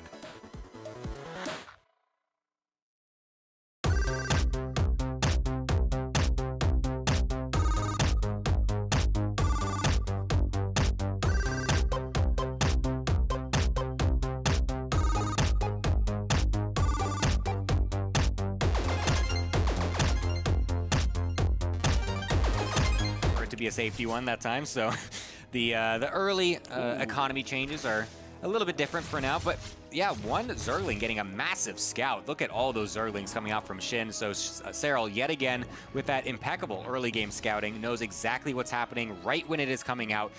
Those Zerglings literally got scouted right as they spawned, essentially. So it's like perfect timing, perfect knowledge from Cyril to know exactly when this aggression could be happening. So this third base might get canceled if these two banelings can't get some good connections. Decent pull away there from Shin. We'll lose a couple of them. But now the Zerglings from Cyril have also spawned, so he needs to really try and keep this hatchery alive as the extra ones from Shin do come along. Then, oh my god, the Baneling's going to kill a lot of those, but the focus fire is there from Shin, so he will be able to get the hatchery at the cost of a lot of those Zerglings. Yeah, that was an expensive trade there for Shin. If we take a look at the units lost tab, I'm actually curious how many Lings were traded out there for Shin to get the cancel. Yeah, it's 7 units lost to 29. The resources are relatively even, but that's because the hatchery went down. That's a lot of army supply that Cyril's going to have left over, so he will be able to get the cancel on Shin's side of the map as well. Cyril's third base will still be faster than his opponent's. I mean, my goodness, 3 Zerglings and 1 Baneling traded for 29 Lings. It's actually more than I thought it was. It's a better trade for Cyril than I thought it was. That's actually insane. And since he got the cancel on the hatchery on the other side as well, his third base is still going to be faster than Shin's. Shin's not even remaking his, actually. He's gone full into roaches right now, realizing now that it's not actually a full-on counterattack from Cyril. So he's going back into drones and trying to get that third base yet again. So Shin may be overreacting a little bit to the potential counter swing that Cyril could have thrown at him. And now Cyril yet again gets in with the 2 Lings, scouts everything, sees the lair timing, sees the fact that there's no more units getting produced as well. So Cyril knows exactly the position he's in, knows he canceled the third, knows his is faster, knows his lair is faster, and knows he's just in a great position. I mean, Cyril just has a complete picture right now, and so where is he going to go from here? He also knows, by the way, that Shin has his +1 carapace, and so the possibility of Shin going for a 1-1 timing, I think, with roaches is very high, and that has to be on the radar here for Cyril. So you just try to build up and prepare to absorb the impact of the push that comes across the map, because, of course, Shin is capable of doing something else here, but just looking at the position, especially with such a late third hatchery, it feels like he's going to go for a push. Yeah, absolutely. He's getting a couple extra drones, of course, just to kind of round everything out, but he is still making those roaches pretty consistently. Serral is sharking around with his Ling squad, of course, just trying to get as much information as possible. Just needs to know exactly when this army is going to try to walk its way across, if it does, from Shin. The Overseer is going to try to get a scout, sees exactly what's going on in the main base, but once again, Serral gets in with a couple of these Zerglings. We'll try to focus down a few drones, not going to be the craziest impact, but it's just pulling all the attention away from Shin. It's continuing to get scouting to know exactly how many units are coming out, so he knows what he needs to respond with. That's some very good scouting there by Serral. And Shin, for now, is just continuing to build up. He's continuing to drone as well. So, at least in this moment of the game, he's posturing pretty defensively. And Serral does have map control with a large number of links on such a wide open map like Old Sun Temple with such a large distance from the bottom left corner all the way up to the top right corner. And actually, it looks like it might be Serral who's getting aggressive. He's beginning a little bit of a creep highway, but notably not starting to creep on these forward overlords where Shin would see it. Yeah, it's very nice attention to detail from Serral, just only giving a little bit of information, of course. The Spire coming out from Shin, though, is going to be the thing that Serral needs to get a scout on, or maybe just kill him before he gets there, because it really looks like Serral is ramping up. He's got lots of Ravagers coming on in, lots of Roaches now on the production tab, then at the last second triggering the Overlords to drop the creep, so that way he can get that speed boost at the last possible second to give Shin as little reaction time as possible. So now Shin, supply blocked as well, needs to make this defense. It's a massive army supplied lead right now for Serral. Yeah, Shin cannot afford to bank any resources up for those mutas. It all has to be about the defense here at the third base. It's 1-1 upgrades on both sides. Ravagers are here for Serral, none for Shin. So Shin has to dodge these bottles, whereas Serral can stand his ground, stutter step forward, not miss any time attacking into this position. And the supply for Shin is just plummeting right now. He is ransacking the third base, and he's ransacking this series. That is a very convincing 3-0 from Serral. I feel like I've said it like 20 times right now, but I feel like it's what we've come to expect.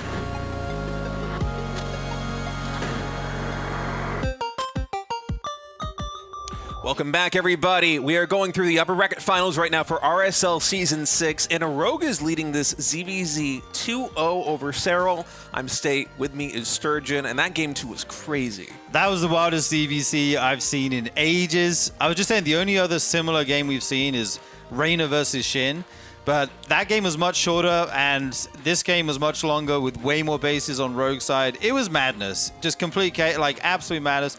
I don't know how Serral stayed alive that long, and then eventually it's a muta switch that kills him. Crazy, man. I mean, it had to be mutas. The Ultralisk Cavern got taken out, the Hive got taken out, but I mean, you give Rogue 3/4 of the map, and they'll find a way to win a game with pretty much anything, I think. And so now we're going into game number 3. I was really expecting this one to go to like a game 6, a game 7, but Rogue is looking so strong. Let's jump into Eternity's Edge.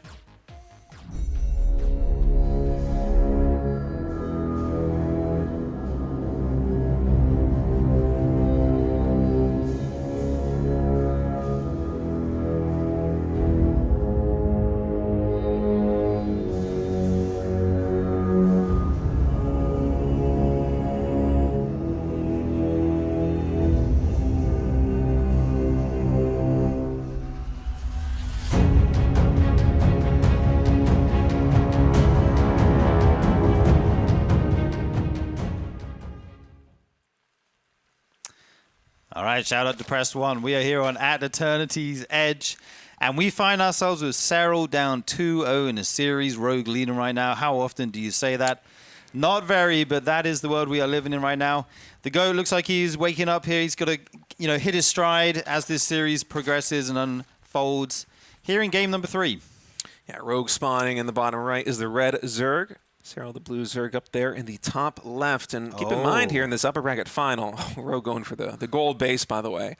The winner of this series is moving on to the grand final at BlizzCon. So there is so much at stake in this best of 7. The loser will not be out of the RSL. They will play tomorrow in the lower bracket final against either Shin or Solar to decide the second player. So there is a lot on the line, but whether you're a Serral fan or a Rogue fan, do not lose hope at the end of this best of 7. There is more StarCraft for both these guys left to be played here in the RSL. Yeah, they still have one more shot. I think Rogue's historically done pretty well at BlizzCon. And you know how some players do well at some tournaments and not as well at others? I feel like BlizzCon's a good tournament for Rogue, you know? I feel like any best of 7 grand finals is a good tournament for Rogue. I mean, That's true, yeah. This guy is just so brilliant at planning, specifically a best of X series. Yeah. And he does it his own way as well. Yeah, I mean, he's just truly capable of anything. And I feel like you give Rogue time to prep, and he will make more use of that than basically anybody that's ever touched the game of StarCraft 2. And I mean, we talk about crazy builds. Look at this already here between Rogue and Serral.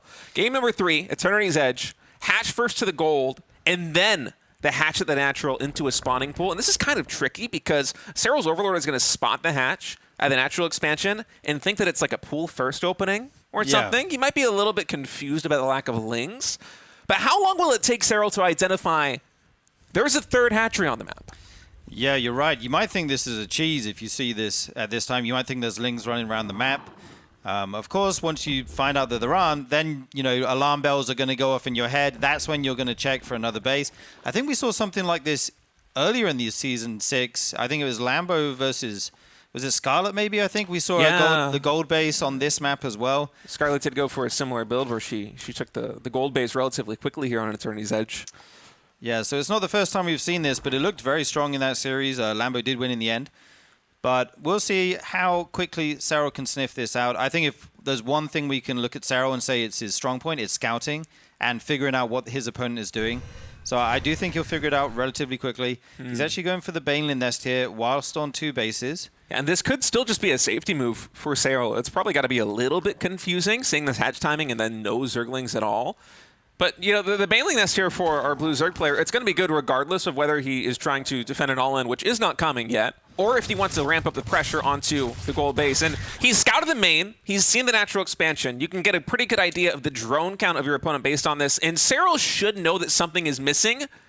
And so he is pulling the trigger. He's going for a lot of Zerglings right now, and he's trying to find the hatch. I think he already knows it's down to that gold. He knows, all right. He's heading straight there, and the one advantage he will have is his link speed is much quicker, and his Baneling Nest is much quicker than Rogue's. Now he gets that confirmation, sees there's already drones mining here. Making spine crawlers at, well, just the one spine crawler at that gold base is Rogue. But here comes the first round of lings. Yeah, and there's a little bit of SimCity. The Baneling Nest is being made here at the third base at the gold. Queen positioned in between the spine crawler and the minerals right now, so the drones will try to body block a little bit. That's going to buy Rogue some time. Baneling Nest is done now, but does Rogue have the time to make the Banelings? Can this spine crawler get up? The Bane's actually going to go for the drones, and huge hit. 6 workers go down already. These Banes on move command not going to commit to explode just yet. Will he use them on the spine or not? Just zone in as many lings as possible. Huge connection on those lings. Good trade so far for Serral. It's still 27 drones to 26 drones right now. If Rogue can hold on, there is a path back to victory for him in this game. But right now the pressure is mounting. That Baneling will finish here for Rogue. Serral going to be able to defuse that Baneling right now with just 2 lings going down. No drones are mining from this hatchery. Rogue continuing to make lings. Yeah, and I mean, if Serral takes his foot off the gas here and stops the pressure, Rogue might start to mine from this again. So I think he wants to keep the aggression going here. Lings are hitting the hatchery. Ooh, nice connection there. One more Bane comes over. Serral going to set that off with 4 lings. It's not cheap. And this is starting to get real scrappy here. Lings going down on both sides. Yeah, these Baneling connections are connected with 4 or 5 lings at a time. Another big shot right there. And the Baneling Nest, it was built here to try and provide a little bit of defense for Rogue. Oh my goodness. It's a 1 HP. The Ling with the last hit is going to take down the Baneling Nest. No more Banelings can be morphed here for Rogue. He needs to rebuild the Baneling Nest. It starts now, but it's a long ways away from allowing Rogue to build more Banelings. That means that Serral, if he continues to pump the gas right now on the pressure, it's just going to be it. And Serral is on the board. Oh, Serral knew without that Baneling Nest, there's no way for Rogue to make Banelings, obviously. Can't hold that base. That's kind of it's a double-edged sword making the Bane Nest at the gold base, because it gives you a really good SimCity to hide your Queen and the Spine Crawler, make a good kind of setup. But also, it's very in the open, and if you lose it, the game can just end. And that's the kind of risk-reward that Rogue went for. Cool strategy, but Serral sniffs it out. It reminds me of Scarlet versus Lambo, where Scarlet went for the hidden gold base as well, and Lambo also sniffed that out very quickly. The problem with this is just Lambo and Serral, they're too smart. They're too smart, man. I mean, especially the one-ling scout getting in there for Serral. He's able to piece everything together instantly. You see all the drones in the natural, you see all the drones in the main base, you add that up, it's like, wait, okay, you have less drones than me, and your hatchery is later, and you don't have lings. So where's your money gas gone? Is later. Where is the money? You weren't AFK at the start of the 7 Grand Finals. I'm pretty sure you were playing the game. So Serral able to immediately identify there is a hidden hatch. He's able to take a game. He is on the board in this best of 7 series. Yep, and we are going to be jumping into our next map. It's one of the new maps voted in this season. Let's hop into it, guys. It is going to be Voidstorm.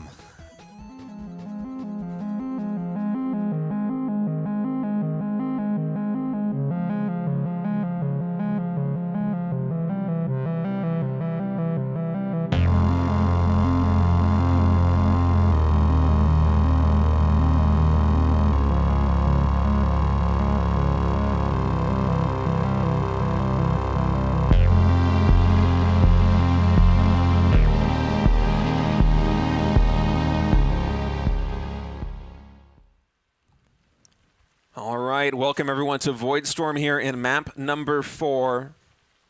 Rogue still leading this best of 7 series 2-1. He is spawning down here in the bottom right is the red Zerg. Serral, the blue Zerg in the top left. Yeah, Rogue going for quite a risky play in game number 3. I like it though. You're 2 up. You take a chance. You know, if it works out, great. You're up 3-0.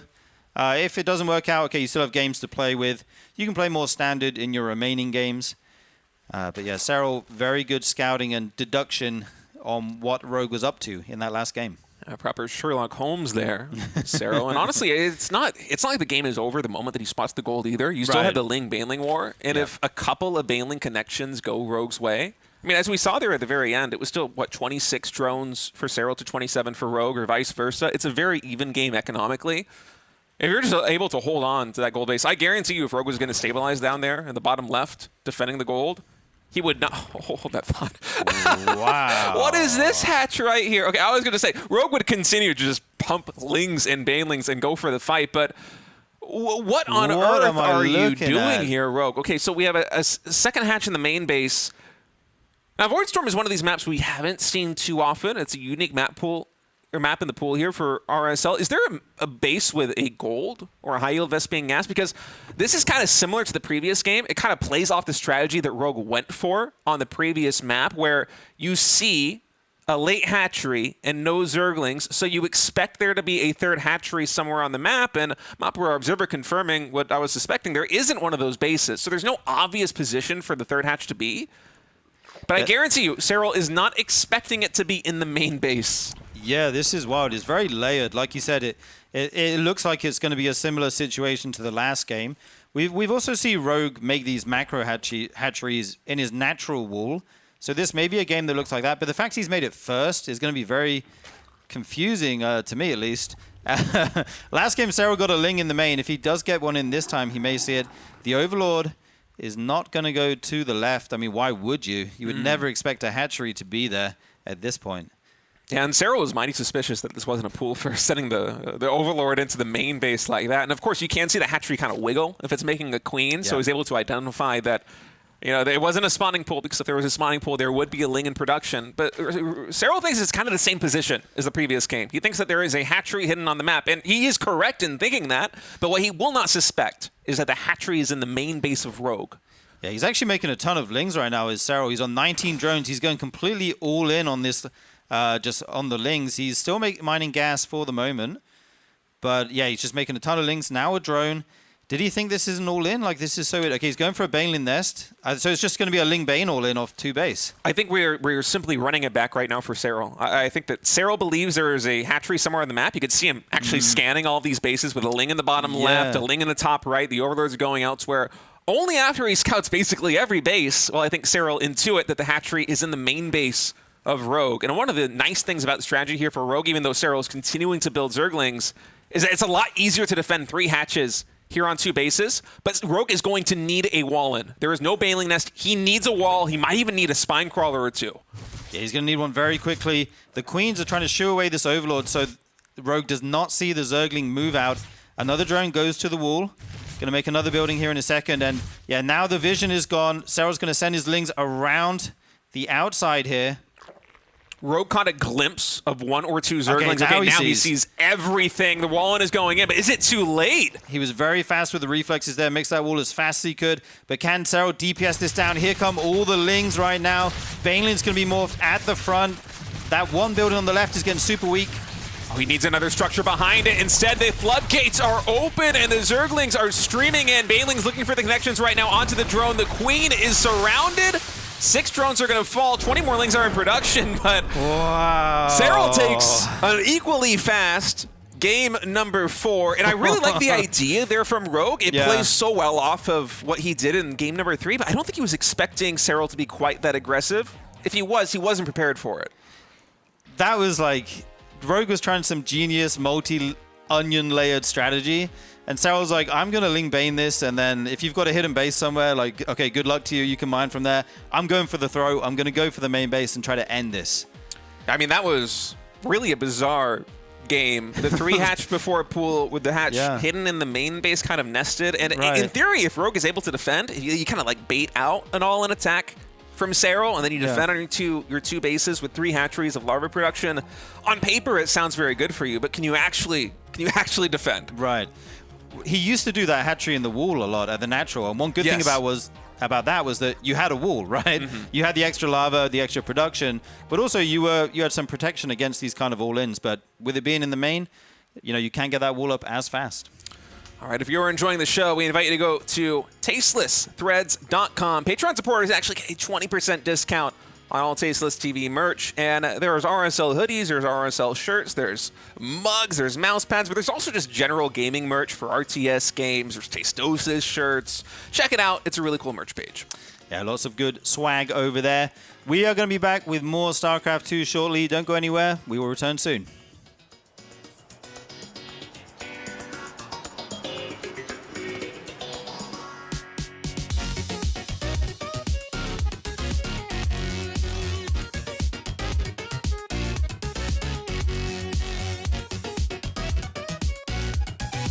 Gateway here on the low ground. The pylon scout to stop Solar from taking the natural expansion. Solar instead is going to immediately cue that drone over here to the 3rd base. Hero, I think, actually could have gotten the block there if he wanted to, but instead it's just going to go scout the main. Yeah, just wants to be super safe to know exactly if there's an early pool or not. So we'll see that there is nothing, knows that it is a hatch first opener. So nothing crazy from him. But yeah, I want to know when Hero starts to go into some of those more standard styles that he's been doing. So like we were saying, he was liking a lot of the Void Ray play. So generally with the way Protoss does it now is they do it kind of similar to how like the 2020 Void Ray meta was working out a little bit at the beginnings, where you go into just a normal expand with the Oracle, and then you get kind of a faster 3rd base, and then you just start making Void Rays behind it with the 2nd Stargate as well, and then you just start pumping a lot of Void Rays. The big difference here is that they're going for very fast Flux Veins and Mothership with it as well to really round everything out. Since the Mothership overall is much better than it was back then, that's kind of the play style that the Stargate meta has gone for. You don't really see disruptors or anything like that like you normally would back then either, but it's been a lot of focus on those Void Rays and the Mothership. Yeah, and here we're also in game number 2 going for a core before Nexus again. So a little bit of a shake-up here. A less greedy opening here for Hero, but that means that the Adept is going to be hitting the field a lot faster than it normally would. And if Hero wants, if he's very careful about keeping this probe on high HP, he might be able to throw down something like a pylon block in the natural expansion at the same time that the Adept shades into the natural expansion to try and block Solar from going to up to a fast 3 hatch. Yeah, it definitely could be a good play. The double Adept chronos were really, really strong earlier in some of these patch iterations as well, just because the time wasn't really adjusted just yet, so the double Adept timings would be pretty strong. This probe, you can see, is really trying to delay this 3rd for as long as possible. Throws down the pylon as well. 4 Zerglings and a drone is enough to DPS it down, but he's really committing to this, making 3 pylons in total to make sure that this Adept can actually cancel this, or deny this 3rd base from going down. So that's honestly a pretty big investment, and I mean, yeah, obviously it's great that you are able to, get this kill and everything, but I always wonder how much of that is going to be super worth it or not. This is, in my opinion, the whole point of going for this kind of opening here with the core before Nexus, is that you're going to be able to disrupt the Zerg economy like this, but it's a lot harder to make this work because the Adepts take, what, 3 seconds longer to train now at the current iteration of StarCraft 2. And so you see Hero, he had to throw down a lot of proxy pylons and then cancel them because he's just trying to buy time for that shade to get across the map. But it feels so weird doing that too, though. Yeah. It is a little bit expensive, but the disruption, oftentimes, it is worth it. Especially if you're a player like Hero who really thrives and gains strength by trying to just continuously skill check your opponent. Yeah, absolutely. The double Adept is going to be coming across with that Oracle soon to follow as well. So the double Adept trying to find its way into that main base. There's just a Queen, it looks like. So yeah, Hero's going to take that invitation. Wow, great block though from Solar. It's a bit unfortunate that Hero wasn't able to get on by. Could have gotten a lot more drones from this, and actually he's going to be getting basically none. Even misfiring there onto the Zergling to lose an Adept as well. So excellent defense from Solar. That drone is only from earlier when it was trying to take the third base. So yeah, very nicely held by Solar. Yeah, that was awesome, man. That Evolution Chamber going down like a half second later would have been a disaster there for Solar, but instead he's in a very good position. Will actually commit with these Lings to get the Adept. A smart choice coming in from Solar as well. As those Lings moving cross map, they'll try to get some pressure done, but unfortunately their numbers have thinned out enough. They can't really pressure this third base too much. The Oracle, it's still free to move cross map and try and get more damage done. Yeah, he's going to try to see what he can do here. Not going to be able to get too much overall, but behind it here is going to be going into a couple of Adepts coming out of the gateway. So Warp Gate is finished now. Oh, he's going really far with that Oracle. Barely gets it out in time. The Queen actually, I feel like, was just a pixel away from getting a downtown shot, but luckily for him, he's going to be able to keep that one alive. But now there's 4 Adepts coming into this third base. Here's trying to put these things between the mineral lines, making it as very difficult as possible for those Zerglings, and these are going to do a great amount of damage. 8 drones in total getting killed off by these Adepts, and he's even going to be able to keep 2 of them alive. For now, they're going to get chased down. Yeah, Lings will clean this up, but some really nice tempo play coming out from Hero. Just trying to constantly throw these attacks at Solar. And Solar honestly has been defending it really well. It's why that Solar is currently ahead in workers. This is usually around the benchmark timing, around like 45 workers or so.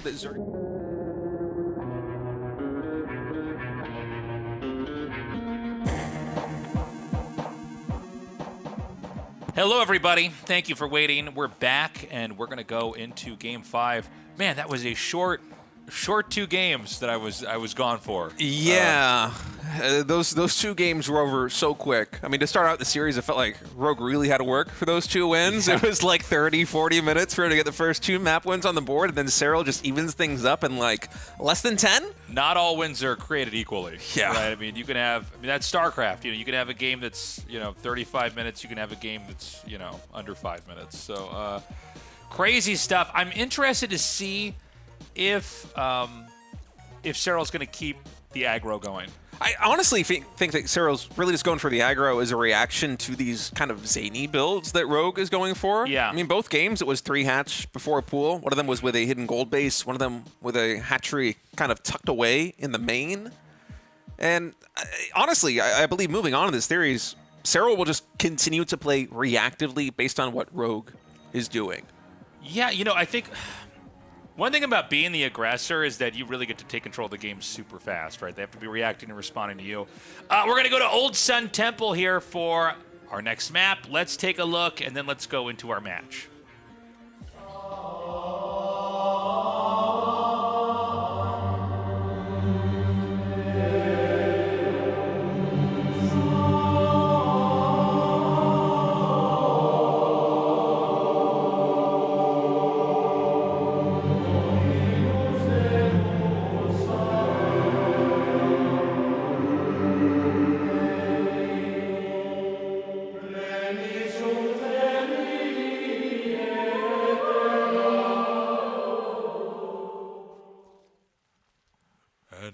Start the game. Oh man, that We're was doing so this spiritual. whole cast Gregorian chants the entire time. The next RSL studio is going to be built like the Sistine Chapel. That's We're going to have right. paintings on the ceiling. That's right. Oh, all right. Old Sun Temple here for map number 5. Only 3 maps remaining here in this best of 7 series. Rogue and Sarah all tied up 2-2. The winner of this series is going to BlizzCon. The loser, they are not out of the RSL. They will fall into the lower bracket final, but you would love to book your ticket to Anaheim right now. Yeah, I mean, this is big, man. BlizzCon is going to be the biggest stage for StarCraft 2 of the whole year. So, I mean, in 3 games or less, we're going to find out who's going to be going. As State said, loser not out, right? So, there is a chance to try to recover tomorrow. What a great series has been. Interesting to see if you told me that there were, before Game 5, 2 wins were super fast and 2 wins were super long, I would have guessed that Serral would have had the long wins and Rogue would have had the fast wins. But here we are. Yeah, it's a bit of a role reversal between these two. Rogue he's quite tricky, but the tricky plays that Rogue has gone for, in particular in game number 3 and game number 4, were very greedy plays, and Serral just responded with basically the exact same build. He went for was like 19 or 20 drones, just pumped the gas in terms of lings and banelings, and full sent it. One game to the gold base, one game to the natural expansion, and both times it just worked perfectly well. So I don't think we're going to see any sort of 3-hatch before pool from Rogue throughout the remainder of this best of 7 series, but I would still look to Rogue as the Red Zerg as being the player who's kind of setting the tone, and Serral the one who's going to be trying to respond to him. So we've got the pool finishing just a little bit later here for Rogue. And, there's many different kinds of ZVZs you can have here. We need to wait until the real fork in the build order is revealed. For now, you see them basically get the tech that you may or may not have to take advantage of right away. Ling speed, a Baneling's Nest, sometimes Wallens if need be. Can be signs of aggression, but they don't have to be. They can be signs of safety against aggression, right? With the units you start out early on in ZVZ, sometimes you need to counter their units with the same units from you, basically. It's kind of just a box that you need to check off in every sort of early game if you're trying to play a standard ZVZ. And depending on how aggressive you want to be, it's just how much do you commit to this tech? How many Zerglings are you going to make in the early game? Will you instead go for a fast third hatchery? If you use a third hatchery, will you be using it just for larva as you try to push? Will you continue to drone behind it? The larva production really tells more of a tale than the techs being researched, the buildings being structured. And as a result, Zergling scouts like this, getting to see, fully into the main base is huge, but primarily spotting the drone counts is substantial here. I think that Serral with this link, he is going to get down into the natural. Or I believe he saw at least enough of the natural as he came in. He has a good feeling for how many drones that Rogue has got. Yeah, Serral's got 8 lings. Is he going to get any more? He started up another 2. The more drones he makes, the less likely he is to commit. Rogue again with that armor upgrade. Yeah. He loves to play like this. If it's not broken, don't fix it. Now, honestly, I think the +1 Carapace, both in ZVT and in ZVZ, is a great addition as Rogue throws down a Roach Warren, possibly for safety, but we'll see how much he is going to commit. Roaches, their natural high base armor, they do pair very well with that fast +1 Carapace. Link kind of gets decked right there by the drones in the main base, but Serral just being persistent with his scouting. His Overlord has already spotted the third base here from Rogue. And I think Serral has a very good picture for what is going on. He's making some lings right now, I believe, to try and force a response out from Rogue. I don't think that Serral is expecting to get any sort of meaningful damage done at the third base of Rogue, but he wants Rogue to do something other than just continuously make drones. Right. Force him to defend, maybe. We did have layer tech starting. Sorry, but actually halfway done here for Serral. Oh, wow. 4th hatch again for Rogue in that. lieu of a lair tech. And so this makes me think, paired with a +1 Carapace, that this is going to be something like a Roach pressure, but Serral actually is committing quite heavily to this. And oh my goodness, the Baneling connects with like a dozen lings. Chunked out a huge amount. Queen went down as well. Bane's looking for more damage. Got to be careful not to overextend with that. You need your lings to help clean that up. The hatch is going to go down. Can he pop this? He might be able to. Another Evolution Chamber can get thrown down behind that Queen, but it seems like it's actually being blocked by the Lings of Rogue that were just behind the Queen. This is going to get uncorked, yeah. Oh, no. Oh, he's like, no, go in. You can wall in. I guess the Roaches finished just in time. Yeah. But, I mean, the damage is already done. The third base fell there for Rogue in a move that I honestly thought was just going to be a little bit of pressure from Serral and what is building up to be a macro game. He gets just the dream Baneling connection. The majority of Rogue's lings getting taken out, and that allows Serral to really just leverage the position. 24 lings in total go down. As a result, the hatchery goes down. And Rogue, I think, was already kind of planning on playing this Roach style, possibly with a hatch tech push. I feel like he might need to go for it now, but you see the Spire in production. What can Rogue actually do? I mean, there's not a lot of opportunities for Rogue here. I mean, the third hatch, I mean, I guess it's a production facility, right? But you don't want a hatch there at this phase of the game. He's going to have this new hatch over here at his expansion, but he can't really take advantage of it. The tech looks really good for Serral. He's halfway to Mutas. Yeah, this is a very dire position for Rogue to be in right now. And Serral, he's not making drones while going into the Spire tech. I'm not sure how much he's actually going to save up and commit to the Spire, but when he spotted the Lair tech being so late there for Rogue, with his overseer, he also sees the drones starting to saturate the third base. Serral has a very good idea of where Rogue is at economically. He might just try and push out and get damage done once Roach Speed finishes researching. You know, I feel like this is a game where Rogue has to have the solution. Serral, it's become very simple, right? He's in a winning position. That attack with the Lings and the Banes succeeded so much so that, like, it's pretty smooth sailing from here. Yeah, the worker counts, they are even now, but Serral's been mining from his third base for so much longer than Rogue, who just finally finished that third hatchery. And Rogue's going to come in here into the main. He will see the Spire. Does not actually see the Spire researching. You know, it has a little bit of a wiggle similar to a hatchery building a queen. And so Rogue with a keen eye might have noticed that it's probably not going to be a huge commitment to the mutas because, you know, if you want to go super heavy in the mutas, you're going to get the fast +1 air attack, I think, or air carapace. And I wonder if that's going to signal to Rogue at all that there will likely be a Roach attack coming. Now, maybe it's a little bit of a long shot, but it's not a lot of mutas on the map right now, you know? Yeah, let's see what he can do. Rogue really, I mean, I wonder if this game could eventually end up looking similar to the weird game we had of Rogue Serral earlier, only reversed, right? Where Rogue is basically like, you know, cornered here, and Serral can, you know, consume the whole entirety of the map, and you're going to see this very pinned down Rogue try to fight back. I mean, we continue to watch the development on both sides here, and I keep waiting for Serral to kind of pull the trigger and just go for a push.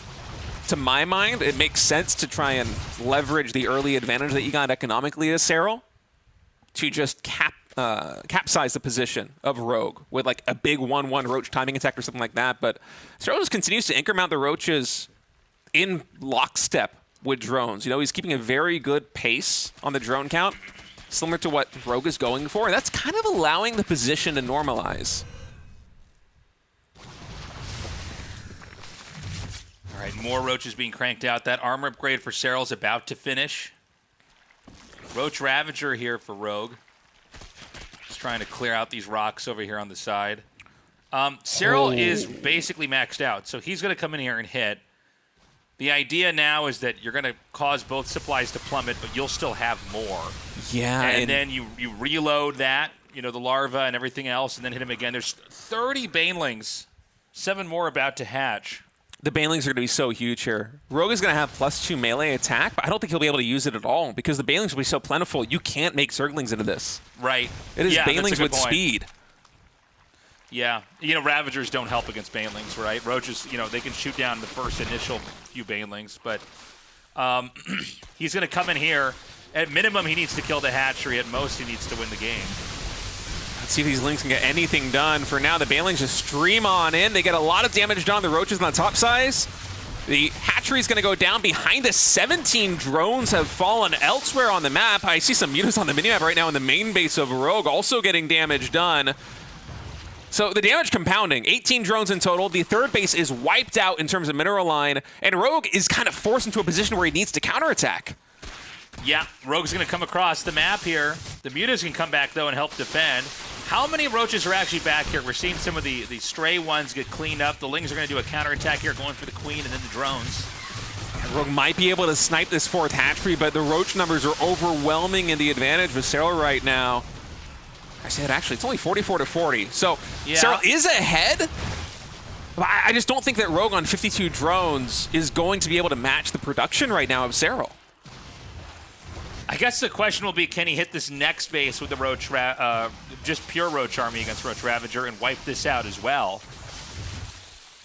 Muta's continuing to get some more damage done. Rogue has not yet been able to fully saturate the third base. He's still just on 50 drones in total, and you can see him trying to get some more out on the field, but Serral's maxed. Serral's army is just getting better. 2-2 is going to be done for Serral in just a little bit. That will equalize the upgrade advantage here with Rogue. And I'm not sure Rogue has enough to survive this next wave. Yeah, he's going to be hit pretty hard. Now the angle, it's going to be pretty rough to make this work. You can see Serral, he's got a decent number of Ravagers. That's going to force everything to move around. Rogue trades out, and Serral's supply spikes back up to 200. You just look at the bank. It's still 1,600 minerals and 400 gas in the bank right now for Serral, who is maxed out to the 150 supply of Rogue. And for Rogue, that was a great fight. You know, it's about as best you could possibly hope for in his position. The problem is that the production of Serral is just way too big. Okay, we had a quick pause over here. We'll see if we can get that issue resolved. But you saw Serral kind of backing up over there. I assume he's just going to wait for another remax and hit again. Yeah, I think you want to wait until the reinforcements come in, because Serral just knows that Rogue in this position, he doesn't have the capacity to match him in terms of production. Like, Serral can just slowly whittle him away with a War of Attrition by sending army after army after army back into Rogue, as we are going to be resuming the game right now. Rogue's still at just 150 supply to the maxed out army of Serral. Yeah, so I mean, Serral's just waiting for the rest of the larva, the eggs to hatch, and then for the rest of the army to come up here and just trade out again. I mean, this looks like it's okay for Rogue, but that's because a lot of the roaches actually aren't here for Serral. He's continuing to just reinforce from across the map. Well, the thing is over time, he should be able to break him. So he's at 186. There's 21 more roaches coming here. 21 roaches in production is just ludicrous. And honestly, even getting burrow here for Serral, just burrowing the roaches and allowing them to heal up a little bit more, if that's something that Serral wants to do, could be something that makes quite a difference here. Rogue is just continuing to try and fight. And the fights Rogue is taking are pretty incredible, I must say. I mean, he is in just a terrible position, but he is fighting to stay alive right now. Yeah, he tried to basically get a surround when he thought he had more. The problem is that he ended up feeding into reinforcements. And it's this tug of war we're watching happen over here just outside this base. Now, again, if this base falls, it's kind of funny. You know, I'm glad that Mappo's getting shots of these mutas hitting the Hydra Den, because, you know, the Hydra Den's going to go down. It's going to be even more annoying to deal with the Mutalisks here. Rogue is trying to hang on. I think this actually could be the breaking point right here. I mean, it just takes one bad fight, to go Serral's way and not Rogue's. Spell the end of this game as Serral takes 3 map wins in a row over Rogue. Crazy. I mean, really, really crazy stuff here from Serral. You know, I'm happy that Rogue looked strong in those first 2 games, but something clicked with Serral, and he is not losing anymore. He's making it look so easy. And it's with aggression in all of the last 3 games. And the first 2 games that Serral won in this series, it just made sense naturally to go for the aggression. I mean, you scout, you see the delayed hatchery, you see no lings. Even with a ling scout coming in, he's able to surmise, okay, there's hidden hatcheries on the map. 2 games in a row, the response is going to be the same. We're going to make lings, we're going to make banelings. We're either going to go for the hatchery or we're going to go for the throw. We're going to attack in a Rogue. This time, though, it was more of a standard setup. Both players had kind of mirrored compositions, mirrored builds. I think the ling speed and the baneling nest maybe a little bit faster for Serral, but not substantial. It didn't prove to be the difference maker. Instead, he just chose to go in for a big attack, and he got huge connections with the banelings. Nicely done. The question is going to be, can Rogue actually recover here and take a game on Celestial Enclave, or is Serral going to just go 4-2 and go to BlizzCon? Again, the winner is going on to BlizzCon. A lot at stake here. Our countdown has started. Guys, let's take a look at Celestial Enclave, and then we'll go into Game 6.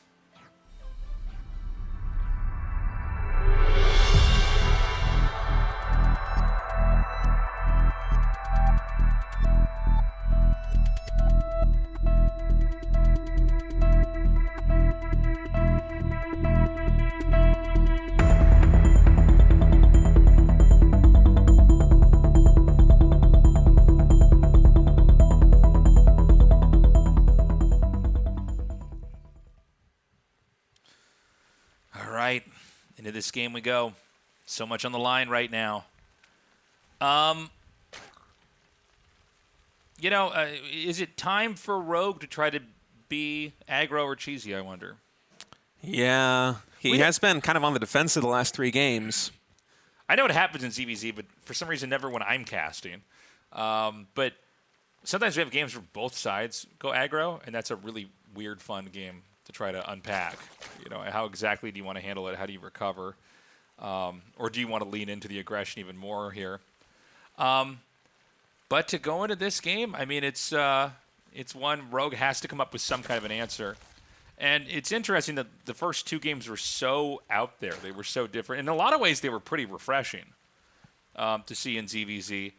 But, you know, the following 3 were a lot more like ZVZs I think we're used to seeing. And Cyril just really owned them, really did everything he needed correctly, come out on top. Yeah, and if Rogue wants to kind of come out with a 3-hatch build again, as it seems like he's prepared a couple of these strategies for this best of 7 series, Celestial Enclave is possibly the best map in the pool to do it. You know, the first 2 games where he went for a really fast 3-hatch play versus Cyril, they did not go his way just because he couldn't withstand the pressure from Cyril attacking in. But should Rogue go for, say, a 3rd hatch just kind of hidden in the pocket expansion, or not necessarily hidden, but tucked away defensively, right, I think he's got a better shot. The thing is, it's not what Rogue is going for here in this game number 6. It is a must-win position here for Rogue. No, okay, I guess I eat my words. He is going for it. I mean, again, this is probably the best map to do it on. It's a little bit of a different way that he got to this position. It's not 3-hatch before a pool. It's hatch, gas, pool, and then the 3rd hatch. But it's pretty similar in idea to the first 2 games that he tried this. Now, if Cyril goes for a 3rd base, we want to see where that is going to be set up. You know, the safest base is the one that you kind of already have in the little corner inside of your main. But, you know, there's less resources there. But it's safer, you know. Sometimes in a matchup like ZVZ where you might just need a couple extra patches to really leverage an advantage, that may be worthwhile. But for now, we don't see Cyril's 3rd hatchery. Yeah, and it's going to take a little while for Cyril to identify that there is a hidden hatchery because Rogue didn't go 3-hatch before pool. If Rogue went 3-hatch before pool, even here on Celestial Enclave, this Overlord, seeing that the hatchery in the main base is not making a queen, he would be able to identify exactly what is going on. So it's only now that Cyril gets into the natural expansion, or I should say the pocket expansion, and sees the hatch building that he knows. And so even if Cyril wanted to get more aggressive right now, I feel like it's a little bit too late. You know what I mean? Yeah. No, that time might have already passed, and there's not a lot you can do. If you don't see things early enough, you can't really seize the opportunity. We did see as the Overlord went in there, Cyril kind of squinted for a second, looked at that one, all right, I know what kind of game this is now. He's going to tech in a layer. So we have 2 players going in very, very different directions. Yeah, 2-hatch lair here for Cyril, whereas Rogue is going to be booming up here on 3 bases. Keep in mind that pocket expansion has significantly less minerals and 1 less Vespene Geyser than a typical base. So it's kind of like Rogue, once he fully saturates this, will be on a 2.5 base economy. It's not the huge economic boon that a proper base would be, but it will be something for Rogue to work with. Now my question is, where is Cyril going to take this? With the lair, he has a Roach Horn coming in, 2 more gases are being taken. Actually, 3 more gases being taken. Now, with these 3 gases, it could be something like a Spire, but seeing +1 range attack, it might just be Cyril powering on 2 bases with Roaches. Yeah, that's very true. He's going to take the Pocket Expo, so he does not elect to go for... like, for instance, there's a world where you could see a player take one of the bases on the outside, right? And then you save that free base for later on. But that's not what he's planning to do here. Now, if he's going to power up with Roaches, we should note that he, first of all, he's getting missile attack. And that's as Rogue's Evo chamber is like halfway done. He actually has a second Evo chamber making here as well. So he's also going for missile attack, but there's going to be a window of time where Cyril can hit with his upgrades and basically have a superior fight. Yeah, and Cyril's also been 150 gas ahead in terms of the gas economy. Rogue might be able to close that gap a little bit with a faster gas at the pocket expansion. But where Rogue has going for him is just a significantly faster economic development. It's 59 drones to 51 right now. And so if Rogue is on the defending side of this and Cyril does go for some kind of heavily committed Roach aggression, I kind of like Rogue's position more. The defender's advantage plus a little bit more economy I think goes a very long way.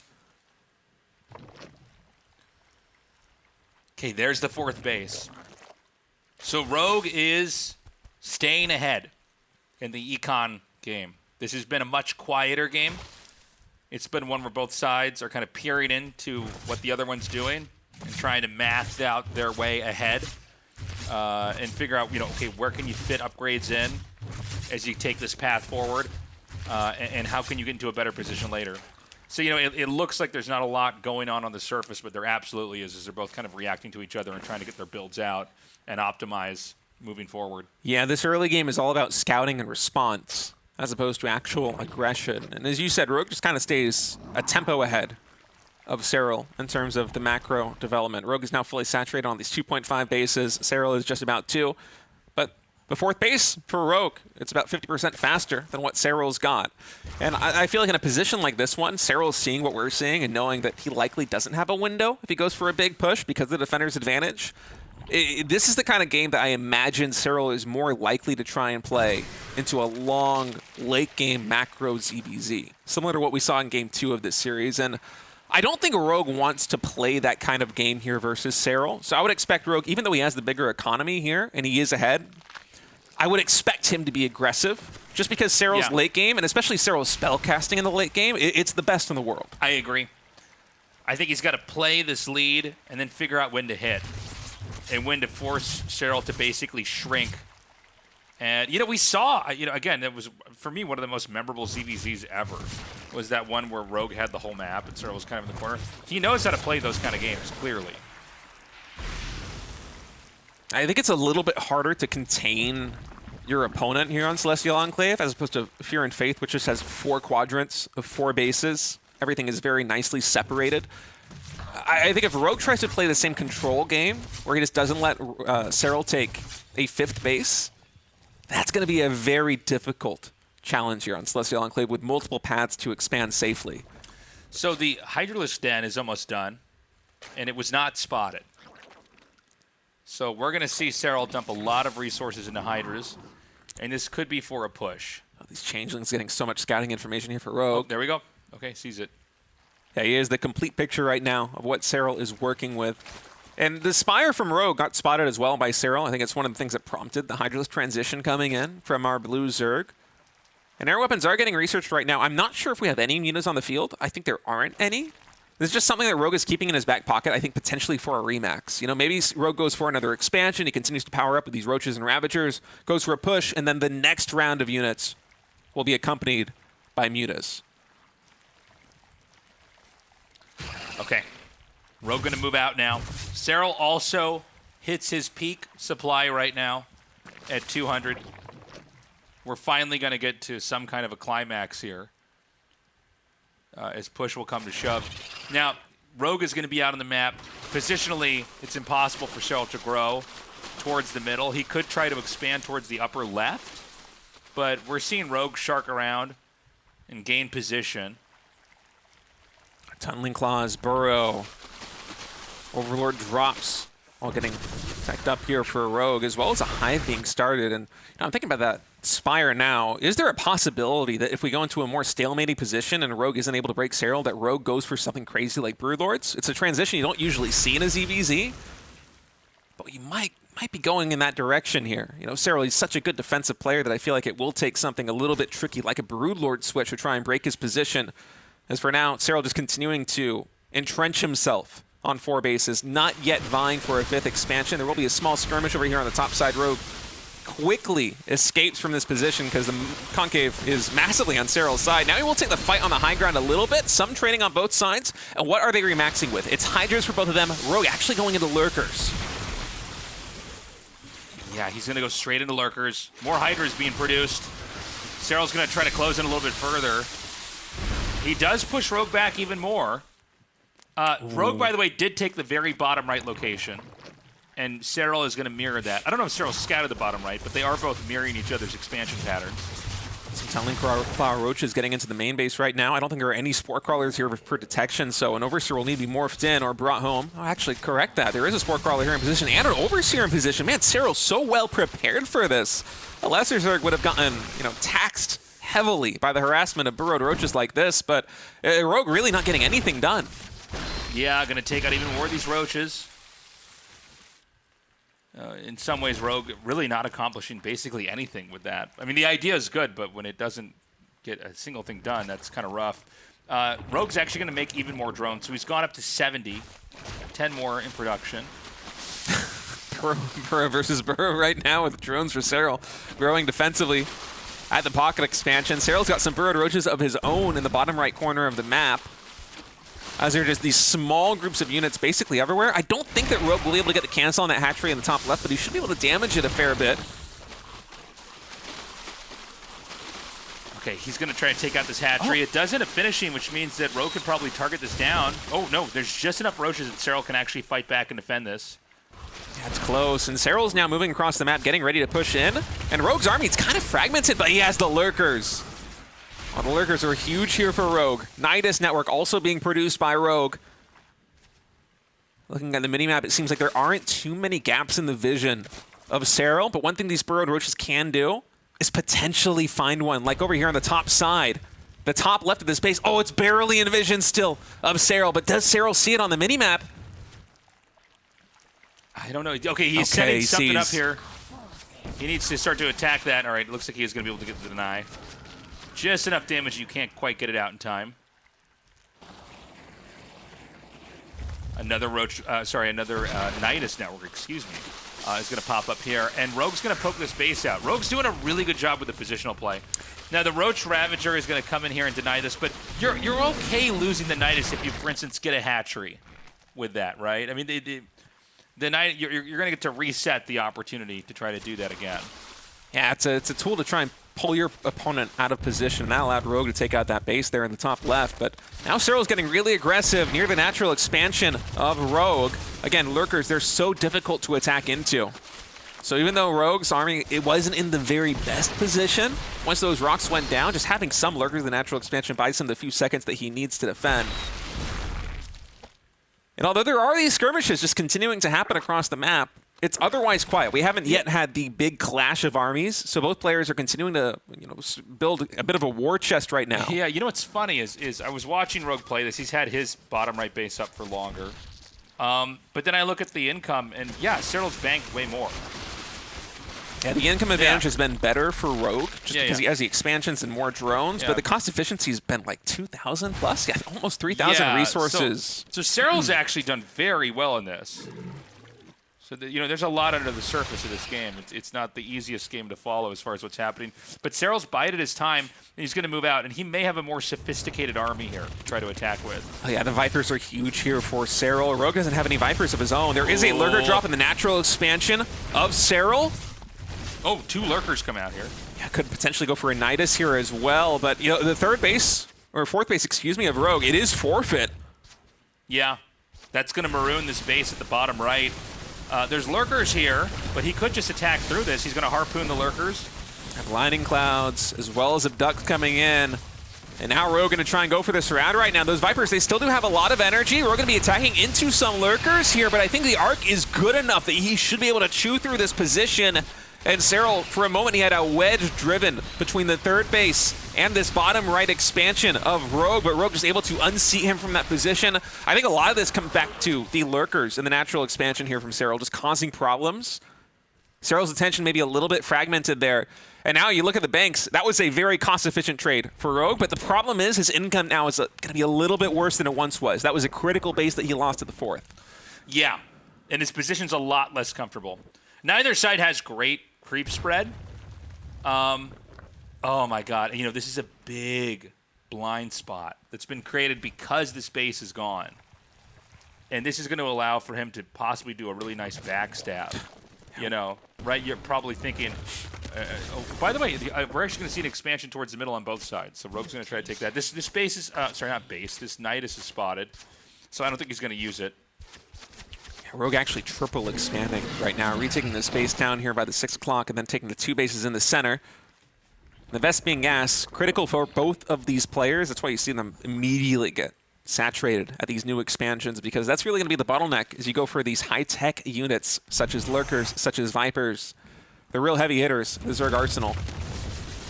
We're getting ready for another engagement. 6 Vipers to 6. I'm not sure exactly where the Vipers of Rogue are. Okay, now they are reinforcing. Yeah, Rogue's going to try to push in here. He's got his Vipers ready. He's actually pulling his opponent's Vipers in. Serral's staying back. There's no counterattacks that I can see at all happening on the map here. No, it's all about this one engagement here on the front line, and I think Rogue got a little bit better of the trade there at the beginning, but it cost a lot of Viper energy to do it. That energy is a critical research. Actually, the units lost tab nearly even now. 13,500 resources apiece as Rogue is posturing, looking for an angle to try and take out this central base. Some good abducts coming in, even catching the Overseers. He's identifying that Serral's not building quite as many Overseers as Rogue is. Serral's trying to play a little bit more of a tight game in that regard, and so Rogue now targeting them to some degree. Okay, takes out that Lurker. And, you know, Hero's kind of filled in all the gaps in his play. He's banked more money now. We are running out of map, by the way. Just a few more bases here in the middle. Ooh. Abducting a Viper is a really good catch there for Serral. And it seems like Rogue has been able to push his way up into this hatchery, so potentially going to be able to take that down. Oh, there is a Nidus network popping in the pocket expansion of Rogue. These central bases is also under threat, so Serral getting some counter jabs in. Will this hatchery go down? Will the Nidus Canal finish in the pocket expansion? I think it will. Yeah, there's a follow-up Nidus too, so this is going to be a real threat here for Rogue, and most of his army's on the front. Yeah, and this is the furthest spot to travel to for his army in the middle of the map. So he's going to have whatever was hatching most recently here to try to help. Unfortunately, the Lurker in the front is tanking damage. A second Nidus is going to pop out here. Kind of a confusing moment. Okay. Yeah, I will say that the Nidus into the pocket expansion didn't succeed in getting any direct damage done, although some drones did fall. But what it did accomplish is it kind of alleviated all of the pressure in the center. Rogue is, I believe that Serral still has that base. I'm not sure if Rogue actually took it out, but at least for now, and yeah, the hatch did survive. Serral's been able to kind of solidify his position. The problem is that now these armies, they're kind of moving past each other, and I think Rogue is getting the better end of that trade. He will finally be able to take out this hatchery. Rogue is just an endgame ZVZ god. I mean, this is crazy.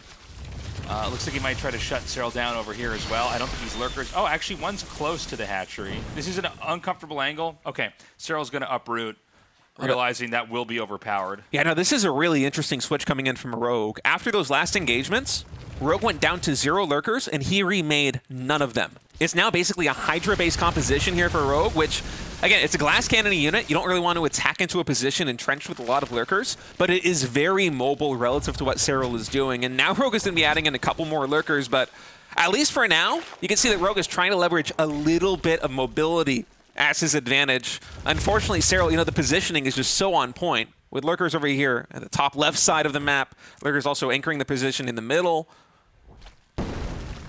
It's a cool mix-up from Rogue in terms of army composition. I'm sad that it didn't get more done. Yeah, and there's really been this no man's land created here. I don't know that Serral can keep this location safe. I think that he's kind of been out-positioned here. Serral's going to try to come up from under here. Great job with the Vipers. Yeah, that was huge for Rogue. He was able to take out, I think, 2 Vipers as well as abduct 1 or 2 Lurkers. Some nice moves from Rogue, and once again, just making sure that Serral cannot establish that base in the center. It's another very good move, and only 3 Lurkers. It's not going to be enough to deal with this many Hydras. He's basically using these guerrilla tactics. He's running down. When he sees it, like the whole army is clumped together, he goes, okay, that's enough supply. There's got to be a deficit somewhere, and he goes to that weak spot. The counterattack here from Rogue is going to be hitting this center left base, and I mean, if Rogue can keep basically this status quo going, I think he'll eventually come out on top. Eventually, the upper top layer of the map is going to be mined out. Rogue doing a very good job of just trying to snipe these bases. And by the way, just even using only the Ravagers to take out the expansion is very smart. They're very supply inefficient for their role in the game at this stage. Now Serral comes into the bottom right. He does catch Rogue out of position, so this hatchery is going to go down. And Rogue, his worker count's already very low. He doesn't want to lose that many more. I think 59 is probably right where he wants to be. But there's some real damage being done on both sides. Rogue also sniped a base here in the center. And so the income for Serral is heavily disrupted. Serral's had these bases on the north side of the map for so long. They're really starting to mine out. Okay, an attack's going to come down here. This hatchery's going to go down. Serral's kind of actually maneuvered through the whole bottom right and cleaned this up. And I don't know. I mean, what seemed to be like an unstoppable position for Rogue earlier, actually Sterl's done a great job. Can he get this back out, or is it going to get boxed in and killed? Oh, Rogue is going for the expansion at the top left with a Nidus network as well. At the same time that he's pushing back this army. I love this Nidus play here. It'd be funny if the... Sorry, go ahead. No, I was just going to say, I mean, if this hatch gets taken out, that's going to be huge. Unfortunately for Rogue, he doesn't have any units here in the Nidus network. And now Cyril pushing through the center. There aren't very many mining bases, fully mining bases for either player at this stage. I mean, look at the income of Cyril in terms of gas. It's basically nothing. He needs to resaturate the expansion in the top left side of the map. So Cyril can only remax on Lings at this point. Rogue has a little bit more of a buffer with 800 gas. Yeah, But both players have gas. Yeah, there's like no economy for either player at this is stage. Crazy. They're both going to be with almost no resources, coming in at all. And Lings have a very weird place in a game where you have lurkers and tons of hydras and everything. Oh, this base actually got taken out. That's why the drones hadn't saturated it. So Cyril right now, with his high-yield Vespene gas base in the middle, it is everything to both these players. Blinding Clouds pop on the majority of Cyril's army, abducts on nearly all of the Vipers. Rogue focuses them down. You can see the army supply of Cyril plummet. And keep in mind, he can only remax on Lings. He has very little gas income. Rogue just broke through this position. This is insane. He's going to be able to move up here now.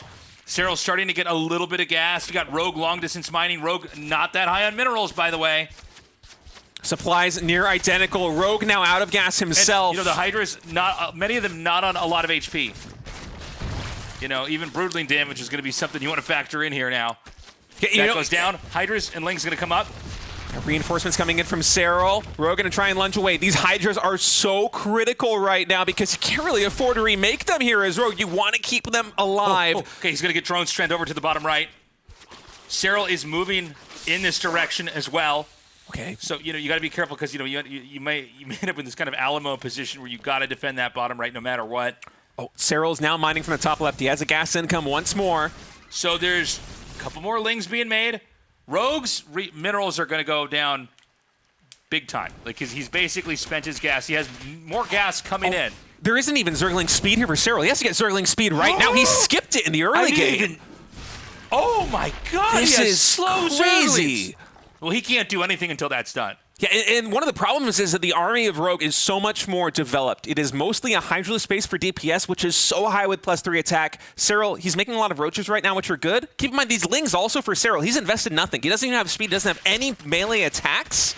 So you can see the smaller number of Lings for Rogue are going to stand their ground here. They have +2 attack. It's kind of a death ball here for Rogue. Cyril has the economy, he has the base in the top left, but Rogue's army is so much better with 9 Vipers.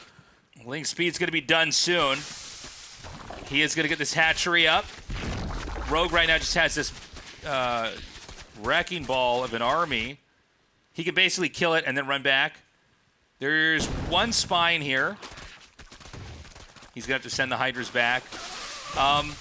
Drone count, by the way, Cyril's at 56, Rogue's at 40, which is fine, to be honest with you. I mean, for both of these guys, you don't have a ton of resources you can take in, but, 5 more drone kills is going to be pretty painful. It's going to knock him to 30, 36. He's going to have to go back up to 40 now.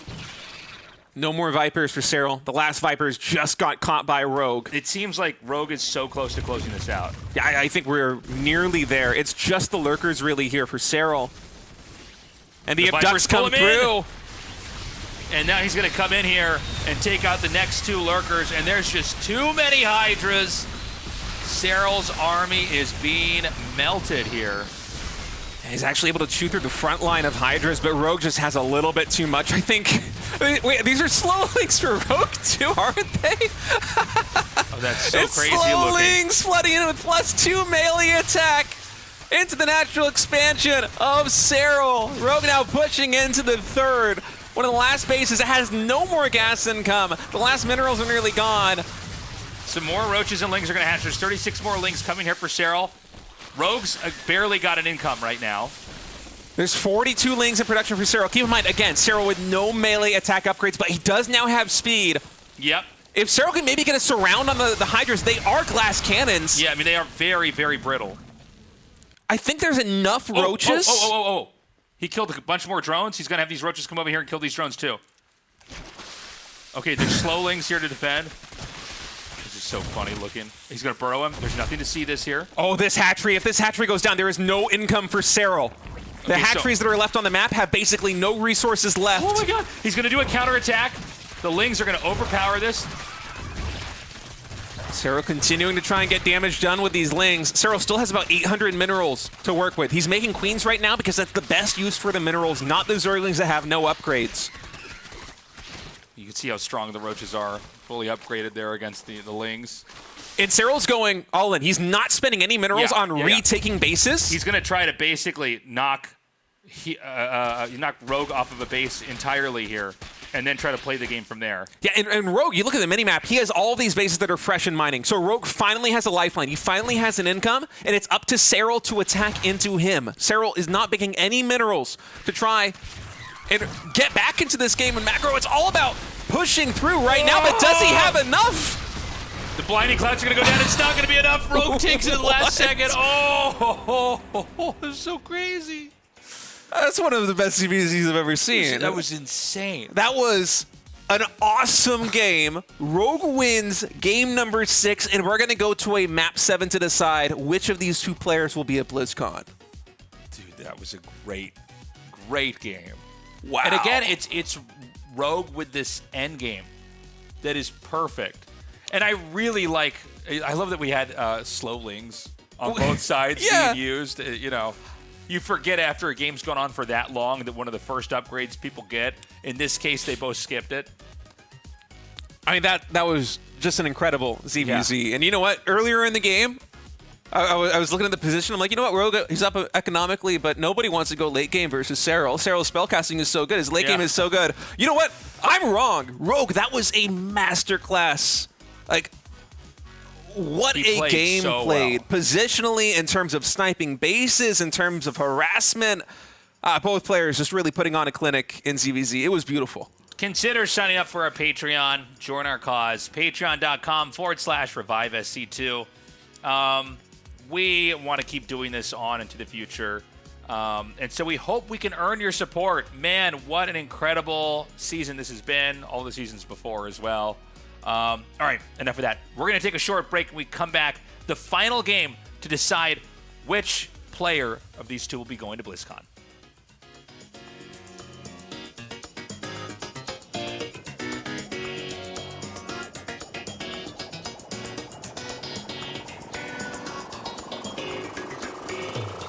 Support Archon Studios and also support the Patreon here at the RSL. There are a ton of perks, not just what you see on screen, but really the best ones for me, voting on the maps. You guys have been spectacular at that. I was really skeptical at the very beginning of RSL.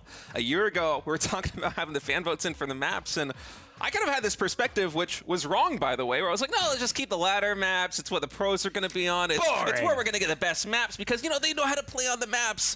But this shakeup of having these community-voted maps into the pool has been so much fun. It's created a lot of unique situations.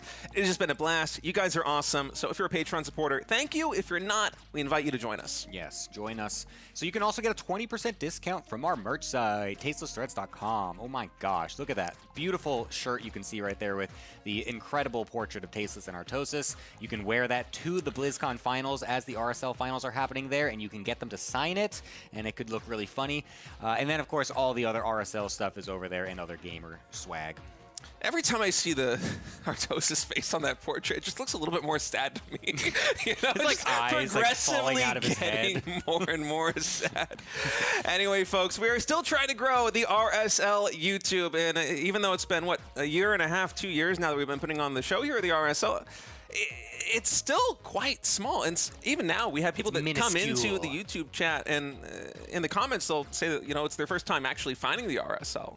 And so we invite you to go there, subscribe, click the like button, just interact with it whichever way is convenient for you, because it really does help us get into the algorithm and help share Revive SC2 with more fans of StarCraft on the YouTube space. Absolutely. And we're going to be getting into our first match of the day, a ZVZ, Cyril versus Shin. Coming on up, it's a best of 5. We got 5 great maps here. here, starting with Void Storm, going to Eternity's Edge, Old Sun Temple, Necropolis, and then Fear and Faith to round it all out, if we do get to that. Map number 5. What are we expecting here, Mr. Stay? Because I feel like we are looking at a very one-sided matchup overall. Shin has only beaten Serral once in their careers, so this is going to be a bit tougher for him, I think. Hey, Shin, he might have only beaten Serral once, but it's a new patch. Things are different. Different map pool as well as we're starting out here on Void Storm. It's Serral versus Shin starting out today with the best of 5. And I'm excited to get into this one. Yeah, let's see what kind of stuff is getting cooked up here in this EVZ. As we saw a couple of them last couple weeks as well, we've got lots of Zergs in this particular tournament. We've switched up the narrative here, State. We are no longer a Protoss-dominant tournament, and we now have a bunch of Zergs coming in as well. So all the people that have been, in a drought of Zergs in the last couple of months from our tournaments, well, they're eating pretty good this season so far. Yeah, the floodgates are open. Zergs have been unleashed here in the RSLs. It's what, 4 or 5 in the top 8 so far here in the playoffs? It's a lot. Yeah, it's a ton. And was that an 11 or 12 pool? I actually missed it. I think it was a 12 pool coming in here for Shin. Yeah. Huh.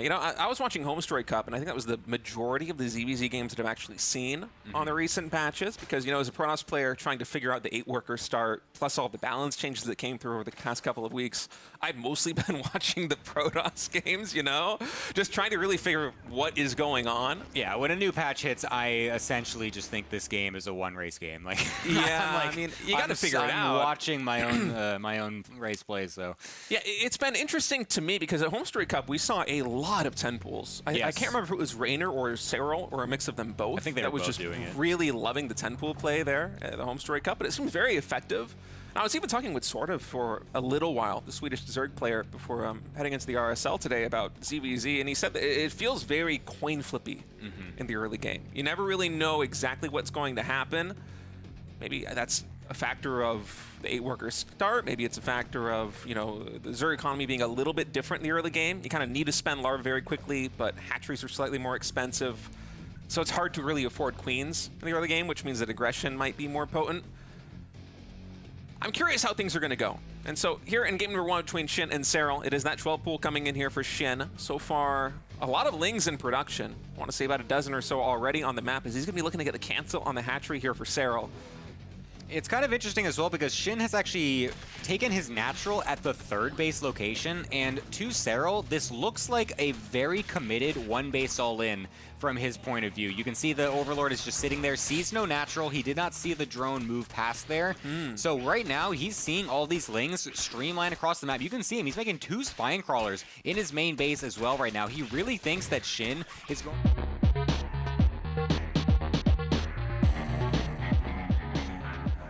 Welcome back, everybody. This is it. This is it. One more game. It's been a great series, honestly, so far. I want you guys to know, so we're on camera like right now, and you see us, but behind the camera to the right is like a Star Wars ghost of Artosis. He's looking at me, and he's smiling. And he's hologram? not. He's there's a Star Wars ghost hologram. Like the old Star Wars movies, you see Obi-Wan. Yeah, like in the blue. Yeah. He's Artosis there. He's smiling because he might have been right about the ghost. He was right all along. Or right. was he? We got to find out, man. It's game 7. Look at Serral. He's like, I got to get to BlizzCon. He's digging deep right now. What a crazy series. Yeah. Slow Lings versus Slow Lings at like 20-something minutes. What even was that game, man? That was insane, man. I've never seen that. I've never seen that situation. Both guys had slow lings. There's something that happens in my brain where if the game's gone on for too long and then you were to ask me if there's speedlings or slowlings, like I can't tell. Right. Like for a while I was like, okay, so Rogue has speedlings, but Serral doesn't. And then it's like, no, they both don't have it, actually. Right. And then Serral got speed, and it was like Speedlings versus +2 Slowlings. It was so weird. All right, guys, we're going to go to Necropolis. The winner of this match is going to BlizzCon. Let's do this.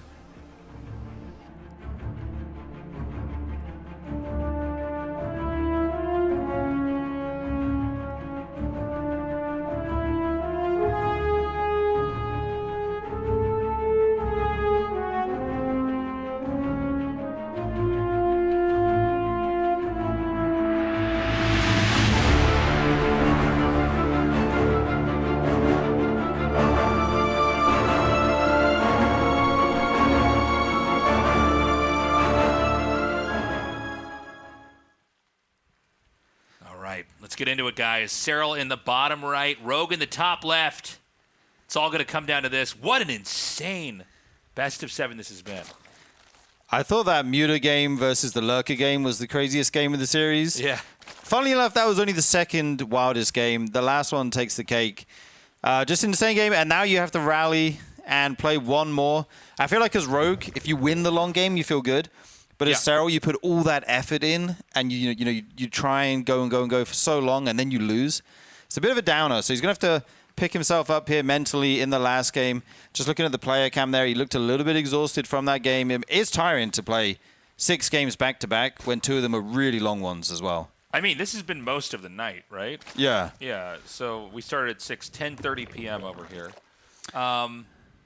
And, I mean, it's been a marathon. I mean, best of 7 at StarCraft 2 is brutal. Yes. But when you go all the way to Game 7, and we've had some crazy macro games. I love it. I'll take it. So right now, the build orders are entirely mirrored. Yeah, indeed. Yeah, we got the hatcheries going down, the pools on the way afterwards, and then the gas follow-up. It's very standard so far. And what do you do here in game number 7? I mean, this is it. This is for all the marbles. Are you going to play safe and standard? Are you going to go for a time-in? You're going to go for some crazy cheese. You have all your options here. There's nothing left to hide anymore. No strategies to keep in your back pocket. You've got to just think, what is my best chance to win this one game, and go for it. Yeah, what's it going to be? For now, we just kind of wait. We see. We did have, when Serral goes for the aggression, goes for the jugular, did seem to work out well. I feel weird saying this, but, based off the games I've seen so far, Rogue seems to be better versed at endgame. ZVZ. ZVZ, you really do end up taking the whole map. If it goes on long enough, it does become this pretty complicated chess game. Where do you want your pieces to be on the board? Where do you want to create space or build tension? And, especially once Nidus worms come to play, how do you basically outposition them? It was just such a treat in that last game to see them basically do the dance perfectly. They both wiped each other's bases out. Yeah. There was almost no more resources to drink in, and then they had to make do with what they had. And then all the gas is gone, and they're stuck making lings. Absolutely insane. I feel like Rogue kind of greeded better in the mid game in that last game, got into a better economic situation going into the late game.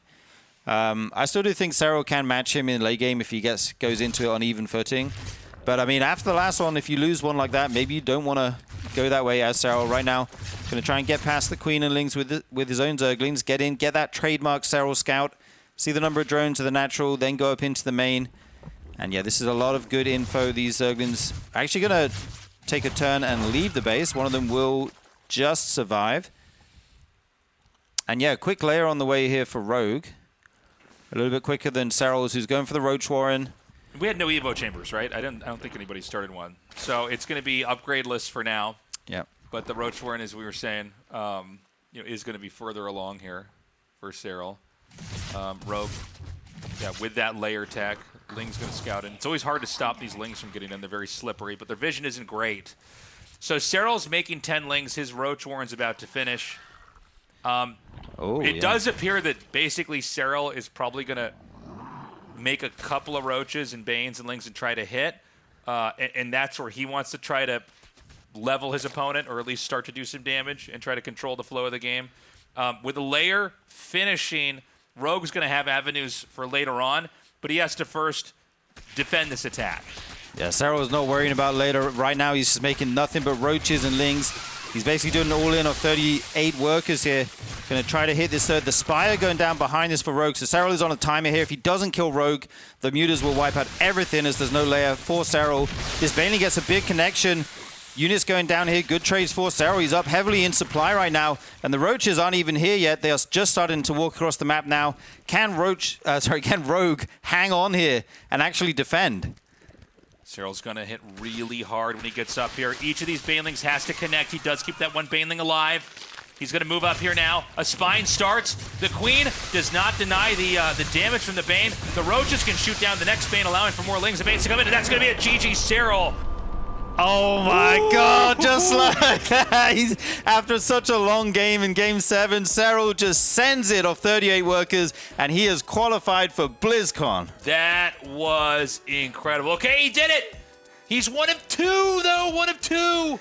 He's 1 of 2. Rogue is not out. He's still got one more chance, but Cyril is the first player to be going to the States to lock in that spot, to book his ticket to, where is it? Los Angeles? Anaheim.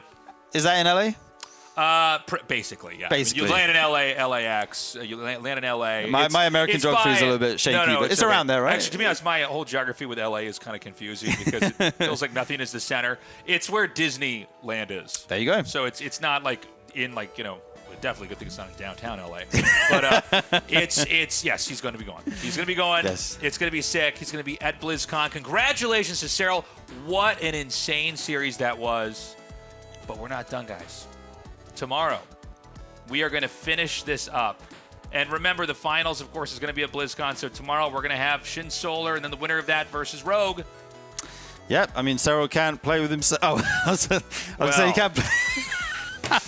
We need one more player. Cyril needs an maybe if he wins, but Cyril needs an opponent to face at BlizzCon. So we're not done yet. We have 2 more sets tomorrow. This is a great ending to this show. Guys, we have one more day. This has been our schedule. Our finals is going to be at BlizzCon. It's going to be crazy. Going to be insane. Casted by the legendary cast and Archon. Tastosis. The band's going to come back together for one last tour, one last show. But only if Rogue can make it. And then Artosis will. Rogue might end up winning the RSL Season 6 finals. God. And that's when Artosis is going to turn into the autocrat he's always wanted to be. He'll be like, do you feel my power? He'll just be screaming that over the stage at BlizzCon. You laughed at me. You laughed at me, and you were wrong, and I was right. Now who's the fool? Where's your god now? I'm Artosis, and Rogue is the GOAT. He was right all along. But, I mean, first, let's not forget, he's got to get through one match before he gets... Yes, that's true. Yeah. He's got to get there first. Got to get there first. So, I don't know how relevant this is now, but we are always starting at 6 p.m. KST. So all future RSLs will be at this time. We started an hour later before, but we realized, like a day like today, sometimes these days end so late that people can't take the train home. Hold on. Let me get my kisses ready. Couple of kisses for Archon Studios. Some of you guys thought that. Some of you guys, when listening, you closed your eyes. You're like, oh, finally, tasteless ASMR. Tasteless ASMR It wasn't for you. You heard me kissing Archon Studio. It wasn't for you, because they've been supporting us since the very beginning. Check out the StarCraft Tabletop Miniatures game. It's incredible. Every time I come into the studio, Ziggy's hard at work. He's got the paintbrush out. He's assembling the figures. We've got them all built. We're getting them all painted over here in the studio. They look incredible. If you're a fan of StarCraft, you'd be insane not to have these. And, of course, join our Patreon, patreon.com/ReviveSC2. Yeah, check it out. I mean, without your support, we wouldn't be able to do all the cool things we are doing over here at the RSL. BlizzCon's coming up. And then after that, one more event later in the year. There's been some confusion. Let's get the slide ready. Put the most important slide in the big slide up. Light the fuse. The offline finals is going to be in London. November 21st and 22nd. And the crowd goes wild. Yeah. A lot of fans of the city of London here. This is we're going to have more information on the tickets and the venue. That'll be announced later. Follow us on X, or you can join the Patreon just for free if you want to get info on that. But yeah, so last year we did our offline finals in Korea, in Gangnam. Yep. And we got to see a lot of you guys fly out here. It was awesome. It was so cool. It was like a religious experience, honestly. And what the show we put on, I'm really proud of. I kind of thought it was, an hour, and it's going to be like, Tasteless, the internet doesn't work. Battle.net's down. And I'm like, Tasteless, you forgot to book the venue. They're asking us to leave. Then I'm naked, and then I realize it's a bad dream. I wake up. I'm naked, and all the Patreon supporters are laughing at me. But it worked. It went well. So we thought, okay, let's try to get outside of Korea if we can. We aimed high, and we basically got something worked out. So we're very excited for that. Do not be confused. Season 6 finals at BlizzCon. After that, we have our big end-of-the-year offline finals in London. Yep. And it's getting late here, guys, so that's That's it, right? No more slides, no more slides. We will see you tomorrow, 6 p.m. for the final day in this studio, because we're moving studios for next year. We love you. Take care. Congratulations again, Cyril. Bye-bye.